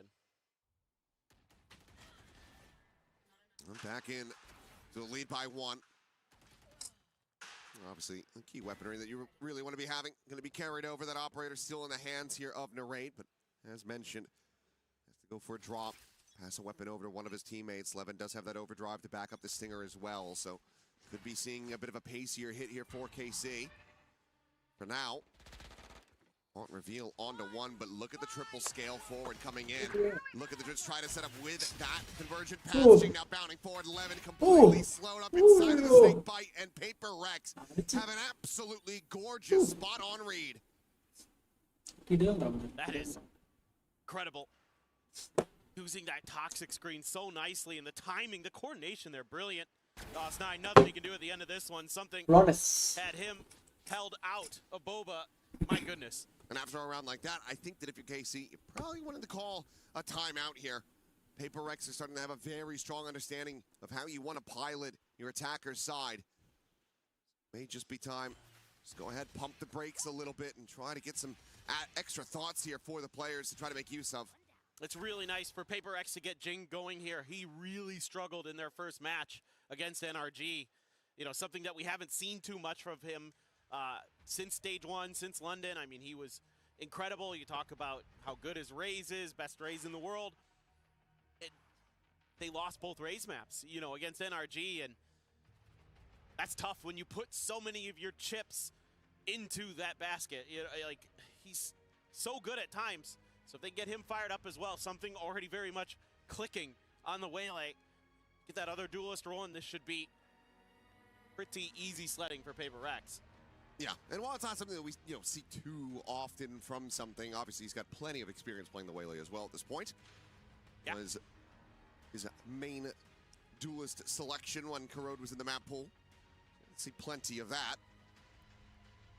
Goes back over to it here on Sunset. And I was curious what Paper Rex were kind of going to, look to slot in with these specific roles, because well, okay, not going to be leaning back into the Yoru. You're still not likely to find the same value, even if it is something. Map is just a little bit bigger compared to something like Ascent where he does play it. Meanwhile, though, that trade out will just quickly make an exit. Jing as well, trying to once again scale aggressively down into mid. Does have to back away, but all of this has established a very deep pit, completely containing B main. Paper Rex is expecting this to be an attempt to clear Devi's pit, so they've reinforced it with an extra player. They might have to give that a reconsideration. A leg shot, though, out on Avaz. Not able to find that elimination. Puts him down to 5 HP, and that's going to have all of KC now starting to get clustered up on the A side of the map. Narrate is going to dodge that drone, but should be an awareness in the back of Envy's mind that that's possible. Going to hold the elbow. Still watching for it. Yeah. Great, reading the angles correctly, and will be able to find that headshot, clearing him out. Forsaken now trying to assess which direction the flood's going to be coming through, but he sends out that Reckoning, trying to slow up this approach. DOS9 going to be contained, just tucked away here in the back. Forsaken, however, fiercely just goes pushing forward, because of course he does. He's able to find the enemy Omen after all. Oh. Something finishing the job that he had started, is able to find that elimination, but Levin gets rid of Forsaken at the same time. Their own pit now placed, fanning out towards the back of site as well as absorbing some of Alley. KC get this into a 3v3 and now decently favored to close out the round. And you don't have a ton. You have a couple mollies. Oh my God. Oh. Do they realize? Paint shell gonna be sent, but no swing wide enough to actually get the spot out there. Just a bound around the corner out towards safety. Divine out, arriving. The rendezvous placed, the leg. Oh, Ryan. Just showing a bit too much, but Levin re-arrives over on the street side, cleans up Jim, gets it back into a 2v2, and the time is starting to bleed away. Divine's able to find Sugetsu. They have to stay on this defuse, the slide in, the turnaround, and Levin gets the clutch, gets the 4K, and gets a 4th round win for KC. Love this little bit of delayed aggression from KC here. Narrate able to get a big win against Envy at top mid. That starts making it really difficult for Paper Rex to have info on what's going on around the map. So then, you know, Forsaken and something left to their own devices to try to lock this out. The pit almost doesn't work for KC, but Levin has another brilliant round. Just like we saw earlier, 10 kills for the Neon. Looking for the stun on the array, but it's going to be something taken down. Dialed in on the angle. It's a big early punish. Is Envy as well. Now will fall. Forsaken having to backpedal away. Eats a little bit of damage to jump forward though, right through the poison orb. And Narrate will be able to find him with a headhunter. And the wheels are starting to come off. Paper Rex, they were cruising. They were looking steady. These last 2 rounds. Now, they look shaken. Operator not to be recovered. Jing just to play back, maybe try to find some kind of exits, but KC can just fan out over towards that defender's side and keep all 5 players alive. This time I wonder if maybe that push from something was ahead of the dart, or the dart landed just a little late. Feels like a little bit of a timing thing there. Gave KC an opportunity to get that win and get out before the rest of Paper Rex could do anything about it. Regardless, good awareness from Narrate to be leading the charge with that operator like that. Not an easy task. I'll find you. He's able to shut down something who's been having a really solid map so far. Devi? I think it's time for a timeout on the Paper X camp. He's done it again. Yeah, that's... I mean, just misjudging where they had planted the spike, where it was going to be safe, but obviously there was no one near him.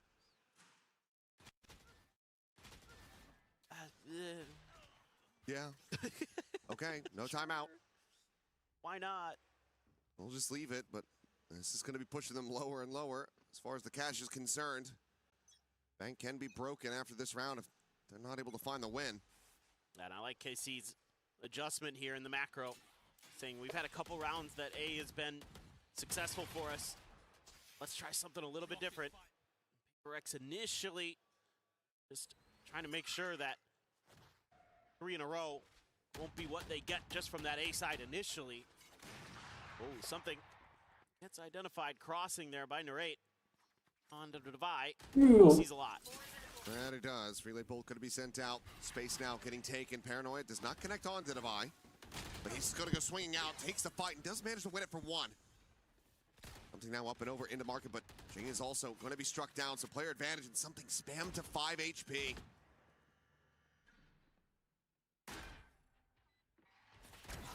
Narrate dialed in, something dispatched, looks for a little bit more, does Narrate, and he finds it. His Envy will also fall, and now it's just Forsaken. A world away, and the shot's not connecting. They're trying to hold on to this weapon, but and KC, it's one more round to be played. They have so much money. They can absolutely try to hound him down. Taken. Planting himself here in mid, finds the first, looks for the second, won't be able to get it done. Aves will find the elimination, putting him 1 away from a Nightfall as KC now get up to 6. And again, it's using some of that conditioning from the last couple rounds. This is a great read by Aves to say we've gone A twice, it's been successful. They're probably going to overstack that side. Let's go the other way. Devi, only good for 1. The trade's nice, and then Narrate really sharp again with the operator. So just able to get into those post plants comfortably, hold those angles. Paper X never getting much done. Sugetsu's lurk as well, really impactful there. Able to just go ahead and force back Narrate far enough to get the showstopper online. Taken, trying to use that one way to get himself positioned. That showstopper going to be in the back of Casey's minds. That's why they have retreated for now, and look at this stack. Massive push out into mid yet again from Paper X. This is kind of where they've been finding the most success. Will that continue or not? Sugetsu doing damn well to be able to come away with one. Critically for Paper X, though. It is Inveat that is dead. Not the showstopper, but okay. All right, a little bit whippy at the start. He's able to slow it down, finds that kill. The showstopper comes away with absolutely nothing. Jing planting his feet, however, still going to be able to find Dallas 9. Divine got Aves moments before. A 2v2 the spike, still there in main. Narrate swooping forward, grabbing it, rendezvousing back. The peek in, see if they go on this push. He will just make his exit. Jing now, ooh, puts away the gun right as the peek comes in, but Levin will decide to just back away. Jing quickly swooping forward, trying to find that elimination, but the damage is just not going to be coming through. Narrate now with a swap of the guns, has the tour de force behind this Vandal. Jing tagged to 30. EC being well suited to make this a 7-5 half. Just narrowly, Narrate's able to get there, get that spike up. This is going to be all the more difficult because Jing wanted to try to catch him in their rear. Oof. Timing again. Away from the alley. Jing not going to have the spot. He does have a paint shell, but Levin, okay. Hearing a bit, now we'll just take that fight forward. We'll be able to have that elimination now. Devaya 1v2, the time working against him. Narrate not quite on the right angle, so kill is going to be found, but Levin, can he just play this correctly, play with his food? Will just push forward before the half can come in. It's going to be 7-5. KC out in front by 2. Yeah, really impressive stuff from KC to bounce back. Run 4 in a row there at the end. Starting to get a good macro read. Able to kind of weather some of Paper Rex's aggressive maneuvers. Able to get some big shots when they needed them most. Started in the Pitzel, started with Sugetsu. Really clean bandit shooting there, and even though something able to find all the kills, wasn't able to find the round, and then from there, saw some good stuff from Levin in a couple of the rounds. He had a really impactful performance on the Neon. Really broke Paper Rex's lines at a couple moments where he's able to rush forward, get past the op, get past their guns a bit. But Narrate, that one rolled on. He got more and more comfortable with that operator. Really started to lock the players out. Yeah, and they locked something out of being able to find an operator again. Yep. Never were able to get that money rolling back through, never able to take it out of Narrate's hands, carry it over into the next round, because it was that 4 rounds in a row that were collected by KC to close this out. So, I mean, I think something went killless like 4 in those 4 rounds in a row, or maybe he got 1 in there, but it wasn't many. Because he was at 12 for a long time during that half. He'd gotten up to like 12 and 6, and then I don't think he found another one after that. Yeah, was doing a lot of the early lifting, but then all of Paper X started dropping the spaghetti. Well, a lot to be a little bit concerned about if you want Paper X to come away with this win on Sunset. 5 from the defender's side, not going to be too terrible. Obviously, as they are going to be running that double duelist, now shifting over to the attack. But if this doesn't have fangs and KC win another pistol, they're looking pretty well suited to collect a win on this opening map. Yeah, I mean, I think you would feel like there's a shout here for Paper X for sure. But again, how much practice have they had on this map with this new comp? You know, how well drilled is this going to be? Sometimes that can kind of work for you because you're kind of figuring it out on the fly, which means your opponent is going to have a tough time maybe reading exactly what you're trying to accomplish with some of your macro and those kind of things. But usually it's going to be the more prepared team, the team that has the better protocols that comes through. Rex gonna scoop up. Okay, 2 sheriffs, Ghost for something. Dakin just gonna stick with the classic and armor. Jing with the frenzy. Anybody else on KC? Bandit for Sugetsu again. Sheriff for Levin. They're starting to get clustered in mid again. End up being a very big fight here. Couple shots to go out. Paper X starting to lean in towards his A side of the map, but so too is KC. 4 players nearby enough. As Levin going to go repositioning, wrapping around over into Alley. Oh, push what a through that shot. wall though, and yep, Divide. Whenever he's got a sheriff, you always have to be concerned, but something now going to get caught. Levin bringing this back to parity. Going at the corner. Aves to stay tucked in. Finds the first, looks for a little bit more. Jing will be able to shut him down with that frenzy, but Levin still able to find Forsaken as well, so it's a 2v2 with Jing at 15 health. Points the first shot, 4 more in that headhunter, though, 4 in a 8. Absolutely still be deadly. They want to try to re-clear this and maybe even pivot. 30 seconds, though. Have to start sprinting pretty damn soon, but maybe just a forward check and then a tuck back over to A. I mean, I think they'd like to try to isolate Narrate, take him down. Doesn't give him the chance.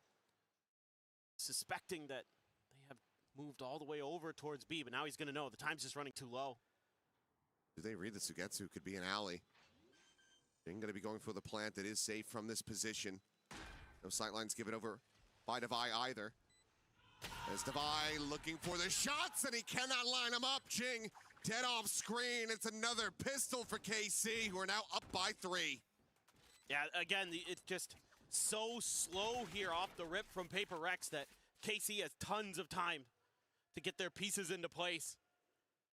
Even though, you know, Paper Rex's individual skill is able to fight back enough to get them into that 2v2, Jing was so weak already.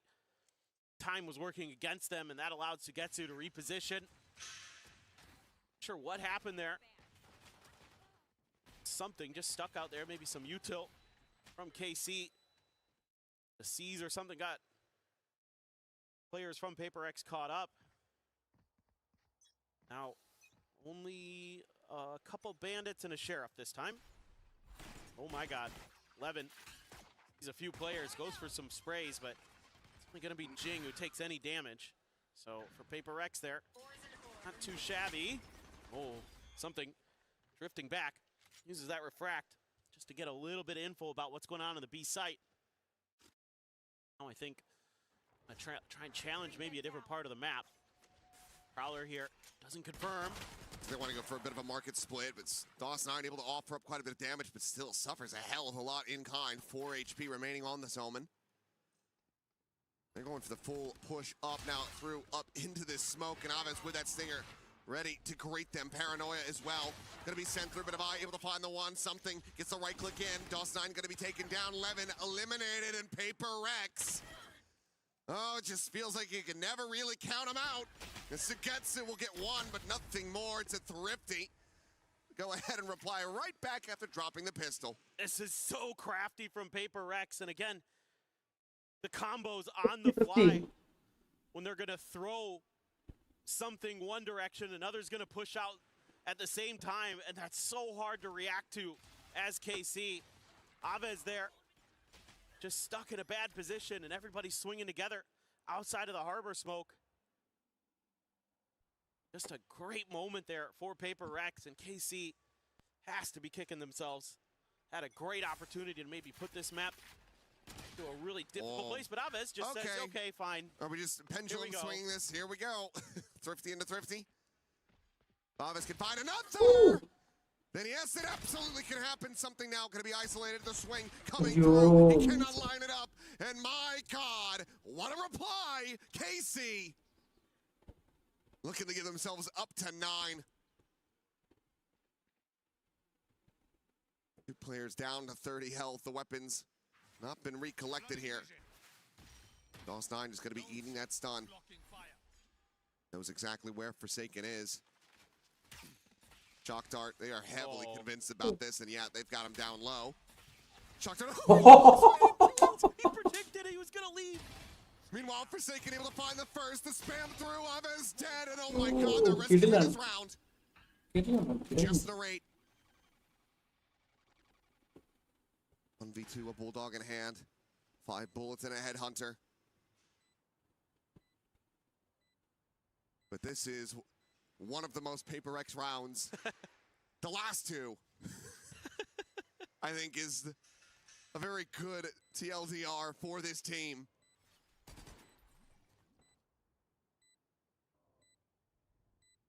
That is an interesting smoke to set up there, Forsaken.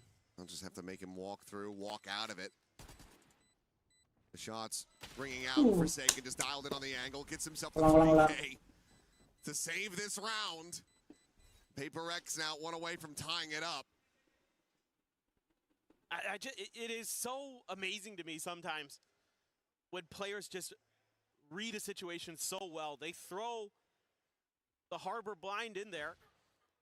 DOS9 doesn't move a muscle, doesn't make any noise. Like, nah, he's there. Yeah, enemy's like, nah, he's there. And then not only does he get ridiculous. that, he predicts that he's going to leave when he does. I mean, crazy good stuff. Forsaken as well, brilliantly played there individually.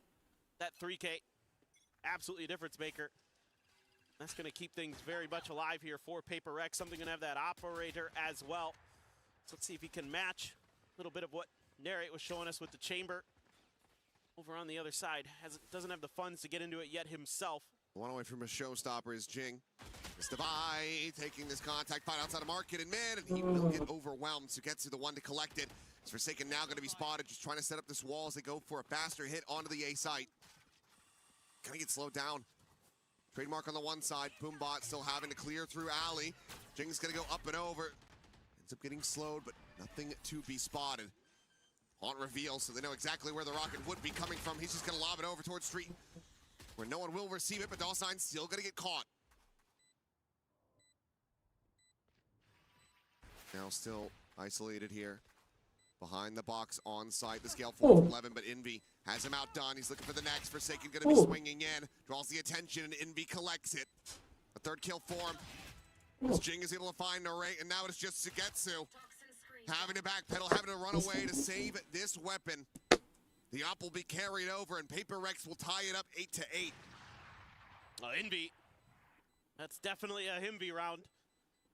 No doubt about it. Getting that first kill up onto the player on the box at back sight. That was really instrumental.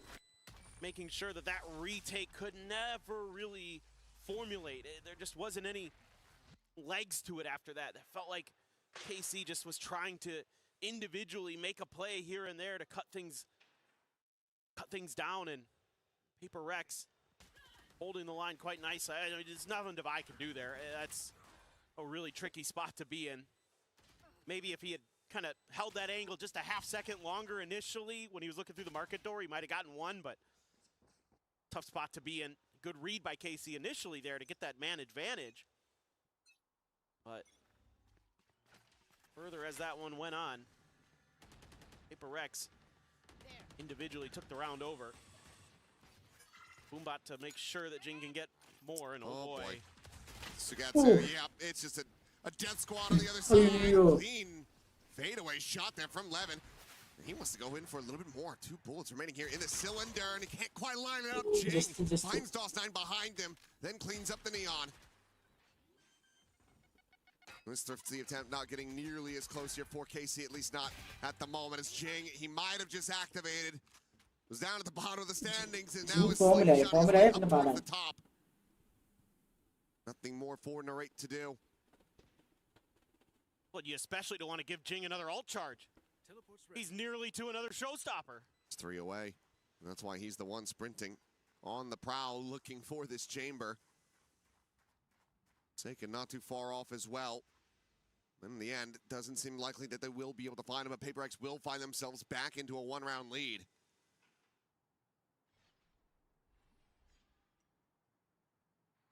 Could get to him potentially.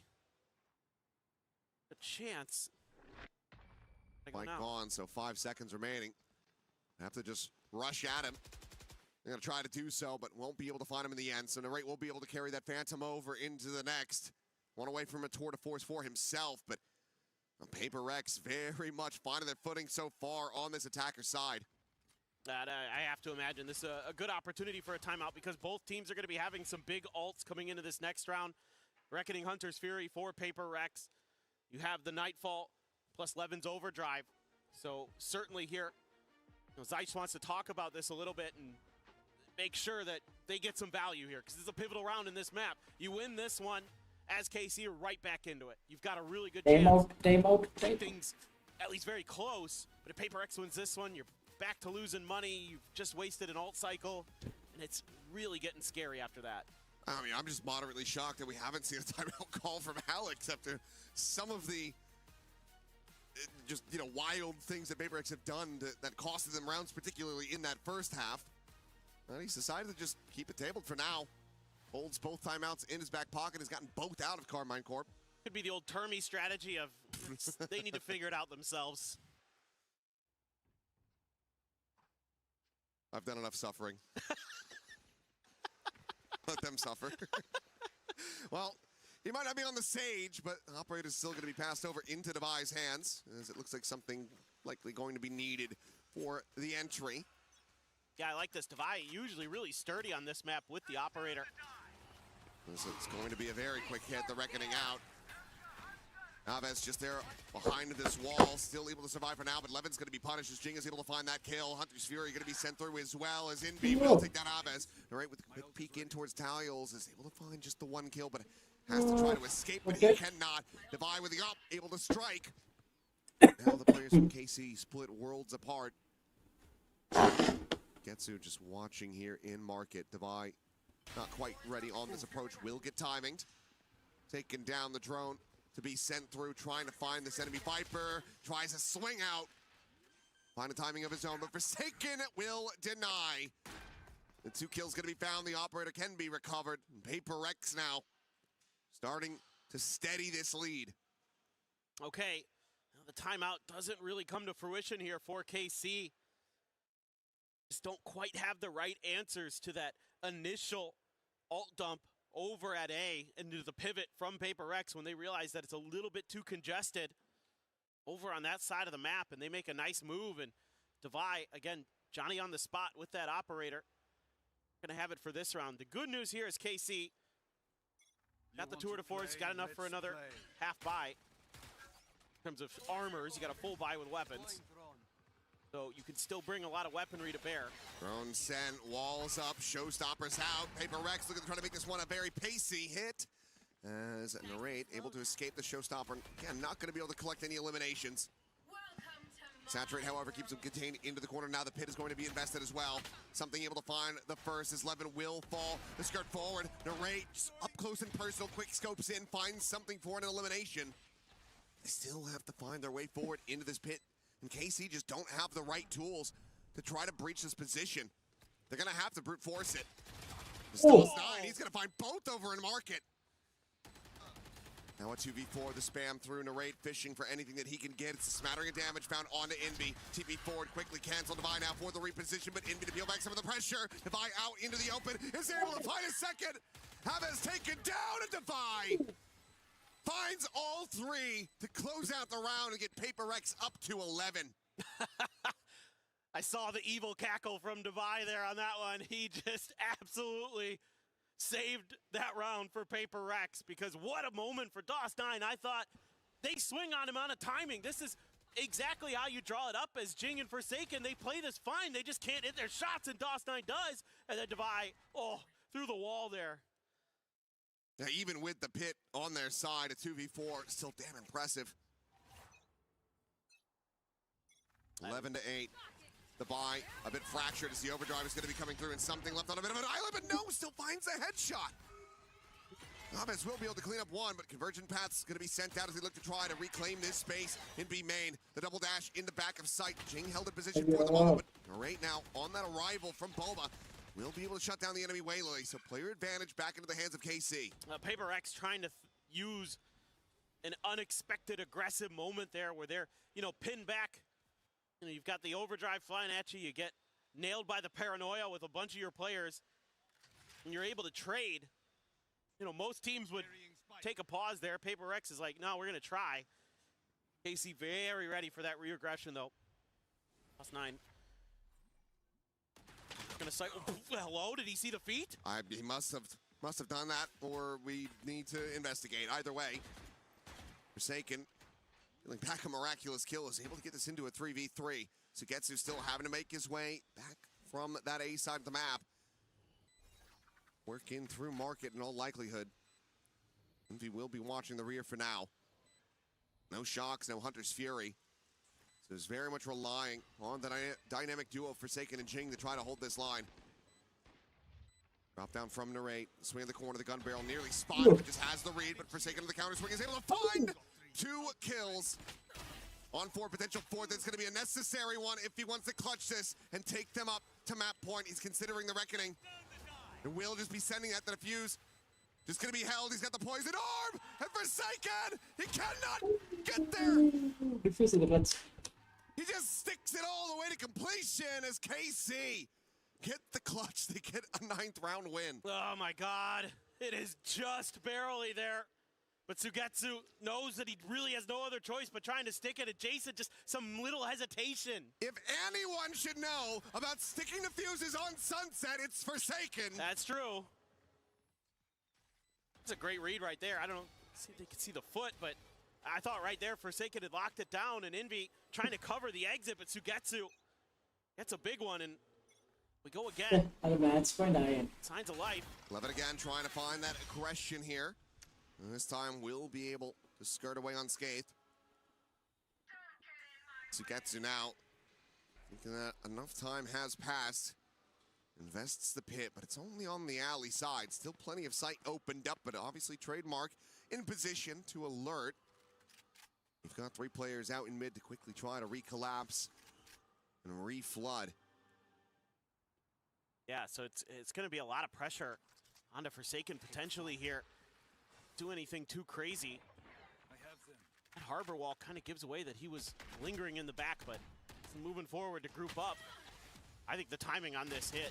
Oh, and he's just watching. He's waiting for that raise to come bounding up over the top, but instead it's going to be something just pushing forward, able to find that kill, but traded back. Forsaken now will fall. Then getting slotted in. Divide trying to play him in, bait them forward. Meanwhile, something clearing the heart, but as he turns to the side, he ends up getting taken down. Divide. Same time, able to find DOS9. Still a 3v3, but never mind. It is a 1v3 as Levin quickly cleans up 2 kills. Jing now isolated, cannot find the spray. Narrate will take him down, the defuse to come through, and KC not done with this map yet. Yeah, it's just that little bit of extra timing there. Round comeback where they're just fast enough to the punch. I mean, Forsaken gets into a position where he's trying to hold that flank angle, but there are 3 players there. The crosshair is just a little bit off. That cost him his life, then something dealt with by the recon, and even though there's some punch back from Paper Rex, it's Levin again who strikes when they need him. He's up to 18 on the map. Narrate was 17. Those 2 leading the charge, and there we go. Finally, Alex has said, okay, all right, maybe now I'll get in here and talk to them a bit. Still a good amount of money to work with. KC not quite going to be able to break the bank and get an easy round out of Paper Rex. And again, I mean, we did just see the, the thrifty after the pistol loss. None of them were really that easy. Yeah, well, and I like some of the stuff that we've been seeing from KC eventually post their last time out, where they're really contesting that B main orb to make sure that Jing can't be funneling these showstoppers every other round. Like, they have to be a little bit more aggressive. They have to keep that Paper Rex ult economy cycle off their game. And so we've seen them take a couple rounds in a row where they've sent that Neon forward to claim that space and at least challenge Paper Rex for it, make them reconsider it. And they've been so quick to get back into position. So much of what KC's able to do here on Sunset flows through Levin. This is timeout going to be enough. The conversions so far haven't been fantastic, but Narrate just going to be making a quick exit. Does find some damage on the Jing. Like the response. A little bit of aggression now from Paper Rex to take some space of their own. Forsaken is making noise. Levin hearing all of this, just begging for him to come peeking. Forsaken was just trying to bait from top mid, but not going to give him that chance. Meanwhile, wall falling. Levin still able to find that kill. Something taken down. Meanwhile, Envy going to be overwhelmed. DOS9 cleans it up. Now it's a 3v5. Forsaken still convinced that Levin has not left his position, and he would be right for that. Trades back 1 to try to give them a chance. Left scratching their heads, wondering where the hell is going to be the best place to try to take this spike. Oh, God. Oh, you're reloaded. Forsaken. A bit of a rough timing there. Sugetsu able to find it. Now, another 2v4 would be necessary for Paper X to try to take this up to map point. That was really nice timing from KC. They knew exactly how long it would take him. Aves looking for Jing. Puts him down a little bit lower, 30 HP.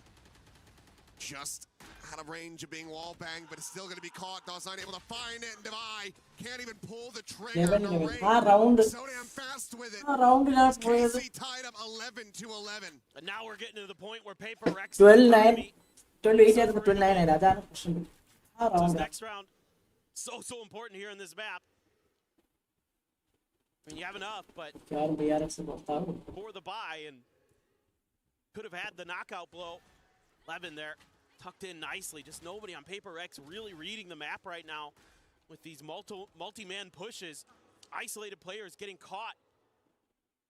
AC really making some nice reads, and it's got a ton of energy back into them. They move. You have that Nightfall there. One away from a Hunter's Fury for Envy. It's going to be the closest ult for Paper X in this cycle. Getsu just going to go backing away. Still this three-player lean. Forsaken with the spike. Solo at the moment. Looking for this peek, and Drake gets a little antsy. Sends out those shots. Makes his exit with the rendezvous. Going to be put into a tough position. See if they can get this execute to go. Clear the drone. You know Narrate's back there. Dash forward into the copy of the wall, getting set up some shots out there. Warning Levin, rerouting him as Hunter's Fury through. Will get the tag on a one, but cannot find that elimination in the end. Nightfall now going to be going out of Sugetsu quickly. Scales in behind this. All of Paper X evacuating the site, but something still here at Market is able to find the first as Sugetsu gets taken down. A little bit of ring around the rosy there that Levin comes out on top of. Cleans up a kill onto something. His shock dart's going to be sent in from Envy to try to delay, but he is tagged down low. 8 HP remaining, but Devi refills the space from Market, finds the kill. Levin dead, does 9. Now having to do it all. He cannot find it. Jing comes out on top, and Paper Rex now move up to map point. Well, this is a nifty little idea from Paper Rex to have an extra little layer there. They're able to get something tucked into Market. He strikes. There's so much attention on site behind that Nightfall from KC. They just kind of tunnel vision in that direction. A little bit of a in-ear issue there. Sugetsu. Maybe having a quick issue with the headset. Having to get that checked out.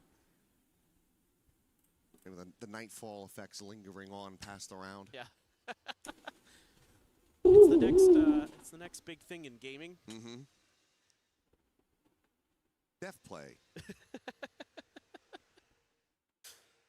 Now, look to get this rectified quickly, but KC, they're going to have to get this done in overtime. It's all very extended one, I believe, over on the other stream between Vitality. Taking that one. I actually don't even know where that went. I mean, they're still on stage. I have no idea. Oh, NRG 12, Vitality 8 second map. That looks like NRG doing pretty decent. I was a 16-14 on Ascent. Wow. Oh, you got two Titanic teams there on that stage, so really to be unexpected. That one I knew was going to be a long series, one way or another. All right, this one absolutely could be as well. If Sure. KC are able to close this out on Sunset. KC have had some really nice rounds, some really good reads. Individually, some stellar moments from the likes of Levin and Narrate who have been really, really instrumental here, keeping KC flowing. Paper X has had kind of a little bit of everything from everyone. Seen big multi-kill rounds from literally all 5 of those players in the pink and blue and purple. But hopefully this one doesn't take too long. I think maybe they're just going to try swapping his device there. Get the sound issue taken care of. Unplug it, plug it back in again. Yeah. Power cycle. Yeah. All that good stuff. The classic.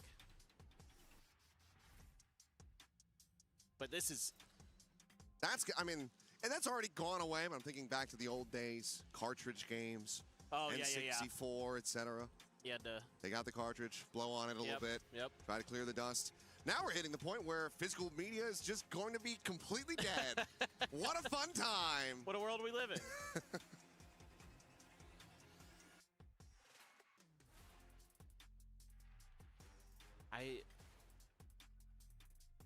I do still miss have the an archive? cartridges. Do I still have a what? Like an archive of all your old games? You have those still back in the States? Mm-hmm. Yeah. They're at my friend's house, but yeah, I have them. Still have a bunch of PS1 games. Those like... Got my Genesis. I still have an original Atari. Nintendo, yeah. It's either 2600 or 5200. Oh, really? Okay. Still have one of those. A couple different games. That is even older than I had. It's my Nintendo's. father's. Oh, yeah, okay. I'm not that old. Well, when I was a kid, I had to have 2 Nintendos because when I was like 7, I took the first one apart because I wanted to see how it worked. And then I thought I could put it back together because I'm 7 and stupid. Yep. And nothing's really changed over the I'm still 7 years old. 34 years. Stupid. Still stupid. Maybe a little bit wiser. But it looks like we are ready to go back into the action here. So enough of us yapping about yesteryear. Back in a flash. See if KC can try to take this into overtime. Prowler to be cleared, the spam to connect, something. Worked down to 76 health. Didn't get a showstopper. Forsaken one away from a reckoning. Couldn't quite claim that orb himself. On the other side. So they want to give him the spike plant or what? Throw up the wall. Drone going to lead the way. Not much resistance. Showstopper sent. Haunt. Oh, gonna get the reveal. Lets them know where the showstopper is going to be coming from. Sends it forward. Damage not to be found. Alpha's just out of range of that. But they're going to try to fight this one forward. It looks like Reckoning going to be sent. And Dawstein, he's just trying to TP past it, not anticipating this forward layer from Paper Rex. He offers himself up on a platter as Jing is able to find himself a third, now the fourth. And maybe an ace to close out this map. Levin having to do it all. Finds the first, but needs so much more. Devi there, shuts him down. 13 to 11. Paper Rex change up the comp. They come out on top here on KC's pick of Sunset. It certainly looked a little uncomfortable for Paper Rex, though. A map that used to be very much one of their hallmarks, but this time around, KC had some really nice ideas, some good mid-rounds, some good individual moments, but Paper Rex just a little bit too deep in the long run on that attack side. Some of those ult cycles catching in favorable moments and able to get lots of value out of it for Paper Rex.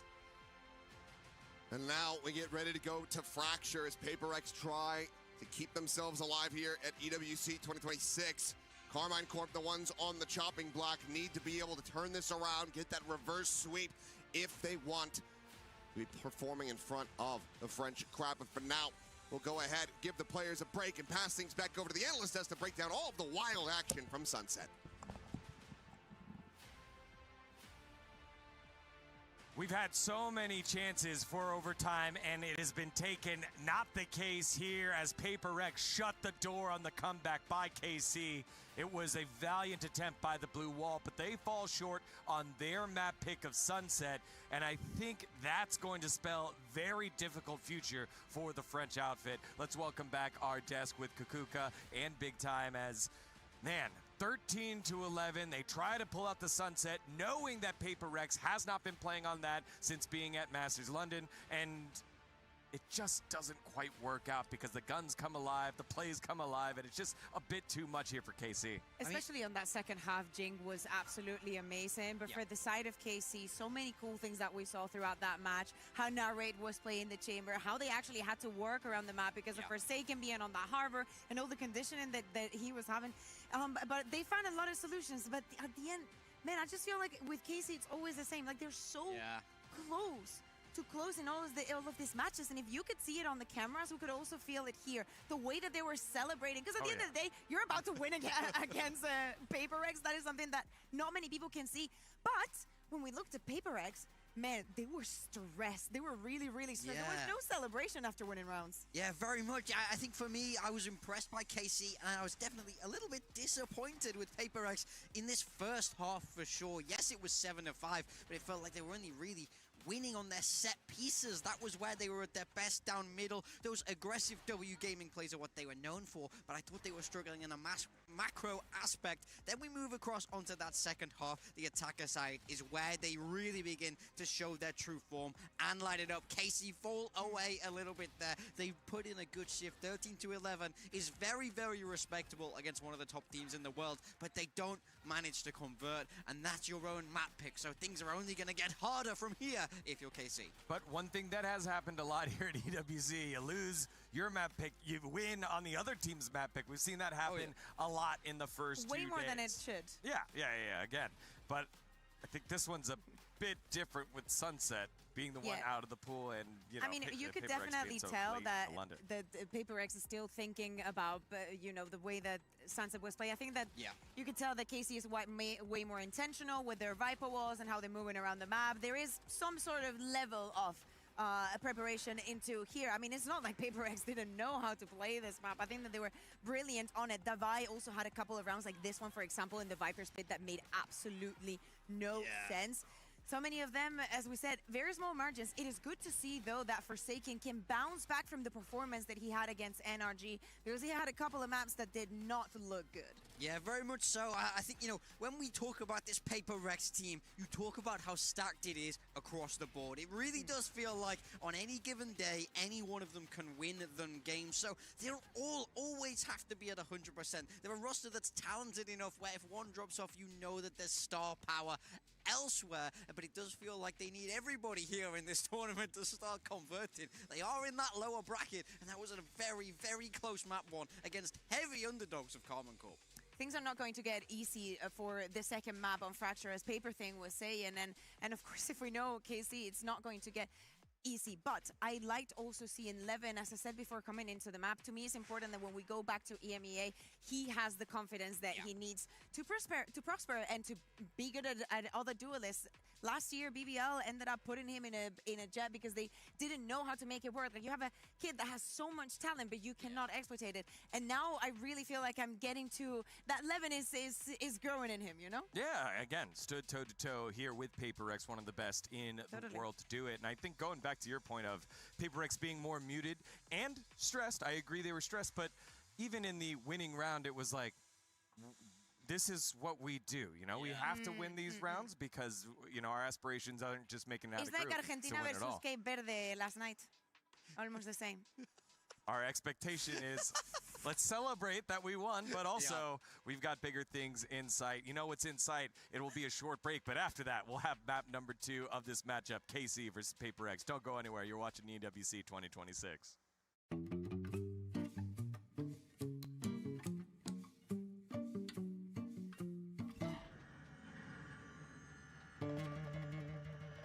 Door goes down, door goes up. Door goes down. Door goes up. Door goes down. Door goes up. Door goes down.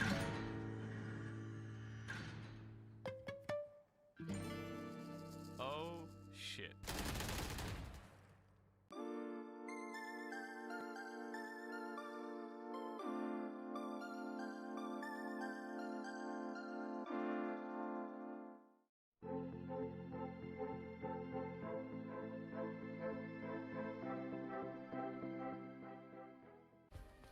Play is in our DNA. Whenever we let it out, it becomes our superpower. Now imagine an entire city being built to supercharge. Kadir City, powered by Play. We were there. For every click, every clutch, every respawn. We were there for the years of grind, and we're here. Now, the proud founding partner of EWC, powering the biggest event in gaming, shoulder to shoulder with the world's best, making history. Greatness deserves a stage. Lenovo Legion, reach your impossible.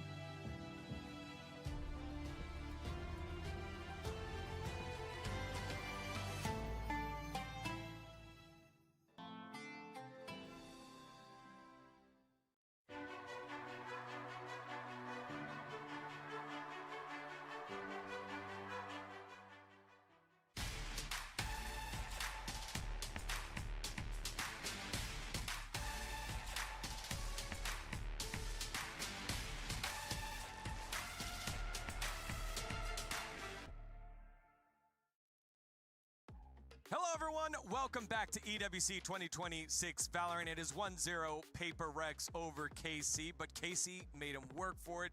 Welcoming back our desk, it's Kukuka and Big Time, never playing Big Time, as we need to see something special, some extravagance here by the French outfit if they're going to step up against the best of the Pacific. I'm very true. We're moving across the Fracture, which is Paper Rex's best map by far. Cast your mind back to the Masters London final. That's the one where they absolutely dominated Lev despite losing. And then when we saw them play earlier on this week against NRG, that was of course the map that they won. They play their own individual style, this Sky Breach comp, which on paper you go, that shouldn't be Paper Rex, that should never suit them, but they make it work so brilliantly. I will say, I think KC have their work cut out for them here. Okay, what is one comp that you've seen Paper Rex play that one you can see any other team play, and two that you've been like, oh, but they don't make it work.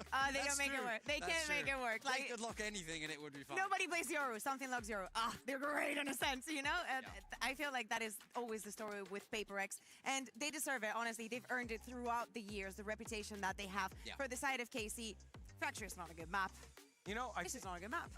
And that's going to be tough, just given all the different entryways, all the different calls that can happen here with a team like Paper Rex, so creative in their setup. And when I'm thinking about the tournament as a whole, I feel like these two teams are linked because KC was the one that knocked out one of the other tournament favorites, made it to the finals last year in Fnatic. In fact, Fnatic knocked both of these teams out last year. And now, Paper Rex are going to knock out the team that knocked out Fnatic before even getting here at EWC 2026 if they get that victory, as they are so favored to do given the recent history. But the thing is, I will say, look at even to our first game this morning. You know, we see BBL lose map 1 and we go, well, Split should really go not their way, but they turn it around with a fantastic performance. Dominate. That's the thing about Valorant, is who shows up in the server. We can waffle on all we want about how this looks like on paper. KC know that they're big underdogs in this series. They know that they're big underdogs on that server, but it's all about the fight in the dog, not the dog in the fight. You know what? Let's do that. Let's do that. Let's forget about what we thought on paper, right? What have we just seen today that would give us hope? You know, like for the side of Paper X, I think it's easy because it's Paper X. But as I said, it's good to see that Forsaken is back on board, that everybody found their moments. But if I'm just looking at the KC that I saw today, I saw a Narrate and 11 that are playing without fear. I saw an Avis that is finally also combining his brain with his gunfight. And I am seeing a team that is having fun and that is winning and losing together. So that is the one. That is the KC that I want to see, no matter what happens in the second map. Because, like, let's be realistic. Yeah, I mean, it's all about how you manage pressure. Sometimes being the underdogs can work in your favor. If you already know you're gonna lose, it means you can play with freedom. We see these upsets happen time and time again. It's on Paper X to lose. Don't get me wrong, Paper X have choked in the past. They're not immune to this by any stretch of imagination. So we'll have to see how this plays out. Yeah, and we had the opportunity to listen to Aves earlier in that Road to EWC video that we had.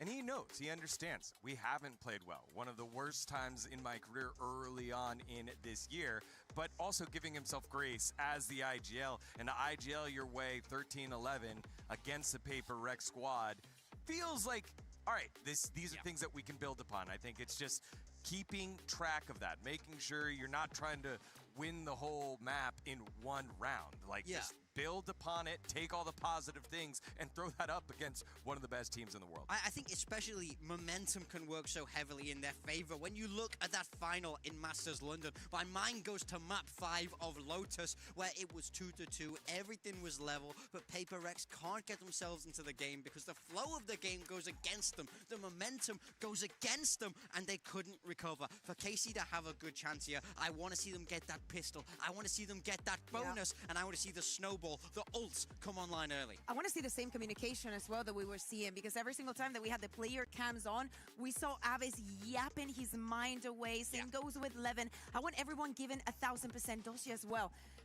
Against Fnatic, the last time that they played the Fracture, he had a terrible time, but today things really feel different for this KC, and we've been waiting so long to say this kind of things. And I will say, if there's one guy on this team who knows how to beat Paper Rex, it's Dosha. DOS9. When he was on Boom, they managed to take them down. He's been there, done that before, so he just has to use that knowledge, use what he's learned today. And that was the player that I wanted to shout out here. 13 and 21, -8 was the one that was caboosing even more than IGL as he needs to step up if they're going to have the opportunity to start the upset, right? They are down one map. And it's their last map before they get sent home, despite being in Paris. Yeah, I mean, I think that's the big thing. It will be so sad to not see this team on stage in front of the French fans because they're so passionate. And it will be such a huge buff for them. We saw Avis say in his video that if they make it out of this group, they're going to win the whole thing because they know everyone in that crowd would be rooting for them to do it. But they have to make it out. They have to get through such a tough opponent in Paper Rex on their preferred map. It's true. David and Goliath times for the French organization. He also told me in that interview that Paper Rex he considered Paper Rex to definitely be the most difficult opponent to beat in the entire group. And it's all or nothing for both of these teams here fighting for survival. I'm gonna say, if it looks like we have a little bit of a delay every single time that I see the recline on the chair. That does not lie. That does not lie. But yeah, of course, the pressure on the teams, like, look at Paper Rex, they're always, like, usually so animated, so happy. It really feels like, as I was saying, like, feeling the pressure almost losing against a team that you should have the number off. I know that it was Sunset and whatnot, but the synergy the Paper Rex have between each other, it's not like Sunset came out yesterday. It's not Summit, you know? Like, you have no idea what to do, what comp we're going to play, how we're going to structure it. Nah. It's a map they're famously very good on. So the fact it was close does bode well for KC, but I think you made an excellent point where you have to judge the vibes of these PRX players. They are the ultimate vibe team. They want to be in a high mood because without it, the team really just started to fall apart. Yeah, I just got told that we will be heading into Agent Select very soon, dealing with that audio issue that we heard earlier. They remade lobby, so the guys filing back on in for this elimination match here in Group B. The winner of this will play the loser of our series over there with NRG versus Vitality, which has been a fantastic series to say the least. Yeah, we'll definitely have to go and watch that one later. But of course, as you're saying, in that game, the victory will get you out of the groups, but if you lose, you're not going home just yet. So don't get me wrong, same fate as KC for the next team. If Paper Rex is able to win this second map, as they will survive at least and fight for that last spot. I mean, I think that's the scariest thing about this group. Let's say you're KC, you do the impossible, you pull this game back, you sweep Paper Rex, you're on Cloud9, and then you have to go against next. Luckily, you're not on Cloud9. Well, sorry. That was very free. That was very free. Then you have to go you wouldn't against. be here because it's not in America, right? That's true. That's true. I wouldn't be anywhere. Well, you'd be in America. I'd be in Americas, yeah. You'd be in Americas. I'm happy in EMEA. I like my EMEA. EMEA. Are they going to be sending? Are they going to go home? That's my question. Attaboy, big time. No, but I think the real thing is, even if KC managed to win this game, they're going to have to play one of Vitality. Yeah, but the or momentum NRG. that it has to give you to finally win against Paper Rex. We always say that the first time that you play against Paper Rex, very difficult. Once after is not as shocking. This is like the third time that they play against each other. Last time was last year in EWC as well, but 2025. And we're about to jump into Agent Select, if I am not mistaken, here for Fracture. We do not expect to see changes, I'd say, coming in from the side of Paper Rex at least. Yeah, I mean, this is the bread and butter for Paper Rex. They love this composition. I remember when I first saw this and I shook my head, I rolled my eyes, and I said, how dare they be playing Double Initiator? How dare they be playing Breach? But they've made it look better than any team I've ever seen. On the side of KC, Narrate has locked in that Phoenix. Levin has locked in that Raze. We're still waiting to see the final selections, but it's looking like this is going to be fairly standard for the meta across what we've seen before on Fracture. Yeah, the only difference with what they had been playing before is Levin not being on that Neon and going on to that Raze. A little bit more mobility with the day that Narrate is having. I expect great things from this too, especially if we combine it with an Avis that is definitely shooting. This comp for Paper Rex, hated it today, and it's Paper Rex. But they win! They win with it! Yeah, but they win because they're Paper Rex, not because this is optimal. I think Envy might possibly be the best Breach in the world. Yeah. And? It's like being the strongest Keep toddler. going. That's what they say. All right, well, Two we'll things see. can be right at the same time. We'll see if Big Time's very strong prediction here comes through. Will Envy be the best breach in the world after this map gonna here cry, on Fracture? We'll find out here.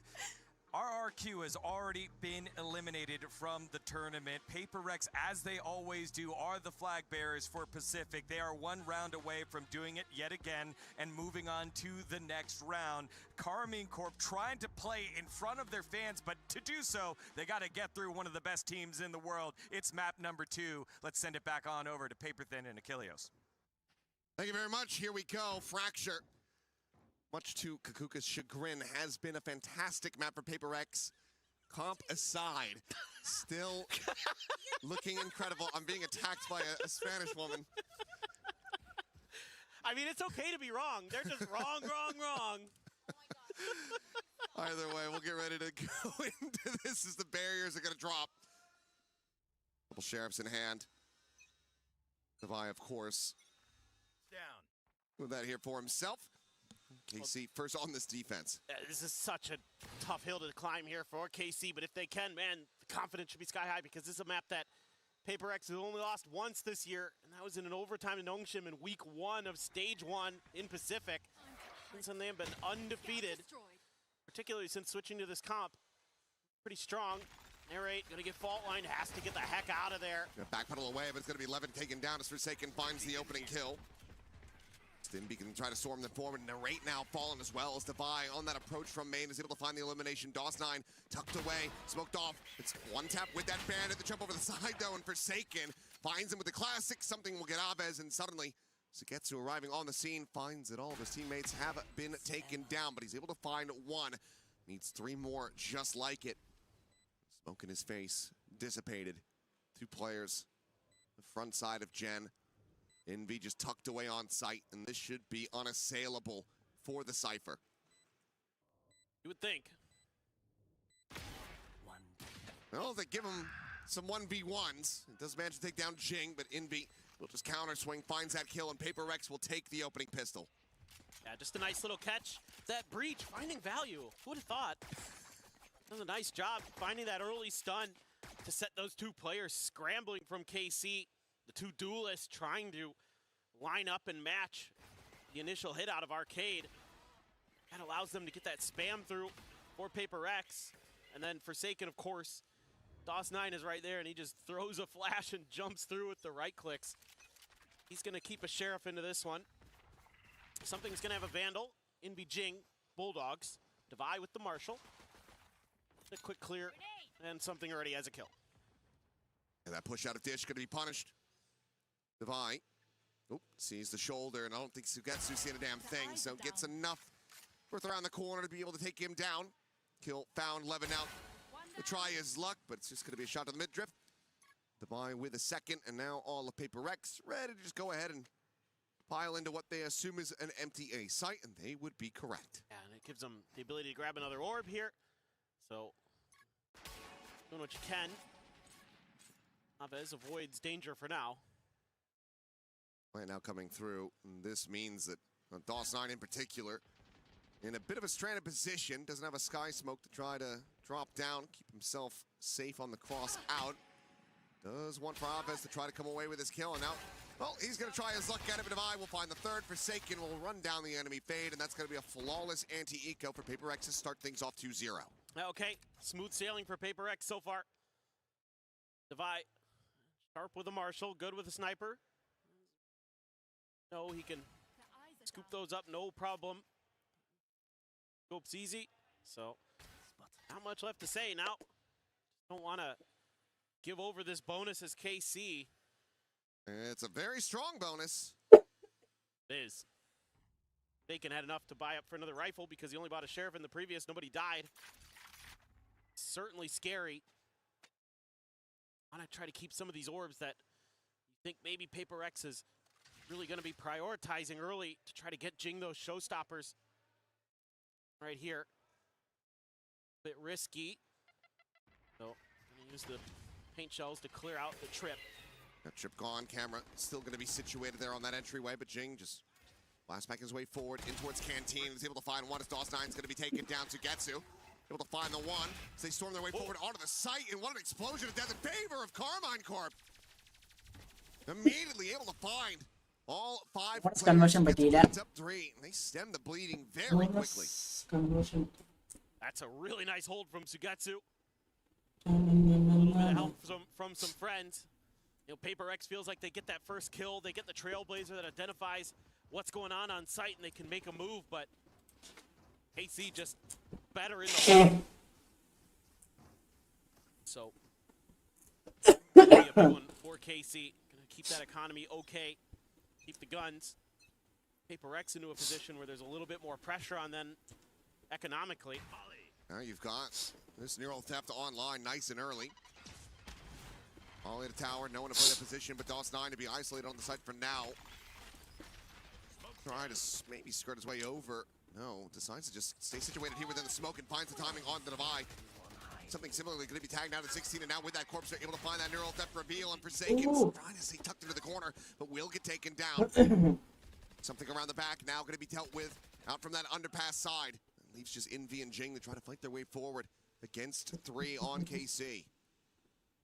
Envy's got the spike, and he's thinking about changing directions here. Wants to clear a little bit of space. Risky, but Jing able to find that second kill. That would have been the thing that makes it feel very doable, but he in his own right still could absolutely clutch this out, but everything going to be working against him. Down in numbers, down in health. Doesn't have an ult. He's going to try to shift things up, go for a reposition. I'd be hoping that KC admit that he had gone to A. Well, Envy looking to try to take down Aves. He cannot. So tied up 2-2. Paper Rex. Economy getting whittled away at now. Yeah, I think as Paper Rex, you're going to have to talk a little bit about what's going on this B side if you're going to keep trying to make some hits over in this direction, because the smokes are all over the place, and KC has been finding really good timings around them to shut down the initial hit. Sugetsu so wily there, and giving over that first blood allows that neural theft to come through, find the second as well, making it a little too easy there. Credit to them, they're very well prepared how to layer those smokes. You've got the Cypher, Showstopper. Should be avoided. I mean, KC's done a great job of making sure that they at least don't really take damage to these. Okay, yeah. Tucked back around the corner for a second. DOS9 was starting to push that angle. Re-wraps towards that rope side. Meanwhile, approach now coming in. 3 players from Dish. Envy, lone defender here. The top of sight. So the Aftershock tries to buy some time. Blaze Wall going to be situated, forces him a little bit further forward. Paint Shell as well to try to buy some space. With a re-approach coming in from that sand side. Be able to find the one. DOS9 in a rate, however, answering back in kind, keeping it to a 3v3. A lockdown available, but not going to be needed. As Divide will clean up 3 and gets the final. Grabs up a gun. Paper Rex will reestablish a 1-round lead. There's some good understanding here of KC of how Paper Rex likes to set up these A post plants. You know, they know they're probably going to tuck a player into that corner, so they're throwing a little bit of util Envy's direction, try to make him uncomfortable. And then they know they have to go clear rope because there's usually going to be 2 players over there. They just can't quite do it. Divide right where he needs to be when he needs to be there. Has that lockdown. Envy has a rolling thunder, but a couple ults there. Rate and DOS9 have theirs, but Sugetsu and DOS9 on Bulldogs only. The fun's starting to dwindle. KC, they can get this one. Get some of their ult cycles to go. I mean, maybe not quite hearing that curveball either way. Something swings out into the open to his death. Little strike. A non-factor now in this round as the running back's going to be coming through Narrate, trying to find a target. Swings the corner, but Jing will be able to shut that down, but Levin is right there behind him. Gets himself on the board at long last. As Divide now trying to clear down through this underpass, but Narrate absolutely has him screwed. It's just Forsaken and Envy in a 2v5. Boombot to find nothing, and there are so many angles that they have to try to re-clear. Or they can even consider trying to make a go of this, but in all likelihood, this should just be a save. Yeah, I mean, again, KC understands the tendencies of Paper X and able to really beat them to the punch. Spotting each other out. They see the breach, and that means that all the other players now rotating back over, but Envy wins that fight. Rate's going to be taken down, but Forsaken only able to find the one before falling. Be a tap of the rope, the Prowler scouting his position, trying to run them forward, gets the ding through the wall, but cannot finish the job. That stays alive, and KC find parity once again. I think we might see a timeout. I would maybe consider one here as Alex. You want to talk a little bit about how to work the map a little bit more, how to be a little bit more prepared, because KC's being pretty aggressive themselves. Exactly what you need to be doing on the Fracture Defender side. And they're throwing you a lot of different looks. This time they come from sewers unexpectedly. That just throws the round completely off balance, and then Paper X knows that the Phoenix ult is coming, and so they have to just take a pause. But that means that you get a free trade there because you identify where Jing is. Right there behind Derek. Absolutely. Talk this one over a little bit. You want to get a lot more rounds here on this attacker side for sure. July 30 തൊട്ട് August 8 വരെ. പക്ഷെ എനിക്ക് അതിന് കിട്ടിയില്ല. Ready to go. എനിക്ക് കിട്ടിയത് Valorant, EWC. Don't want to be seeing the players over committing those. Free Fire. Curious what the buy is going to look like for Paper X. How much money was left? PUBG Memory Mobile. fails me in that regard, but important round. It's okay, എനിക്ക് കിട്ടിയില്ല. It's okay, കിട്ടിയതും കിട്ടില്ല. I was going to say, I think they were pretty poor. It's just going to be It's some okay, ഇങ്ങനെ shares. apply ചെയ്യണം. The Bandit. ഇല്ല apply ചെയ്തോ, പക്ഷെ ആറെണ്ണം എനിക്ക് തന്നു. Classic. Forsaken, the only one with നമുക്ക് കാണാം. nothing really to buy up with. എനിക്ക് stream ചെയ്യാൻ പറ്റുമോ? Just a Guardian. So, kind of brutal for Paper X because you would expect that you're going to lose this round, chew through some ult cycles, and then KC's going to be right back into theirs to match yours. Oh, well. Timing found. Sugetsu tries to go for that cam. Forsaken's in that corner. Guardian hand able to find that elimination. Orbital strike will slow down the rest of the players' approach. Meanwhile, the raid will burn Envy to a crisp. Setting out that molly, gets that kill. Paper X will be given the sight for now.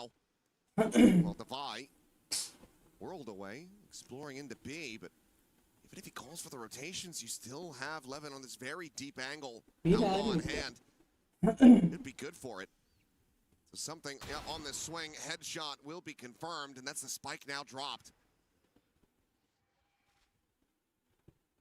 This is a very strange position for Paper X to be in. I think that this is going to be tough. It's very, very difficult. King's got to clear this angle. But it's going to be Devi walking in first and foremost. So DOS9 able to find that kill. Jing repivoted, walking through Sands. Take the rope up the top. And even then, not necessarily favored, will still be able to come away with that kill. But there is so much more to do and just not enough time for it. Piles forward to his demise. Just the 2 eliminations found, and KC now up 4-3. I tried. Well, I mean, what can you say? KC's just really got good reads right now. Flow for the map again. I saw this on Sunset where they were able to start stringing rounds together on their defenders when they were starting to make some good maneuvers to kind of counteract what Paper X wanted to do. The utility's been so good here. DOS9's been phenomenal, I think, on the brim, even though he's not racking up a ton of kills. Been really hard for Paper X to just get the gunfights cleanly that they want. 3 ults available. Concern for Paper X is there's 2 big ults of 11. Gonna rip one. First one's gonna be sent through. But Envy just gonna be taken down. A northside crunch. Sugetsu snapping on for the headshot. Devi eliminated. Jing at the same time, he's eating an immense amount of damage. He's down to 10. He's now dead. The rate has him. And once again, there's a 2v5. KC just having a chokehold on this defender's so far. Looking to move yes, 5-3. Levin grabbing an orb, Forsaken. Grabbing a couple bullets between the eyes. Flawless here, the economy is already built up quite significantly for KC. Break Paper X's yet again.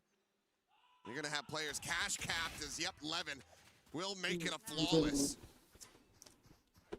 Well, this is just going from bad to worse for Paper Rex because you don't have any buy to come into this next round, and you're sitting through 3 really powerful ults again without getting any value out of them. They're just spreading the map, and KC just keeps pushing every angle, and they're winning every fight. Oh boy. Yeah. It felt inevitable, but it's still difficult to see here. Second and final timeout for Paper X here on Fracture. Going to be spent just 9 rounds, not even. 8 rounds of play. Alex very much not happy with the way that things have been going. No. I mean, I think in some ways, you might just need to simplify the game a little bit here as Paper X just kind of 4-1. Death ball around the map a little bit. But the way that KC is responding to everything is just so good. I give so much credit to these players and the coaches.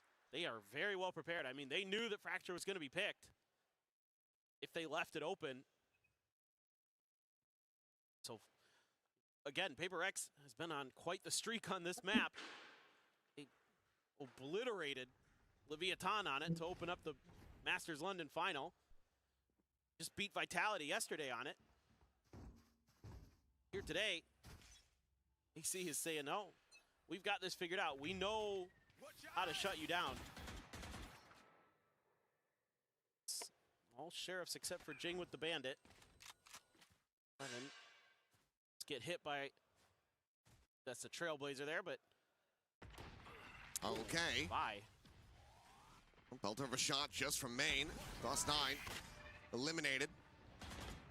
Reveal was there, but Narrate can't really play off of it. Sugetsu's still going to be able to find one as the lockdown now placed. That underpass. Sugetsu, I was going to say, has to respect this one, but won't be allowed to escape. Jing will just come away with that elimination, and now suddenly, it's looking like a damn good thrifty here for Paper X as they start getting these weapons into their hands. 2v4, a swing in, something with the recovered Phantom, able to find Alves, and that leaves just Levin. Now to his own devices to try to stop this from going over, but this could be a huge swing round for Paper Rex. Feels very necessary after committing the second time out. Oh, yes. Already giving up 5 on the defender side. That's brutal. I mean, this is already a win in this half for KC. Every other round they can get here is gravy. So all the pressure is onto Paper Rex to be clean the rest of the way through. But that is damn clean. I mean, you know, Thrifty confirmed, but you also only had to commit the 1 ultimate into this, so you still hold on to 2 critical ones. Yeah. But that's about as good as it could be for Paper Rex to try to get themselves back into this attacker's side. But KC, like you said, still not quite sweating. They're still in a very comfortable position. Oh. Can they stop a momentum build-up is the question now. And this time, you know, Paper Rex goes for that crunch on both sides of the map, and time maybe looking for the A hit. Gonna maybe challenge Alves here. Trying to get this orb into the hands of Jing, gives him a showstopper. Yeah, he's been on guard duty. He has the Nightfall as well. I don't imagine he's gonna want to rip it just to slow him down here.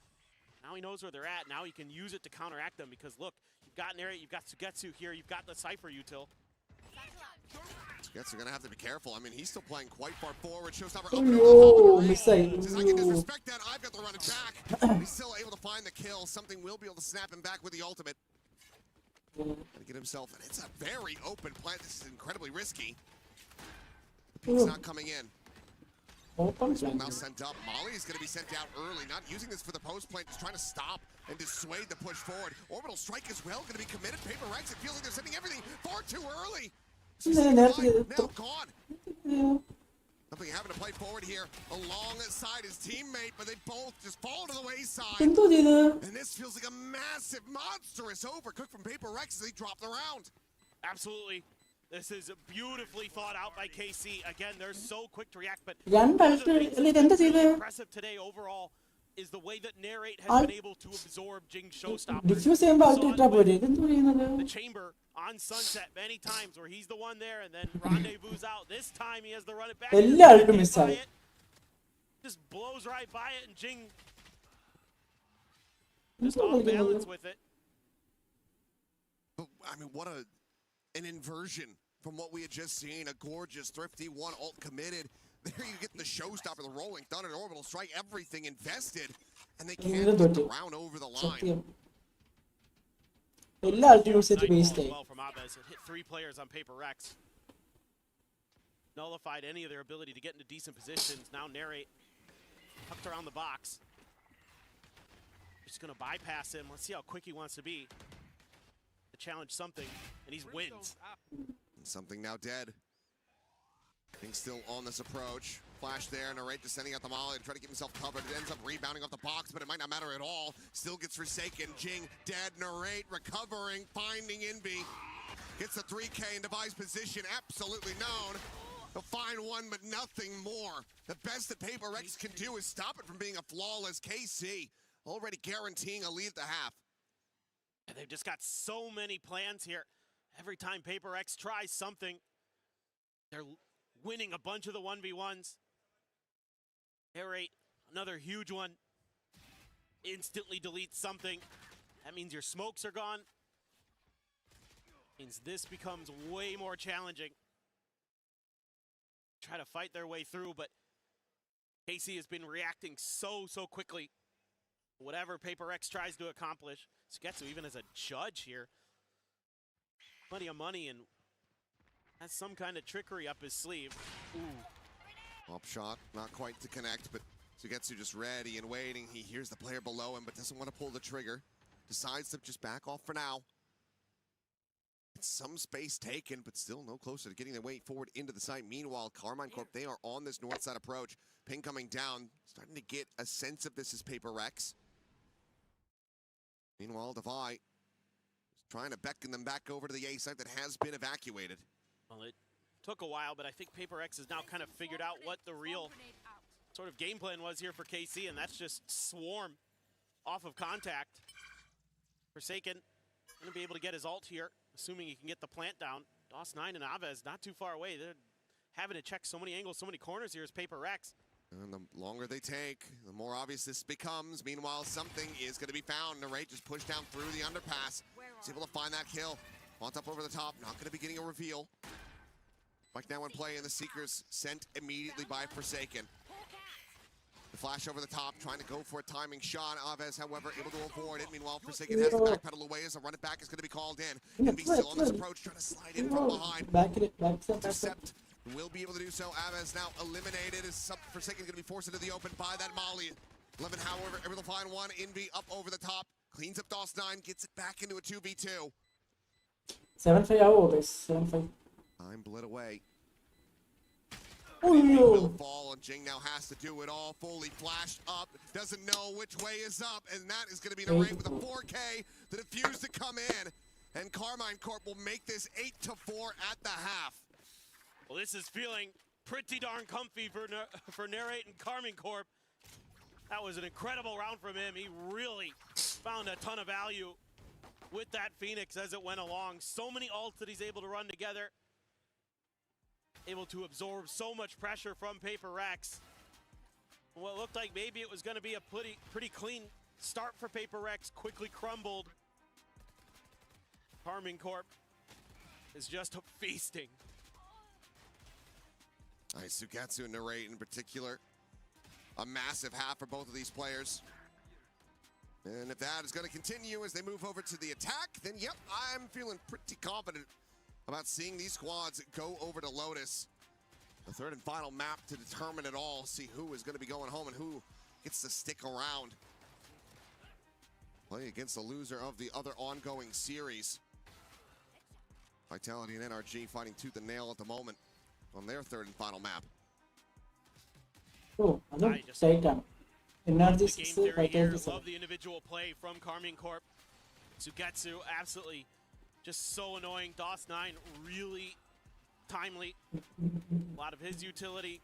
Narrate so good with that Phoenix. Started to cause a lot of problems with those A-site post plants. Just about everything Paper Rex tried. Boarded. And there's no further help. Both timeouts committed. This has to be on the players after this break. Run back enough rounds. Force a timeout out of KC. That's the only way that Alex is going to be able to communicate after this one. Yeah, for sure. I mean, Paper Rex, you got to have maybe the best defender side on Fracture you've had ever to roll this back. I mean, certainly they can be good on that side of the map. They do generally play it pretty well. They do generally play it more like an attacker side. So it can be a little tricky to go up against them, but just felt a little bit shaken there. Everything looked a little bit crisp, clean for Carmine Corp. Every department. For Rex, not so much. They looked a little off balance, a little discombobulated.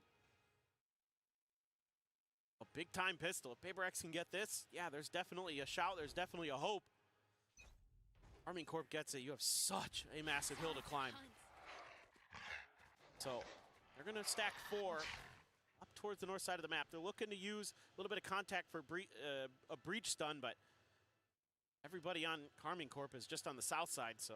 Basically full gambling on this A side of the map. Forsaken just going to be shifting over. Envy, the next closest player. Could be a pivot off the clear this trip. Let's see. It's kind of going to come down to timing. A little bit of spam and plenty of damage is going to be found. Meanwhile, Envy from up and over the top, Sugetsu is not able to spot him. Well, get some damage across, but cannot find that kill. Swing in though, DOS9 taking down the first. Jing eliminated. Devi dancing around these shots. The stun to be avoided, but Devi turns the sights over to main, and Aves is going to be taken down. 2 players, 30 health between them. DOS9, the only one at full HP. The turret to be placed forward into the smoke to try to scout him out. Envy walks right up into him. Doesn't manage to get the spot, but now it is all down to 11. 4 HP will find a parting gift kill on a Forsaken, but cannot stop Paper Rex from retaking the site. They will find the pistol they so desperately need. Shorten that gap down to 3 rounds. Yeah, I like the idea here from Paper Rex. You know, gamble stack one side of the map and just match in the other direction. And they're able to be a little bit patient behind that trip. Envy wins a huge fight there against Getsu, keeps the flanks clear. That allows them to keep their eyes forward. A little bit of trickery attempted by DOS9. Dealt with, cleaned up. Paper Rex fans, the edge of their seats, but feeling a little bit better after that. But look at this buy. This has bonus conversion written all over it for Paper Rex if they can get this round to go. Well, that's exactly what they want. Something, however, needing the back pedal not overstep. Does have some healing to come through. Well, Blazewall's going to be sent over into main. Levin getting tagged off screen as well, as Avaz, if he swings his corner, might just be dead, but oh, yeah, shot into the thigh. Will fall down to 35 HP. Something hoping that he comes his way to collect that elimination. Would love to try to get that orbital strike online quickly. Gets tucked here. Jing. Oh, well, there's the cam. Sugetsu revealing his position. Not ready for that second player to be there. Defy will find that kill. Looks for another swing in. DOS9 catching him off guard. Now they overwhelm Jing. A Guardian now going to be on the floor. And snatched up the site to be taken. And suddenly this is a decent position for Carmine to try to win out, but do have 2 players very low on health. Plant in the aftershock to try to push her right into the open. Something's able to collect that one with the Sheriff shot, and that's the Guardian now stranded. Nor to be pushed, Forsaken to find it. Just has a reaction time. The cleanup will be there. 3 players to survive. Key weaponry to be recollected. Paper Rex will make this an 8-6 scoreline. That's gigantic that Paper Rex is able to recover this, because there was a moment here, KC being really patient, really tricky. If Sugetsu doesn't reveal his presence there, I think he's got at least 1 more kill. He pops that camera and goes for the play. Still, I like the idea from KC bouncing across the map a little bit. Paper Rex wants to keep pushing because they think that maybe A had been left open. You just find the Cypher there. Usually that player, again, often going to be on their own, so you're trying to capitalize on that advantage, trying to get into quicker rotates, but turned out KC was already rotating off the back of him, being so close to the front of A for so long, and here you go. A couple Guardians, a couple Rifles, Marshall for something. Slowed down by KC. Ball line out. A couple players going to be contained into the corner. The flash connecting on a Forsaken. Sends that guiding light up and over the top. Steadies the aim. Finds himself a second. Aves does manage to survive. 40 health, but now Envy joining in the fight. Oh. More, but eventually gets punished, and Narrate finds Jing. Just the 2 players left standing. Something with the Marshal, the Prowler, not to scout him. Has that Sheriff still in hand, though. Finds the first, finds the second. Now it's just Narrate. Oh. Counter sprays through the box. The plant to come in, has a run it back available. Does he send it for the 1v1? The curveball out, gets a spot, and gets an immense amount of damage. Devi tagged at 21.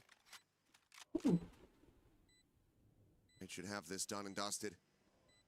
It has to be a quick, crisp, and clean headshot from Devi to try to take this one. He won't be able to have it.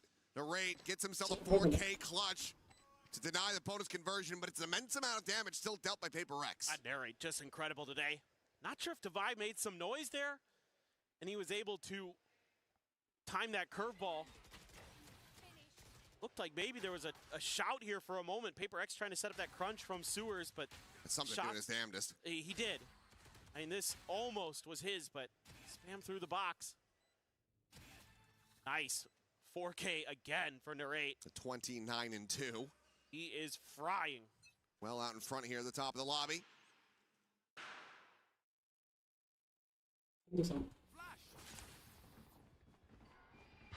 Orbital Strike is online.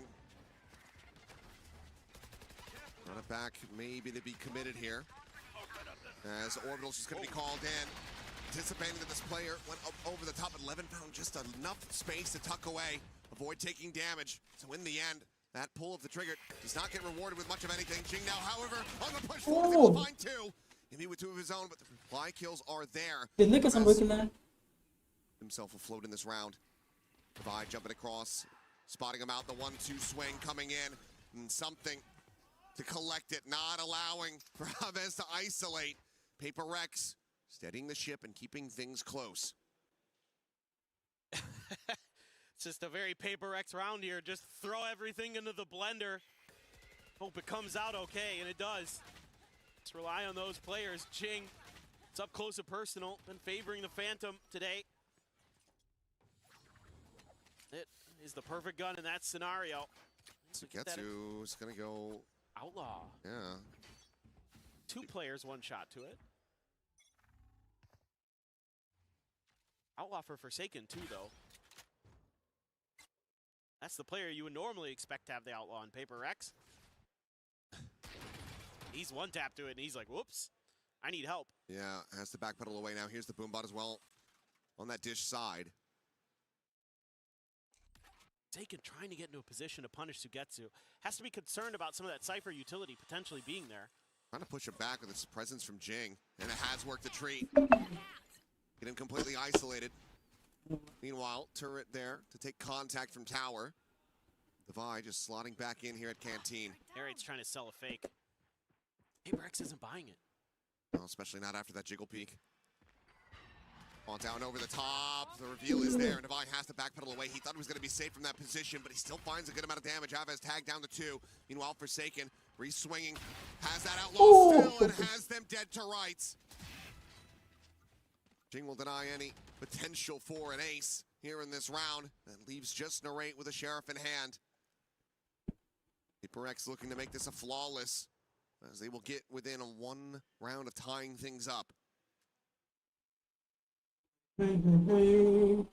Guns available over here. Still doesn't even get, it's just deactivated. Just got recalled. But on the peak, Forsaken will get the 4K in the end, in flawless fashion at that.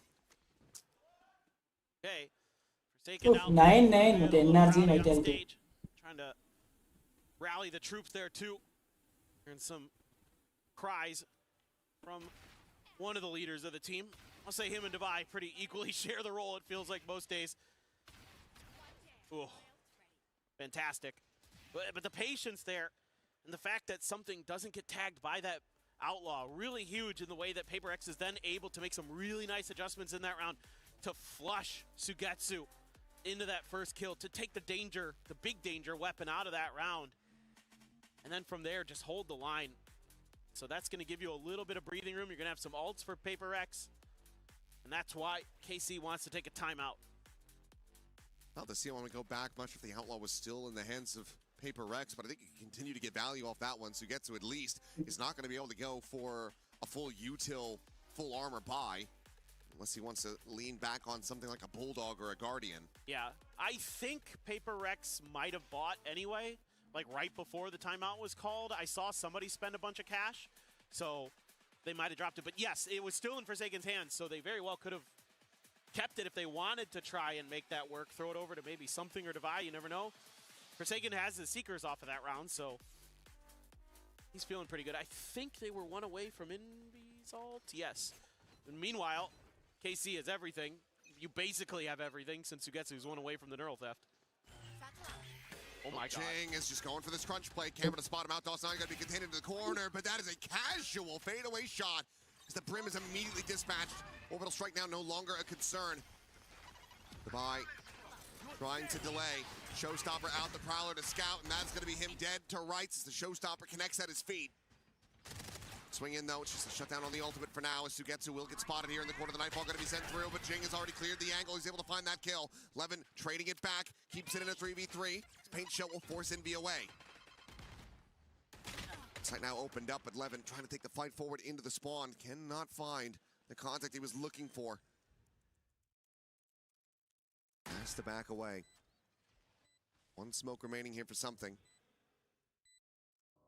Chavez just jiggling on this angle. The Molly given a consideration for now as the guiding light sent forward, looking to try to find this kill here is Forsaken, but Narade swings out a little bit wider, and he's not ready for it. Now suddenly, KC in with the advantage. Quick clear on that haunt. Levin still on dish, the time bleeding away. Swing out, KC. It's going to be Aves cleaning up the final 2 kills as they will hit double digits. Paper Rex now trailing by 2 again. Yeah, and again, it's a huge round for Narate. He has been so instrumental, and he keeps that extra angle on lockdown. Wins the 1v1 against Forsaken there. You know, a hot start. Divide trying to cheat, trying to see if he can get away with being undetected right around that corner, see if he can get an early punish on the execute. But the Prowler connects, and he's just dead to rights. So good diligence being shown by Karmine Corp. You did get a couple outs out of Karmine Corp. Oh boy. Well, that's a hell of a lot of unhealable damage suffered by Forsaken. Quickly has to give the space. The turret cleared the nano. He's buying some time. His paint shell just get chucked in.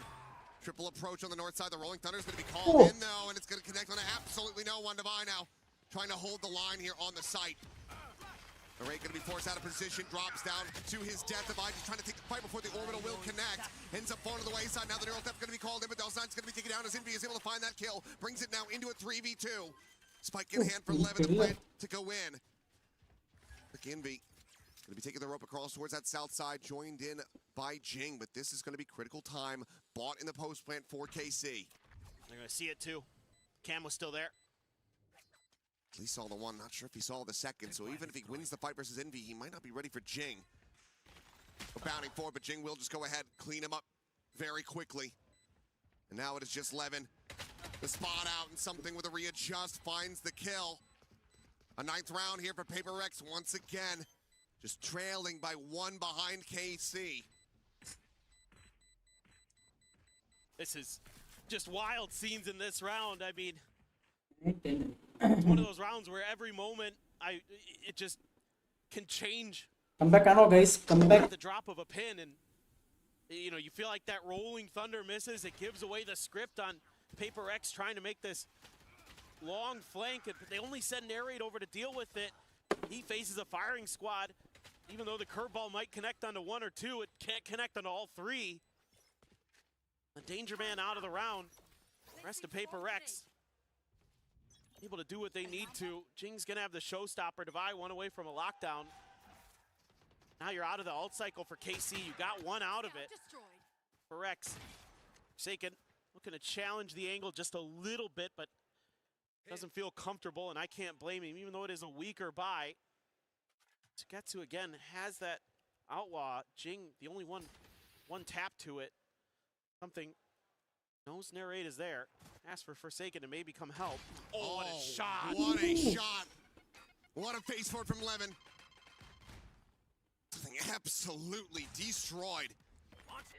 Triple push now coming through, trying to capitalize and collapse in onto the enemy. Brimstone, DOS9 just lingering here within the smoke, and Jing eliminated, denied any value from that showstopper, and it's just this one sky smoke keeping them contained. He will be able to find him in the end. Gets us back into a 3v3, the spike being ushered across, but Forsaken finds a backstep onto Sugetsu, so now a player advantage going to be established. Levin, however, at the ready. Pushes the door, finds Devi. 2v2, the heal's going to be coming through. His Indy will have to try to pace forward, but Levin shuts him down. A monstrous 4K. Casey again, just do not allow for Paper Rex to tie this up. No, they're just too sharp. This turn, it's Levin's time to shine. This shot initially, absolutely ridiculous to take something out of the equation. And then there's a hope here for Paper Rex. They've got a numbers advantage, but the timing, Devi just not even really considering that he could have been there already. Gets caught looking the wrong way, and Levin's in a much more prime position to take that fight.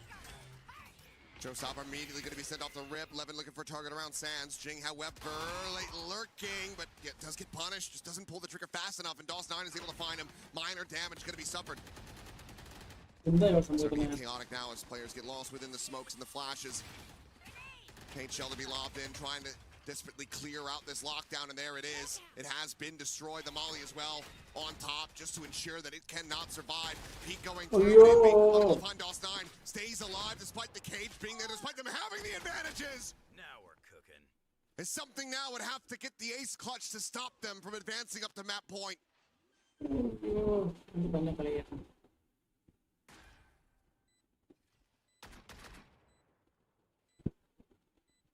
And given the money, the lack thereof, no other choice but to just simply back away, try to play for overtime. This Vandal has to be retained. KC, 12-9, Lotus, just there on the horizon.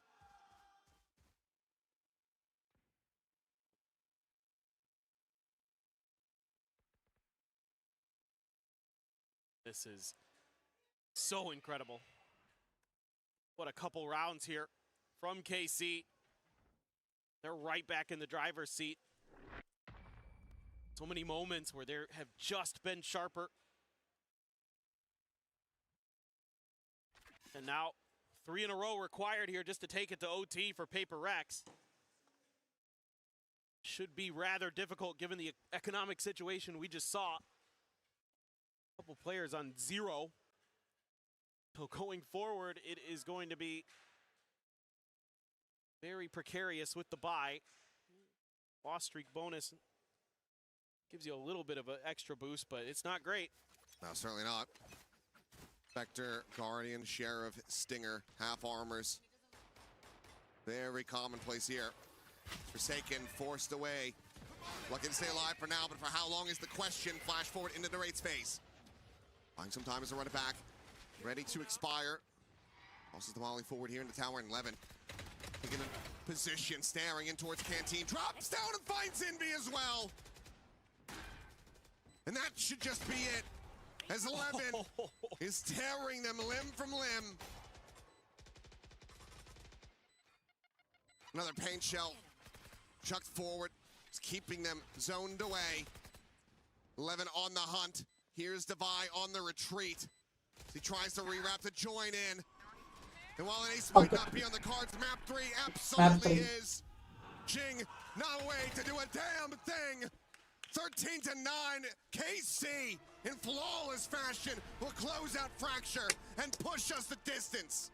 Finally, somebody has stopped Paper Rex's reign of terror on Fracture this year. And it's Carmine Corp, the unexpected heroes, going to force that final map. And just from start to finish had great reads. Really understood how to work the map, how to keep Paper Rex pinned in.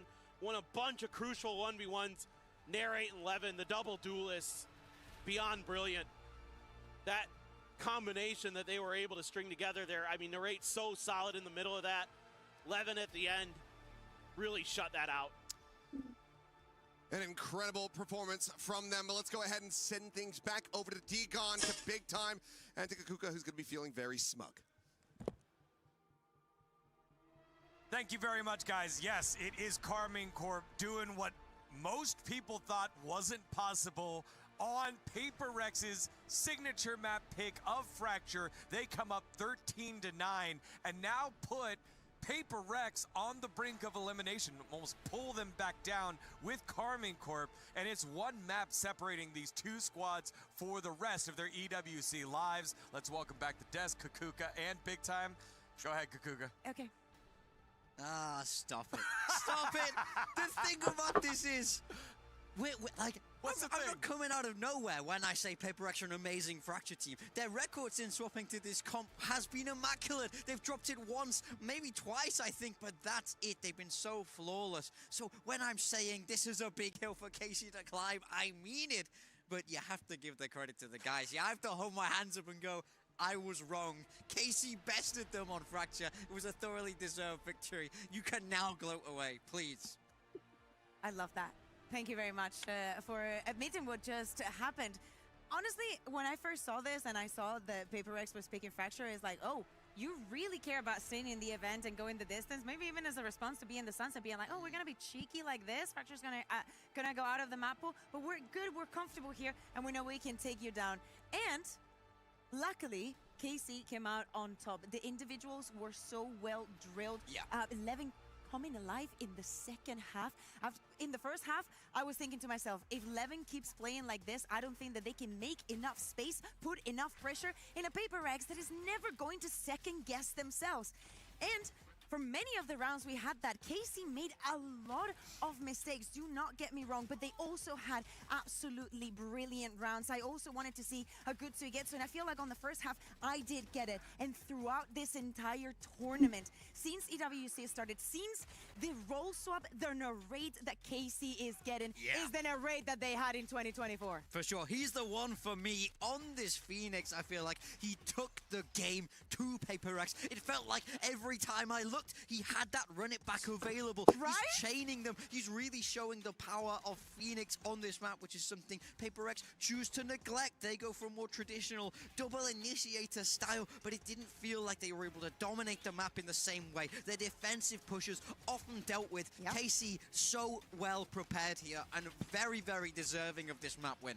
ഈ റൗണ്ടാണ് കളി Like the work that Avis is doing today, but I love that you highlight the importance of the Phoenix, because on the other side you have Jing, right? And I love to see that every single time that he had that narrate had that ultimate available and he heard the showstopper going out, he did not doubt in trying to shut down Jing. Worst case scenario, ult for ult, and that is the perfect outcome that you want, especially when your ult is only six orbs. 23-13, 307 ACS. Narrate definitely popped off right here. You know the best part? What's the best part? We're gonna go to the third map. Vitality has just bested NRG and they have made it out of the group already. And wouldn't it just be a beautiful day to follow up? On day one for this team, for this group, sorry, we had Vitality versus KC. And wouldn't it be lovely to just have all the French teams making it through today? We got the replay happening right now, but you can't see Big Time's face. Look, it could be a great day for France.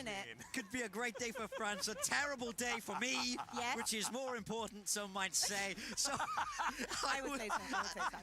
I think the scary thing is when we're moving through to Lotus, this is also a map Paper Rex have been historically good on, but that doesn't seem to matter. No one seems to care. And also recently, it's been quite the opposite. Yeah, it felt like there were multiple rounds there, especially in the second half, where Paper Rex were just taking peak battles that they didn't need to take after getting opening kills, maybe a little bit of disrespect, but also it's kind of how they play, right? They play on that edge, but the edge did not go their way. Yeah, I mean, I think I don't want to take anything away from the win for KC. I think they earned It's it. in They the played worst brilliantly, map but I on. will say this was an underperformance from Paper Rex. I don't Paper Rex? for Paper Rex. I don't think the fundamentals were anywhere near as solid as what we're used to seeing. I don't think the aim was as consistent as we're used to seeing. We saw something hover down the bottom of that scoreboard for a long time, which isn't something that we're used to. But they have no more lifelines left now. They have to turn it around. They are on the brink of elimination from EWC here, one map away from being sent home in the group stage. I want to double down on Levin. When I was having that interview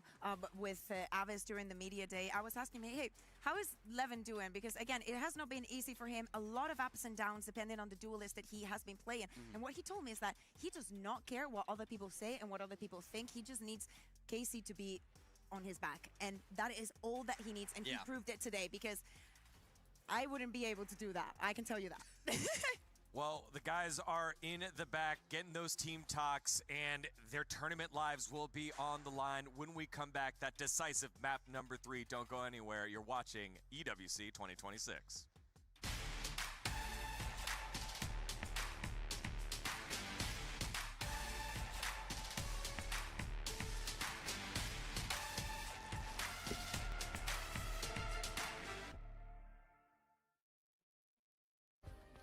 Play is in our DNA. Whenever we let it out, it becomes our superpower. Now imagine an entire city being built to supercharge it. Kadir City, powered by Play.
Play is in our DNA.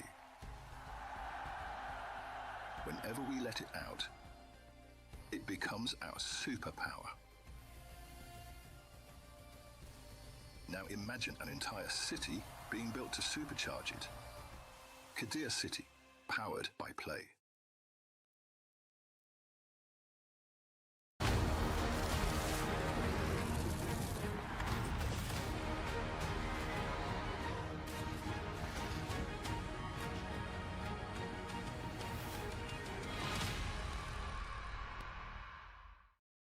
A full 6-game day here for Valorant as we welcome you back to EWC 2026. This final series will go all 3 maps. Paper Rex and KC fighting for their tournament lives and for their share of the $2 million prize pool. And surprisingly, one of these teams will be going home.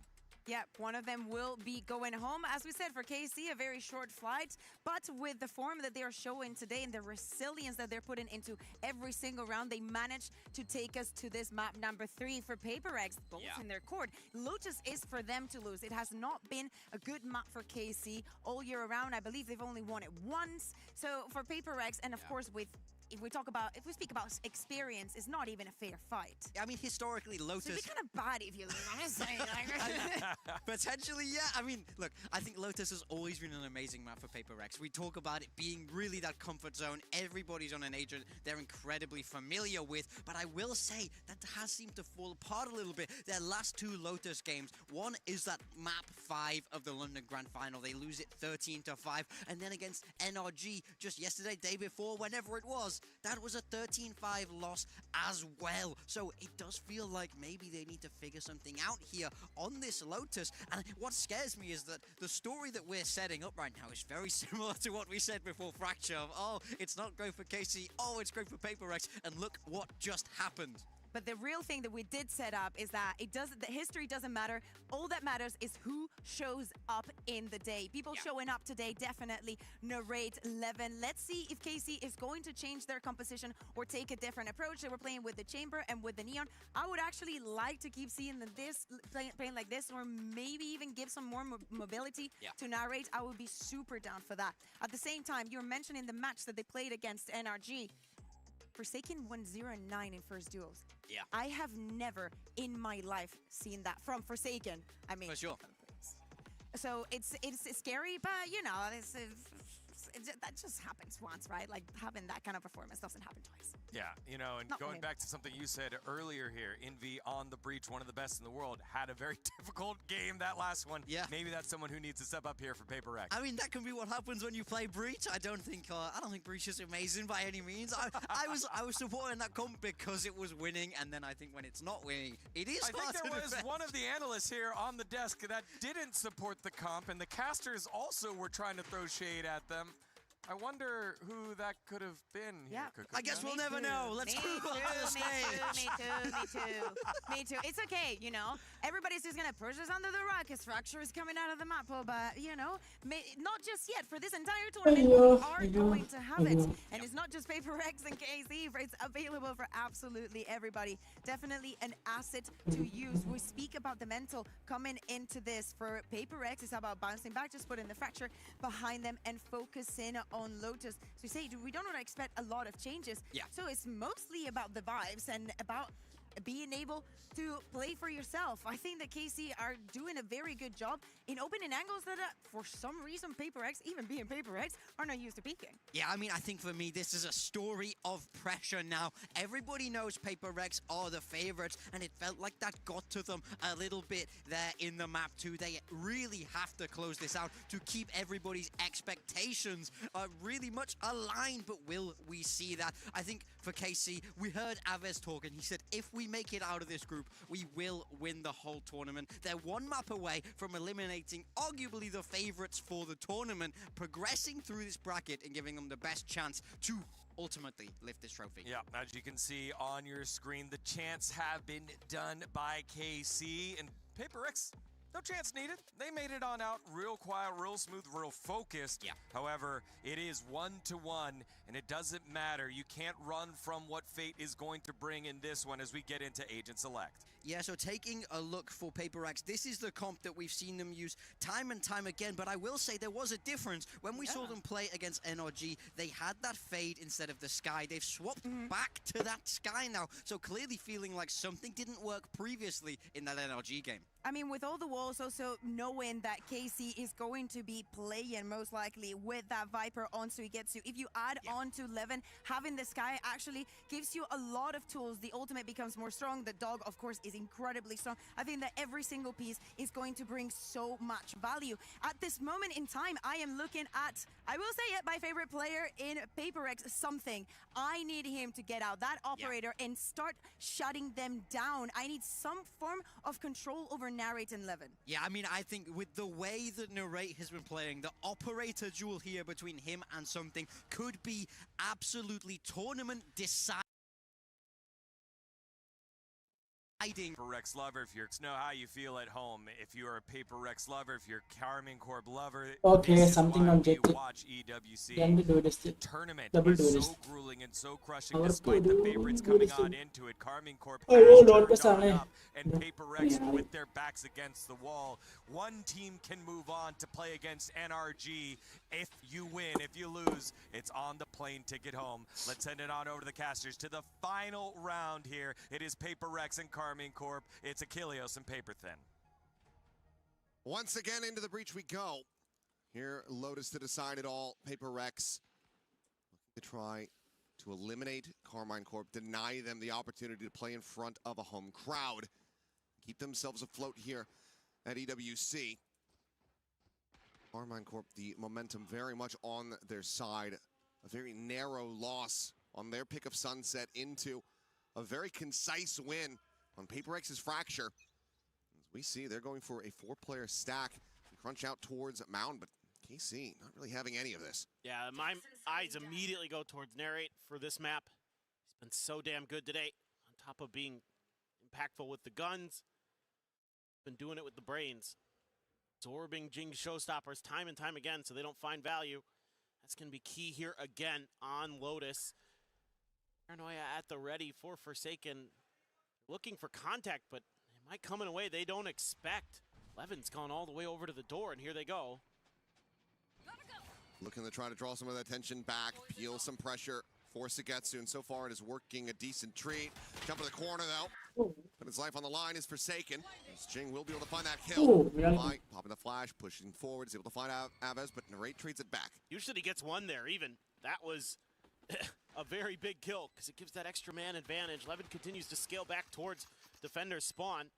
DOS9 ready with the paranoia, and Narrate's right there to claim a life. They're collecting one, DOS9 collects one as well. Jing now going to be taken down, and suddenly the player advantage is in the hands of KC.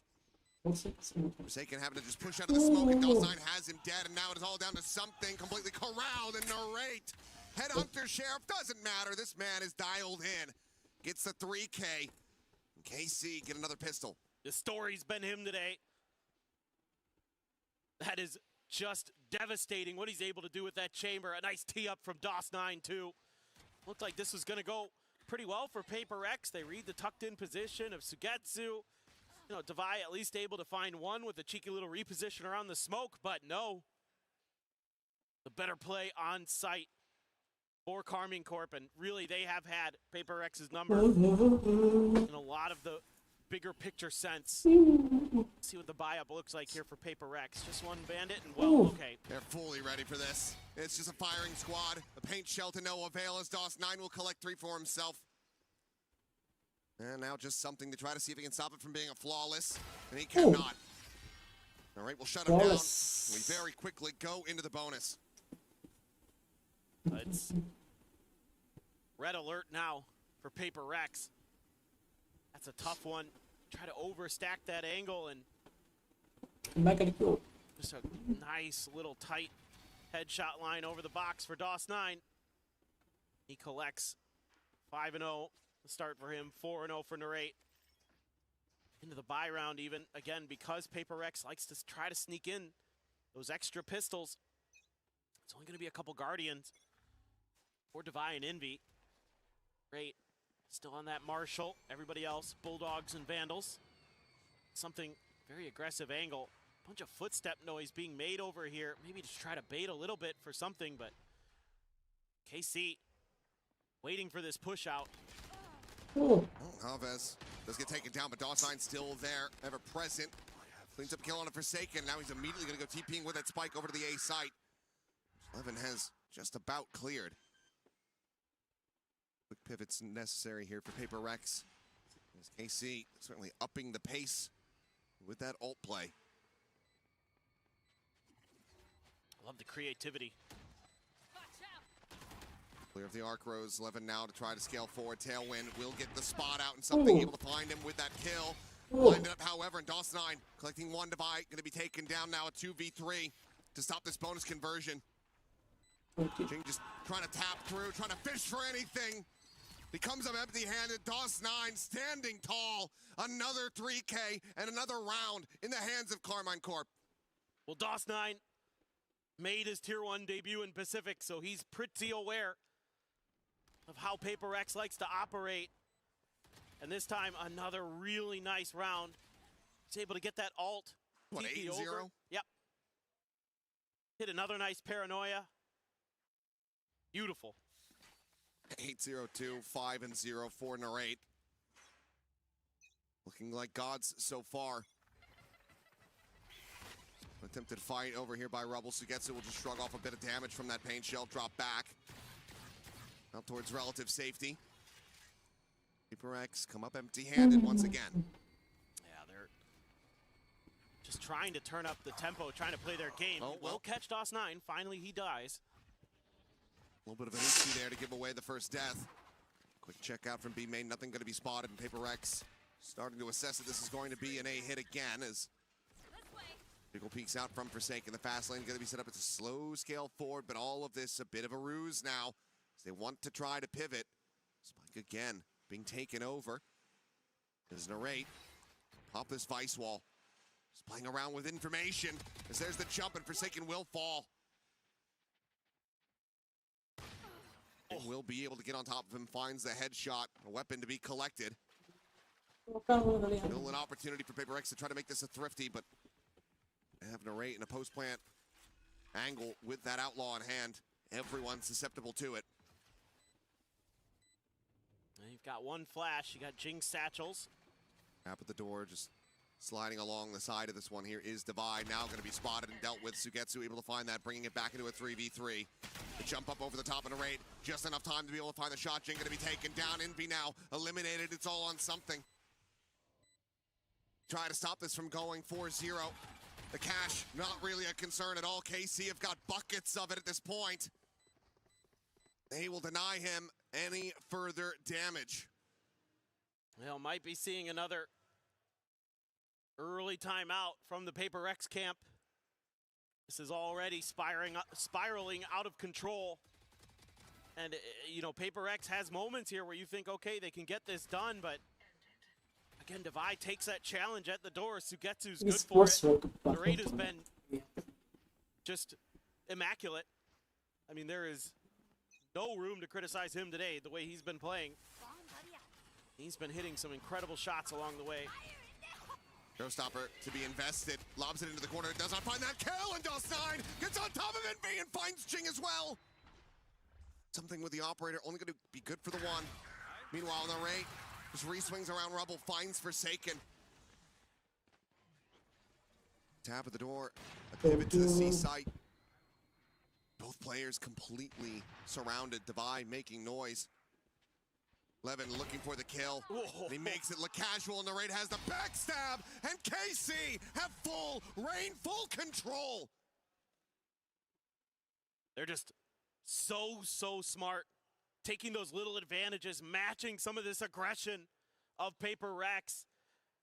And this Showstopper, don't know how it doesn't kill Dust9. Doesn't matter, because he makes the most of it. Oh, Levin. Sick shot there. And there's that timeout, because things already absolutely crumbling, and you're not even into something's Blade Storm yet. Going into round 6. So you don't have that to rely on here in this eco. You tried the Showstopper again.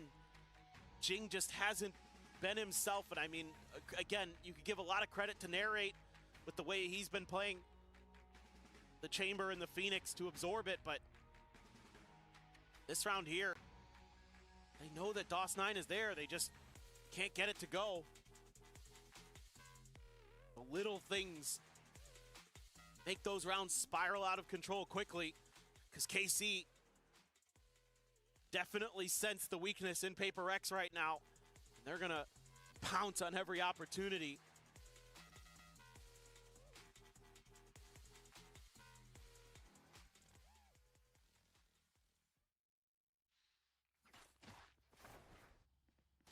That's a whole lot of nothing.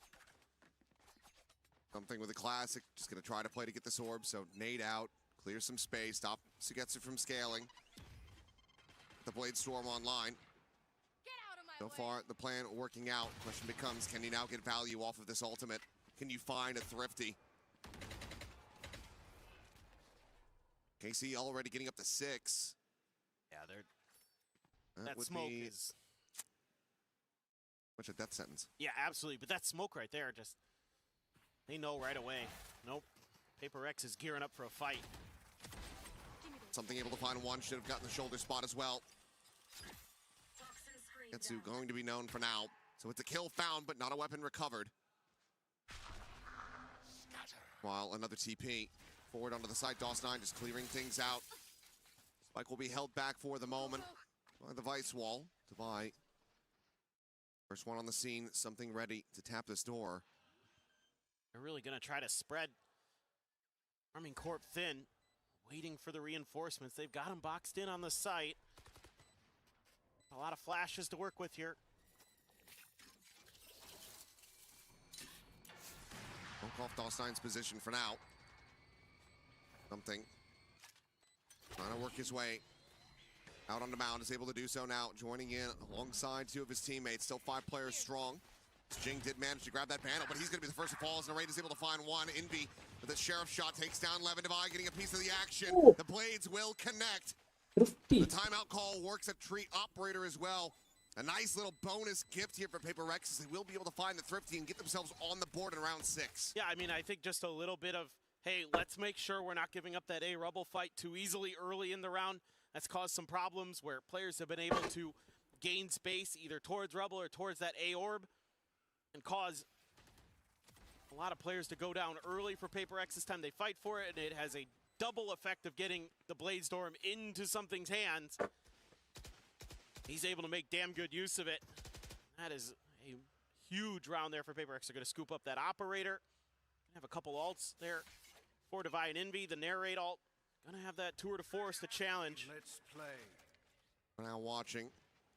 Around B main, no one to clear this Prowler. Ooh. But Jing, quick scaling of space. Up outside of A main, finds Sugetsu. Potential flanker, now going to be dealt with. Of course, could still have Narrate as a concern, but it's going to be a very fast push forward onto the C site. AC position. Try to get this spike planted from now, but Paper Rex are very close by. Shorty at the ready. Levin, shoulder to shoulder. The push forward, and something going to be caught. Jing is there for the trade up, and it's going to be the Operator and the Jet now out of the equation as Steel Garden will get invested. Narrate calls for the rotations, letting him know that A is pretty much wide open. He's going to get on a damn deep angle. That means nobody's going to be able to carry that hop over necessarily. Should be enough money to buy if they can win it cleanly. There's a Seeker, but of course has this tour de force as a backup. She'll peek out. First shot rings through. And Flash fully will connect, but there's no fast scaling to be found to try to find that punish, so he's able to just backpedal away. Still a difficult position to try to retake from. Narrate. Green shell be chucked out. Jing to fall. Forsaken on the swing is able to find one, but Toss9 just pushes the smoke. They're not ready for it at all. KC, they take the op out of their hands. They take their hope. They shatter it again. They're just making some really good calls here and doing something that I've been thinking about.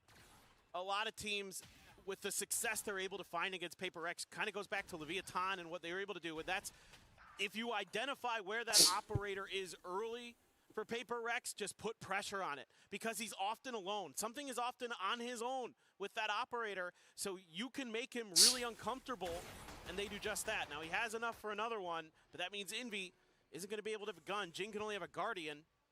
This has to find value for Paper Rex. Trying to determine which angle he wants to check for.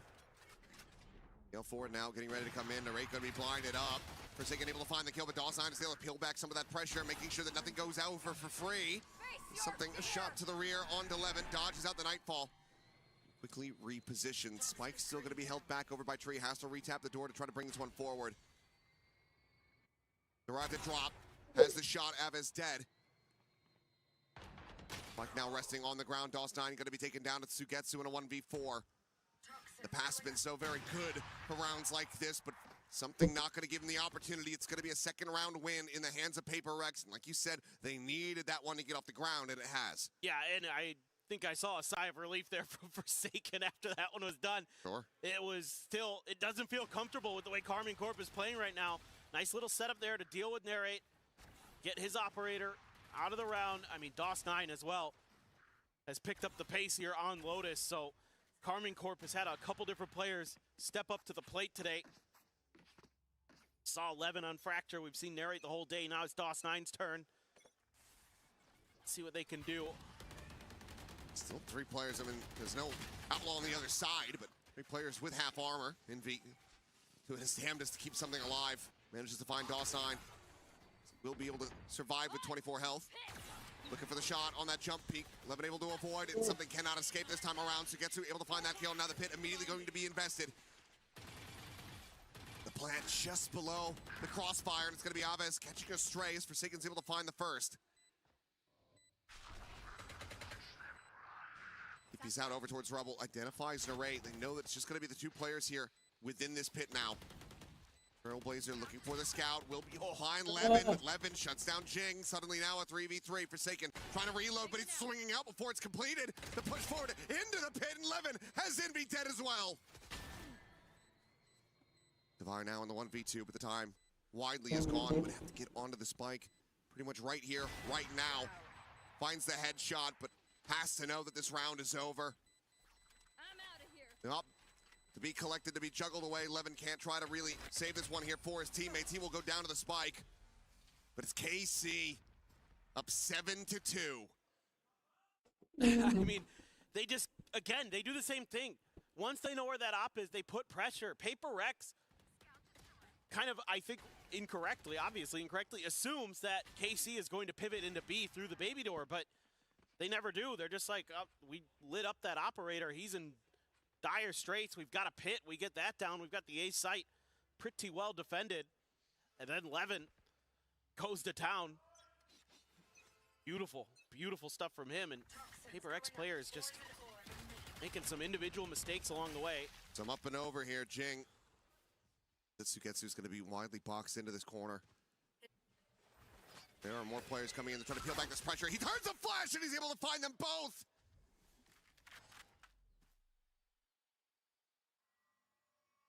That's a backbreaker. Memories, tournaments long since past of Copenhagen, that final resonating through the minds of Paper X as Sugetsu absolutely destroys them. DOS 9 finds Forsaken. And Envy, oh, he can hear him, but he can't do anything to stop him. Sugetsu gets the third. An 8th round for Carmine Corp. And if you're Alex, do you call it? You send the other time out. You might just have to, because this is a flawless round win. And we've talked about it a bit this year where, believe it or not, Paper X usually is really sturdy on their defender side of Lotus. It is often where they are a little more efficient in their round conversion rate, but it's been, you know, this streak they've had on Lotus where they just can't seem to get these wins. They seem to be completely befuddled, and so they tried to make a little bit of a change to go to the fade. That didn't really work at all, so back to the sky. And now it just seems like nothing is there for Paper X. A lot of the decisions they make are just being outplayed by KC. Okay. Outread. I mean, even if that flash connects onto Sugetsu and maybe you get him there, Narrate's right around that corner. He's probably taken at least one with him, so it's at best a trade. I mean, Paper X wants to try to play their game, wants to be aggressive, wants to turn up that tempo. KC is so aware, so ready, and all the players are so locked in. I mean, everything seems to just fall underneath their scopes, underneath their crosshairs, because they are so tuned into this game. Glass cannon operator. It's a try to keep this one in play for something. Being showstopper again. This time they're trying to be a little bit cheeky with it. Looking to play off a little bit of contact over at B. Gonna put the Vice Wall way far forward here at C. That looks like to try to force them over into the showstopper maybe. But they've been given so much space over at A. You know, is Jing then gonna have that plan to pivot over? Is he gonna be able to get value? Sugetsu just playing that quietly.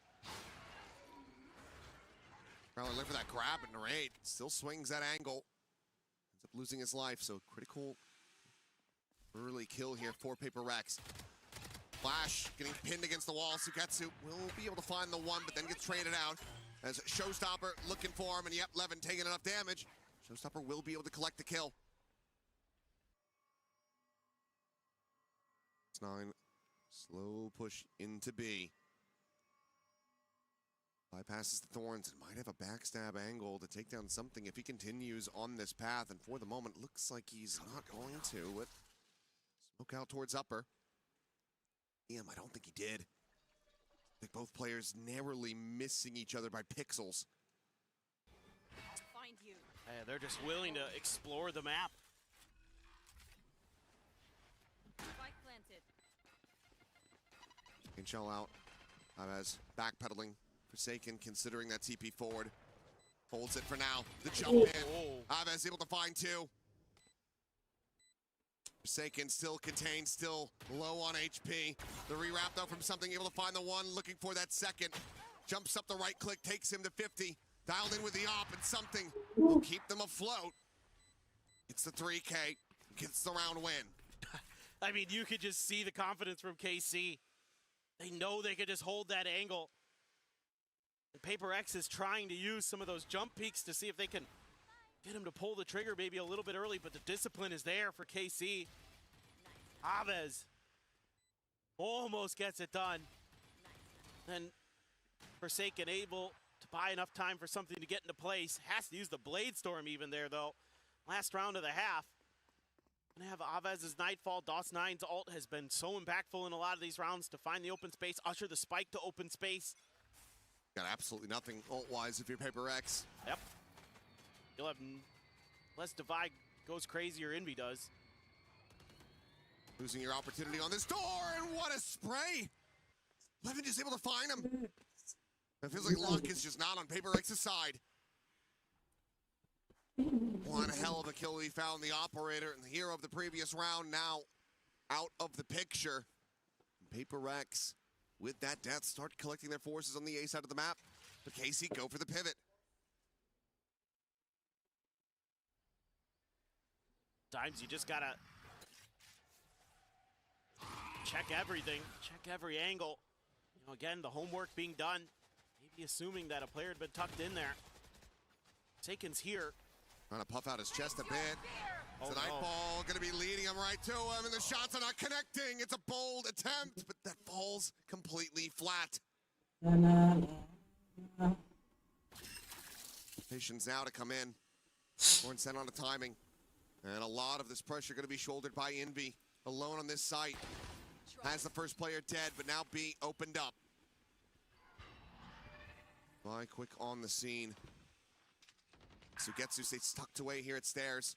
A kill going to be found, but Jing, he never looks back. He never checks that position. Devi is dead. Envy is gone. And the round, this half, is dominated by Carmine Corp.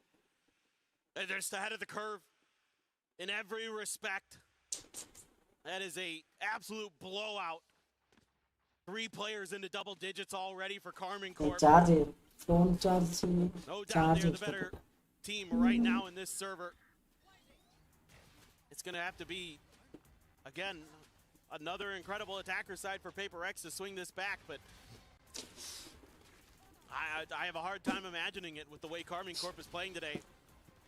I mean, again, the ideas that they have, the plays that they have, the way that they're able to match the aggression. I mean, they know that Paper X is going to over-rotate on stuff, OP over-aggressive.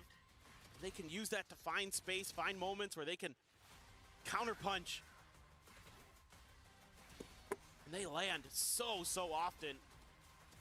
Really just a couple big rounds from something. Being a difference maker, he's the only one who's in double digits for Paper X. And DOS9, absolutely instrumental to get this snowball rolling downhill for KC. Started off so hot, maintained some good pressure along the way. Levin had a big round. KC playing on home soil here in Paris. Want to stick around, want to get further. Want to have another opportunity, get into that playoffs and play in front of the home crowd. This needs to be a monstrous comeback here from Paper X, and all, of course, has to start from the pistol. It just feels so unlikely. KC, they've had the run of this map. They've had pretty much every correct read, and they've just been out-aiming Paper X. Yes, straight up. You're absolutely right. I mean, I've been thinking it the whole way. They're just sharper. The aim is just better. Narrate in particular, so clean. You know, Levin, he has these rounds where it just feels like he can't miss. He'll hit, and he'll win you one. He might go a little quiet for a few other rounds, but you'll take those every time because they're often impactful ones where it's because KC is already dominating so many of the other rounds that he hits those ones, and it's like, oh, now Paper X's economy is back in the dumpster. Like, it's just so impressive. All9 trying to bait him in, being like, oh, it's just me by myself, playing outside of main. Nobody here but Nobody us around. Omens. Paper X not quite going to be falling into the trap, but this could still be a very fast scale in from behind. 3 players effectively on a flank at the moment. Quickly going to be getting their way in behind Paper X. Paper X needing to up the pace here, but they have no idea what's waiting for them. They don't have any trips. They don't have anything. Exactly. They're really alert for this one. Any devised util. No wall as he goes just for that Sheriff. He'll be giving over some space for now. Aves going to be spotted. Paint shell going to be lobbed up, but something going to be caught. Trying to ride that rope, and ooh, Forsaken risking it all. Try to flush him out. And be the one to push forward. The Haunt going through. Drops back down. Jinx slotting just at the bottom of drop. The spike will get planted. Player disadvantage for Paper X. Absolutely need this round. Flash spotting nothing from behind. They have to know that these players are scaled forward, but Forsaken just jump in the corners, able to find Sugetsu, finishing him off. Now repaces forward, finding Aves with that recovered bandit. And Paper X looking like there's still yet a bit of fight in them. Great's position completely and utterly known. This point wants to just try to get some damage and try to get some ult charge, and he will be able to find one. Looks for 2, gets it. Forsaken will be able to stop him in his tracks.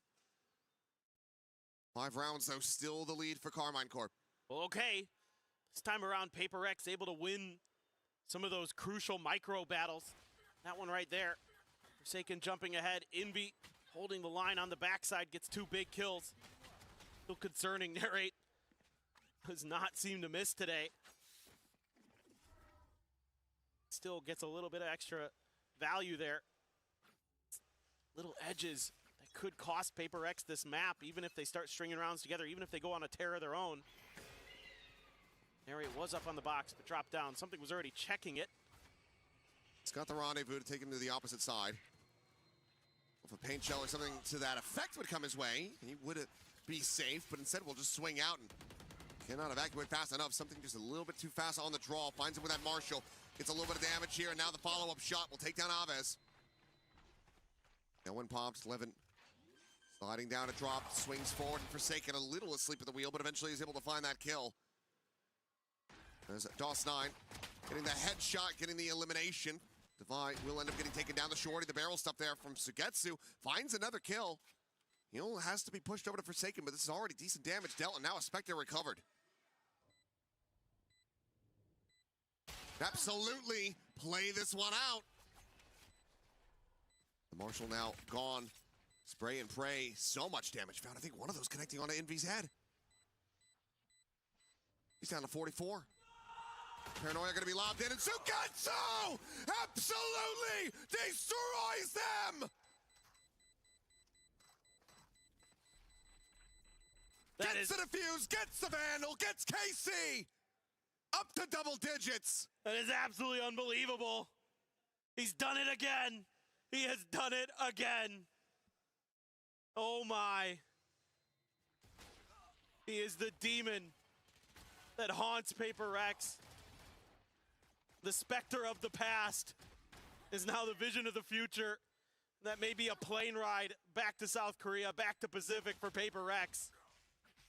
It is a 4v5 Thrifty conversion, now forcing the buy out of Paper X. This is the all-in. This decides the map right here, right now. In all likelihood, is Narrate. An outlaw in hand. All players, half armor or none. And he absolutely has destroyed something again.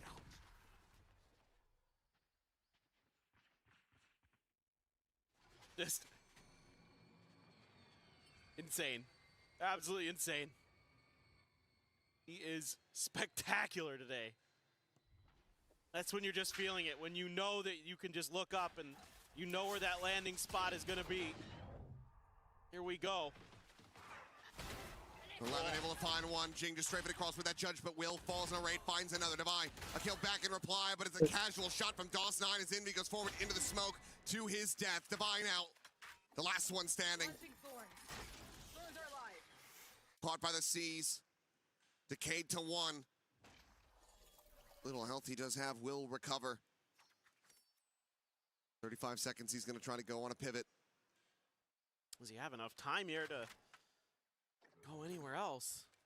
He's just a cursory check around the back, but yeah, he is running out of time, and this would be one hell of a way to lose the round. I mean, you got to start sprinting. He's got to be knife out. Full send it from here. And even then, it's going to be damn close. And I mean, Aves is matching him. Aves is going to have a shot at this, I think. Jumps across the way, but yeah. He'll actually give him the alert, but he's trying to just stick this plant, and the time just is not there. No clutch to be found, no hope to be found. KC continuing to beat them back at every twist and turn. Dominance. ജയിക്കേണ്ടതായിരുന്നു fracture Envy just running through there, not even looking at the bottom of the smoke. I mean, it's like every idea that Paper X thinks they have about where KC is going to be, how they're going to be playing, they're wrong. Coming into this, stingers. I mean, Paper X is just throwing everything. They're investing whatever they can. It's 2 glass cannons for Devi and something. Narrate has the Outlaw. Nobody, except for Jing, has the armor to withstand it. The 2 of them have no armor at all. Yeah. Double Vandal, glass cannon. Low creep up. Pop flash on the corner, but the relay bolt and the Prowler will hold them back. Levin, he is out for bloody. Once that kill, he's not going to be able to find it, but Sugetsu and DOS9 absolutely do. Divine Forsaken going to be taken down. It's just Aves caught up. Player advantage still there. One of the Vandals left on the floor. Narrate, pole position, the tailwind passed. God, that's well and good for something. He's able to avoid it, finds a kill, but the rest of the team still needing to try to get past this. Narrate is able to find the no-scope. Jing, dead.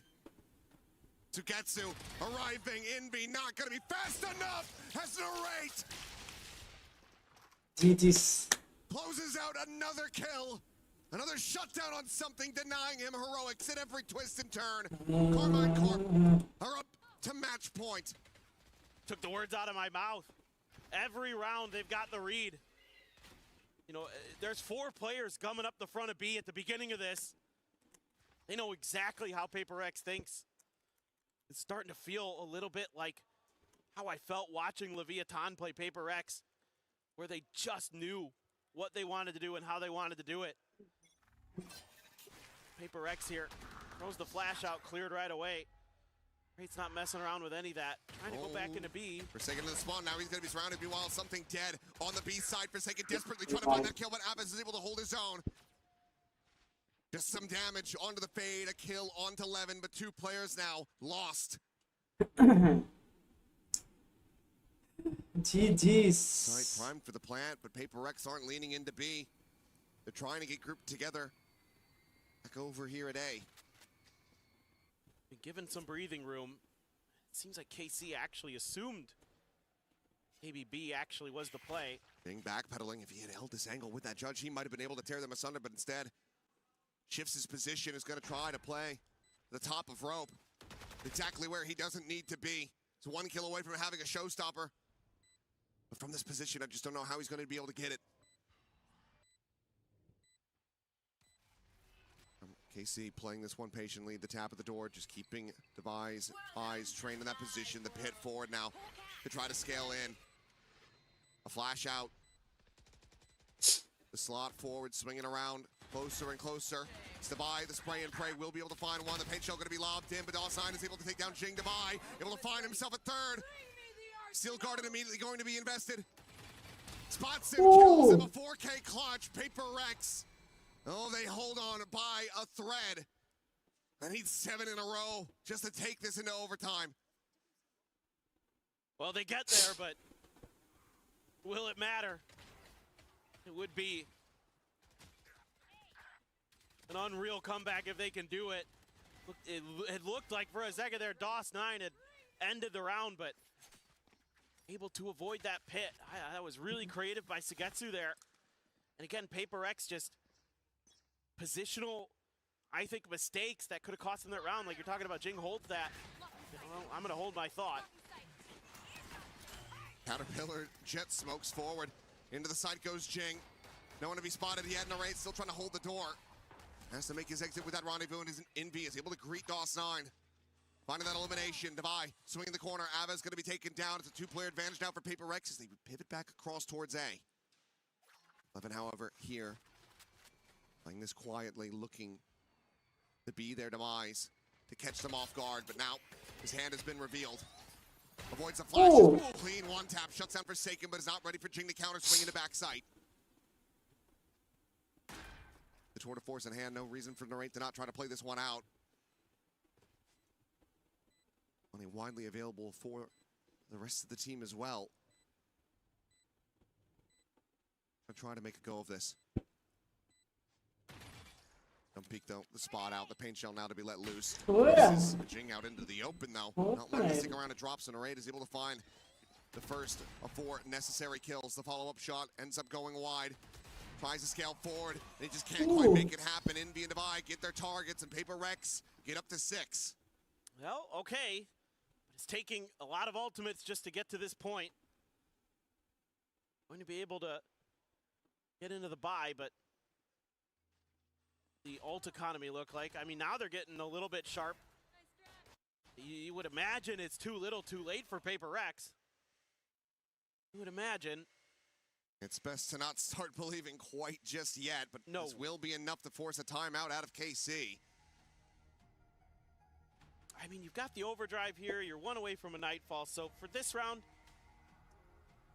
EWC World Cup നേടാൻ TRSന് യോഗ്യതയില്ല എന്നാ തോന്നുന്നു. അയ്യോ, കഴിഞ്ഞ വർഷം ഇതേപോലെ നേട്ടായി. maybe you save the overdrive for the next round if they do lose this one.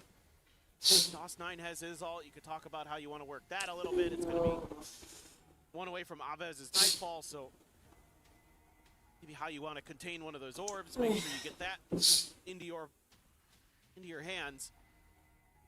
Now you can just settle down, close this out comfortably, get yourself situated to play NRG next.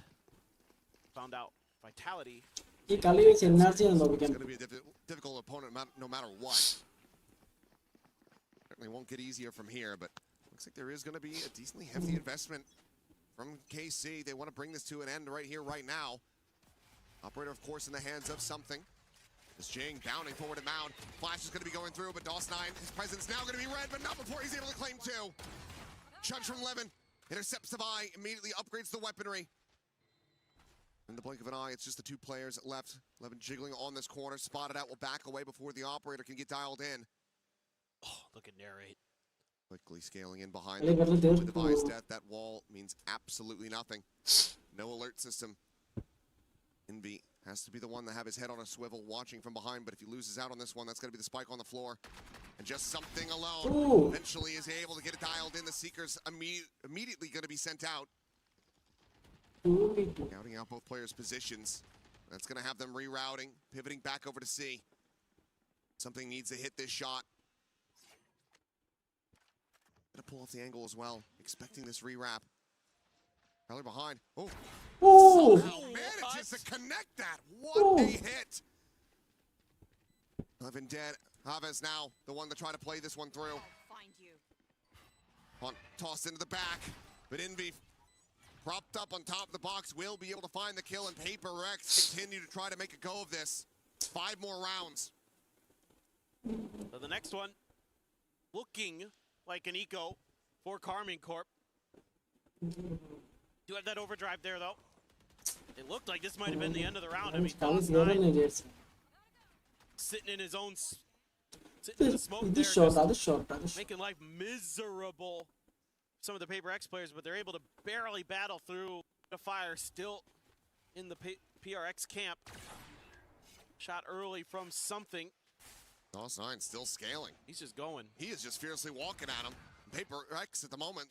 He's got no eyes on this whatsoever. The Bandit, he can get this one tap, and he will.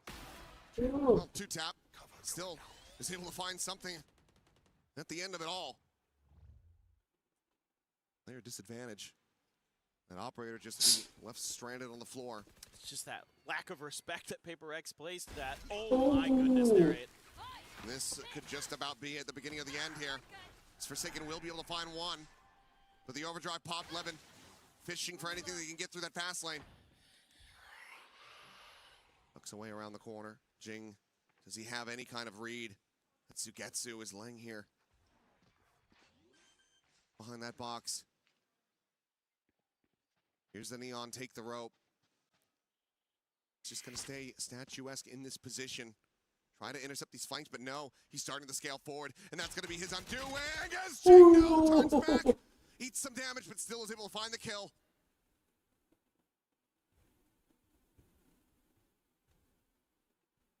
That might just be enough for Paper X to still deny this Thrifty.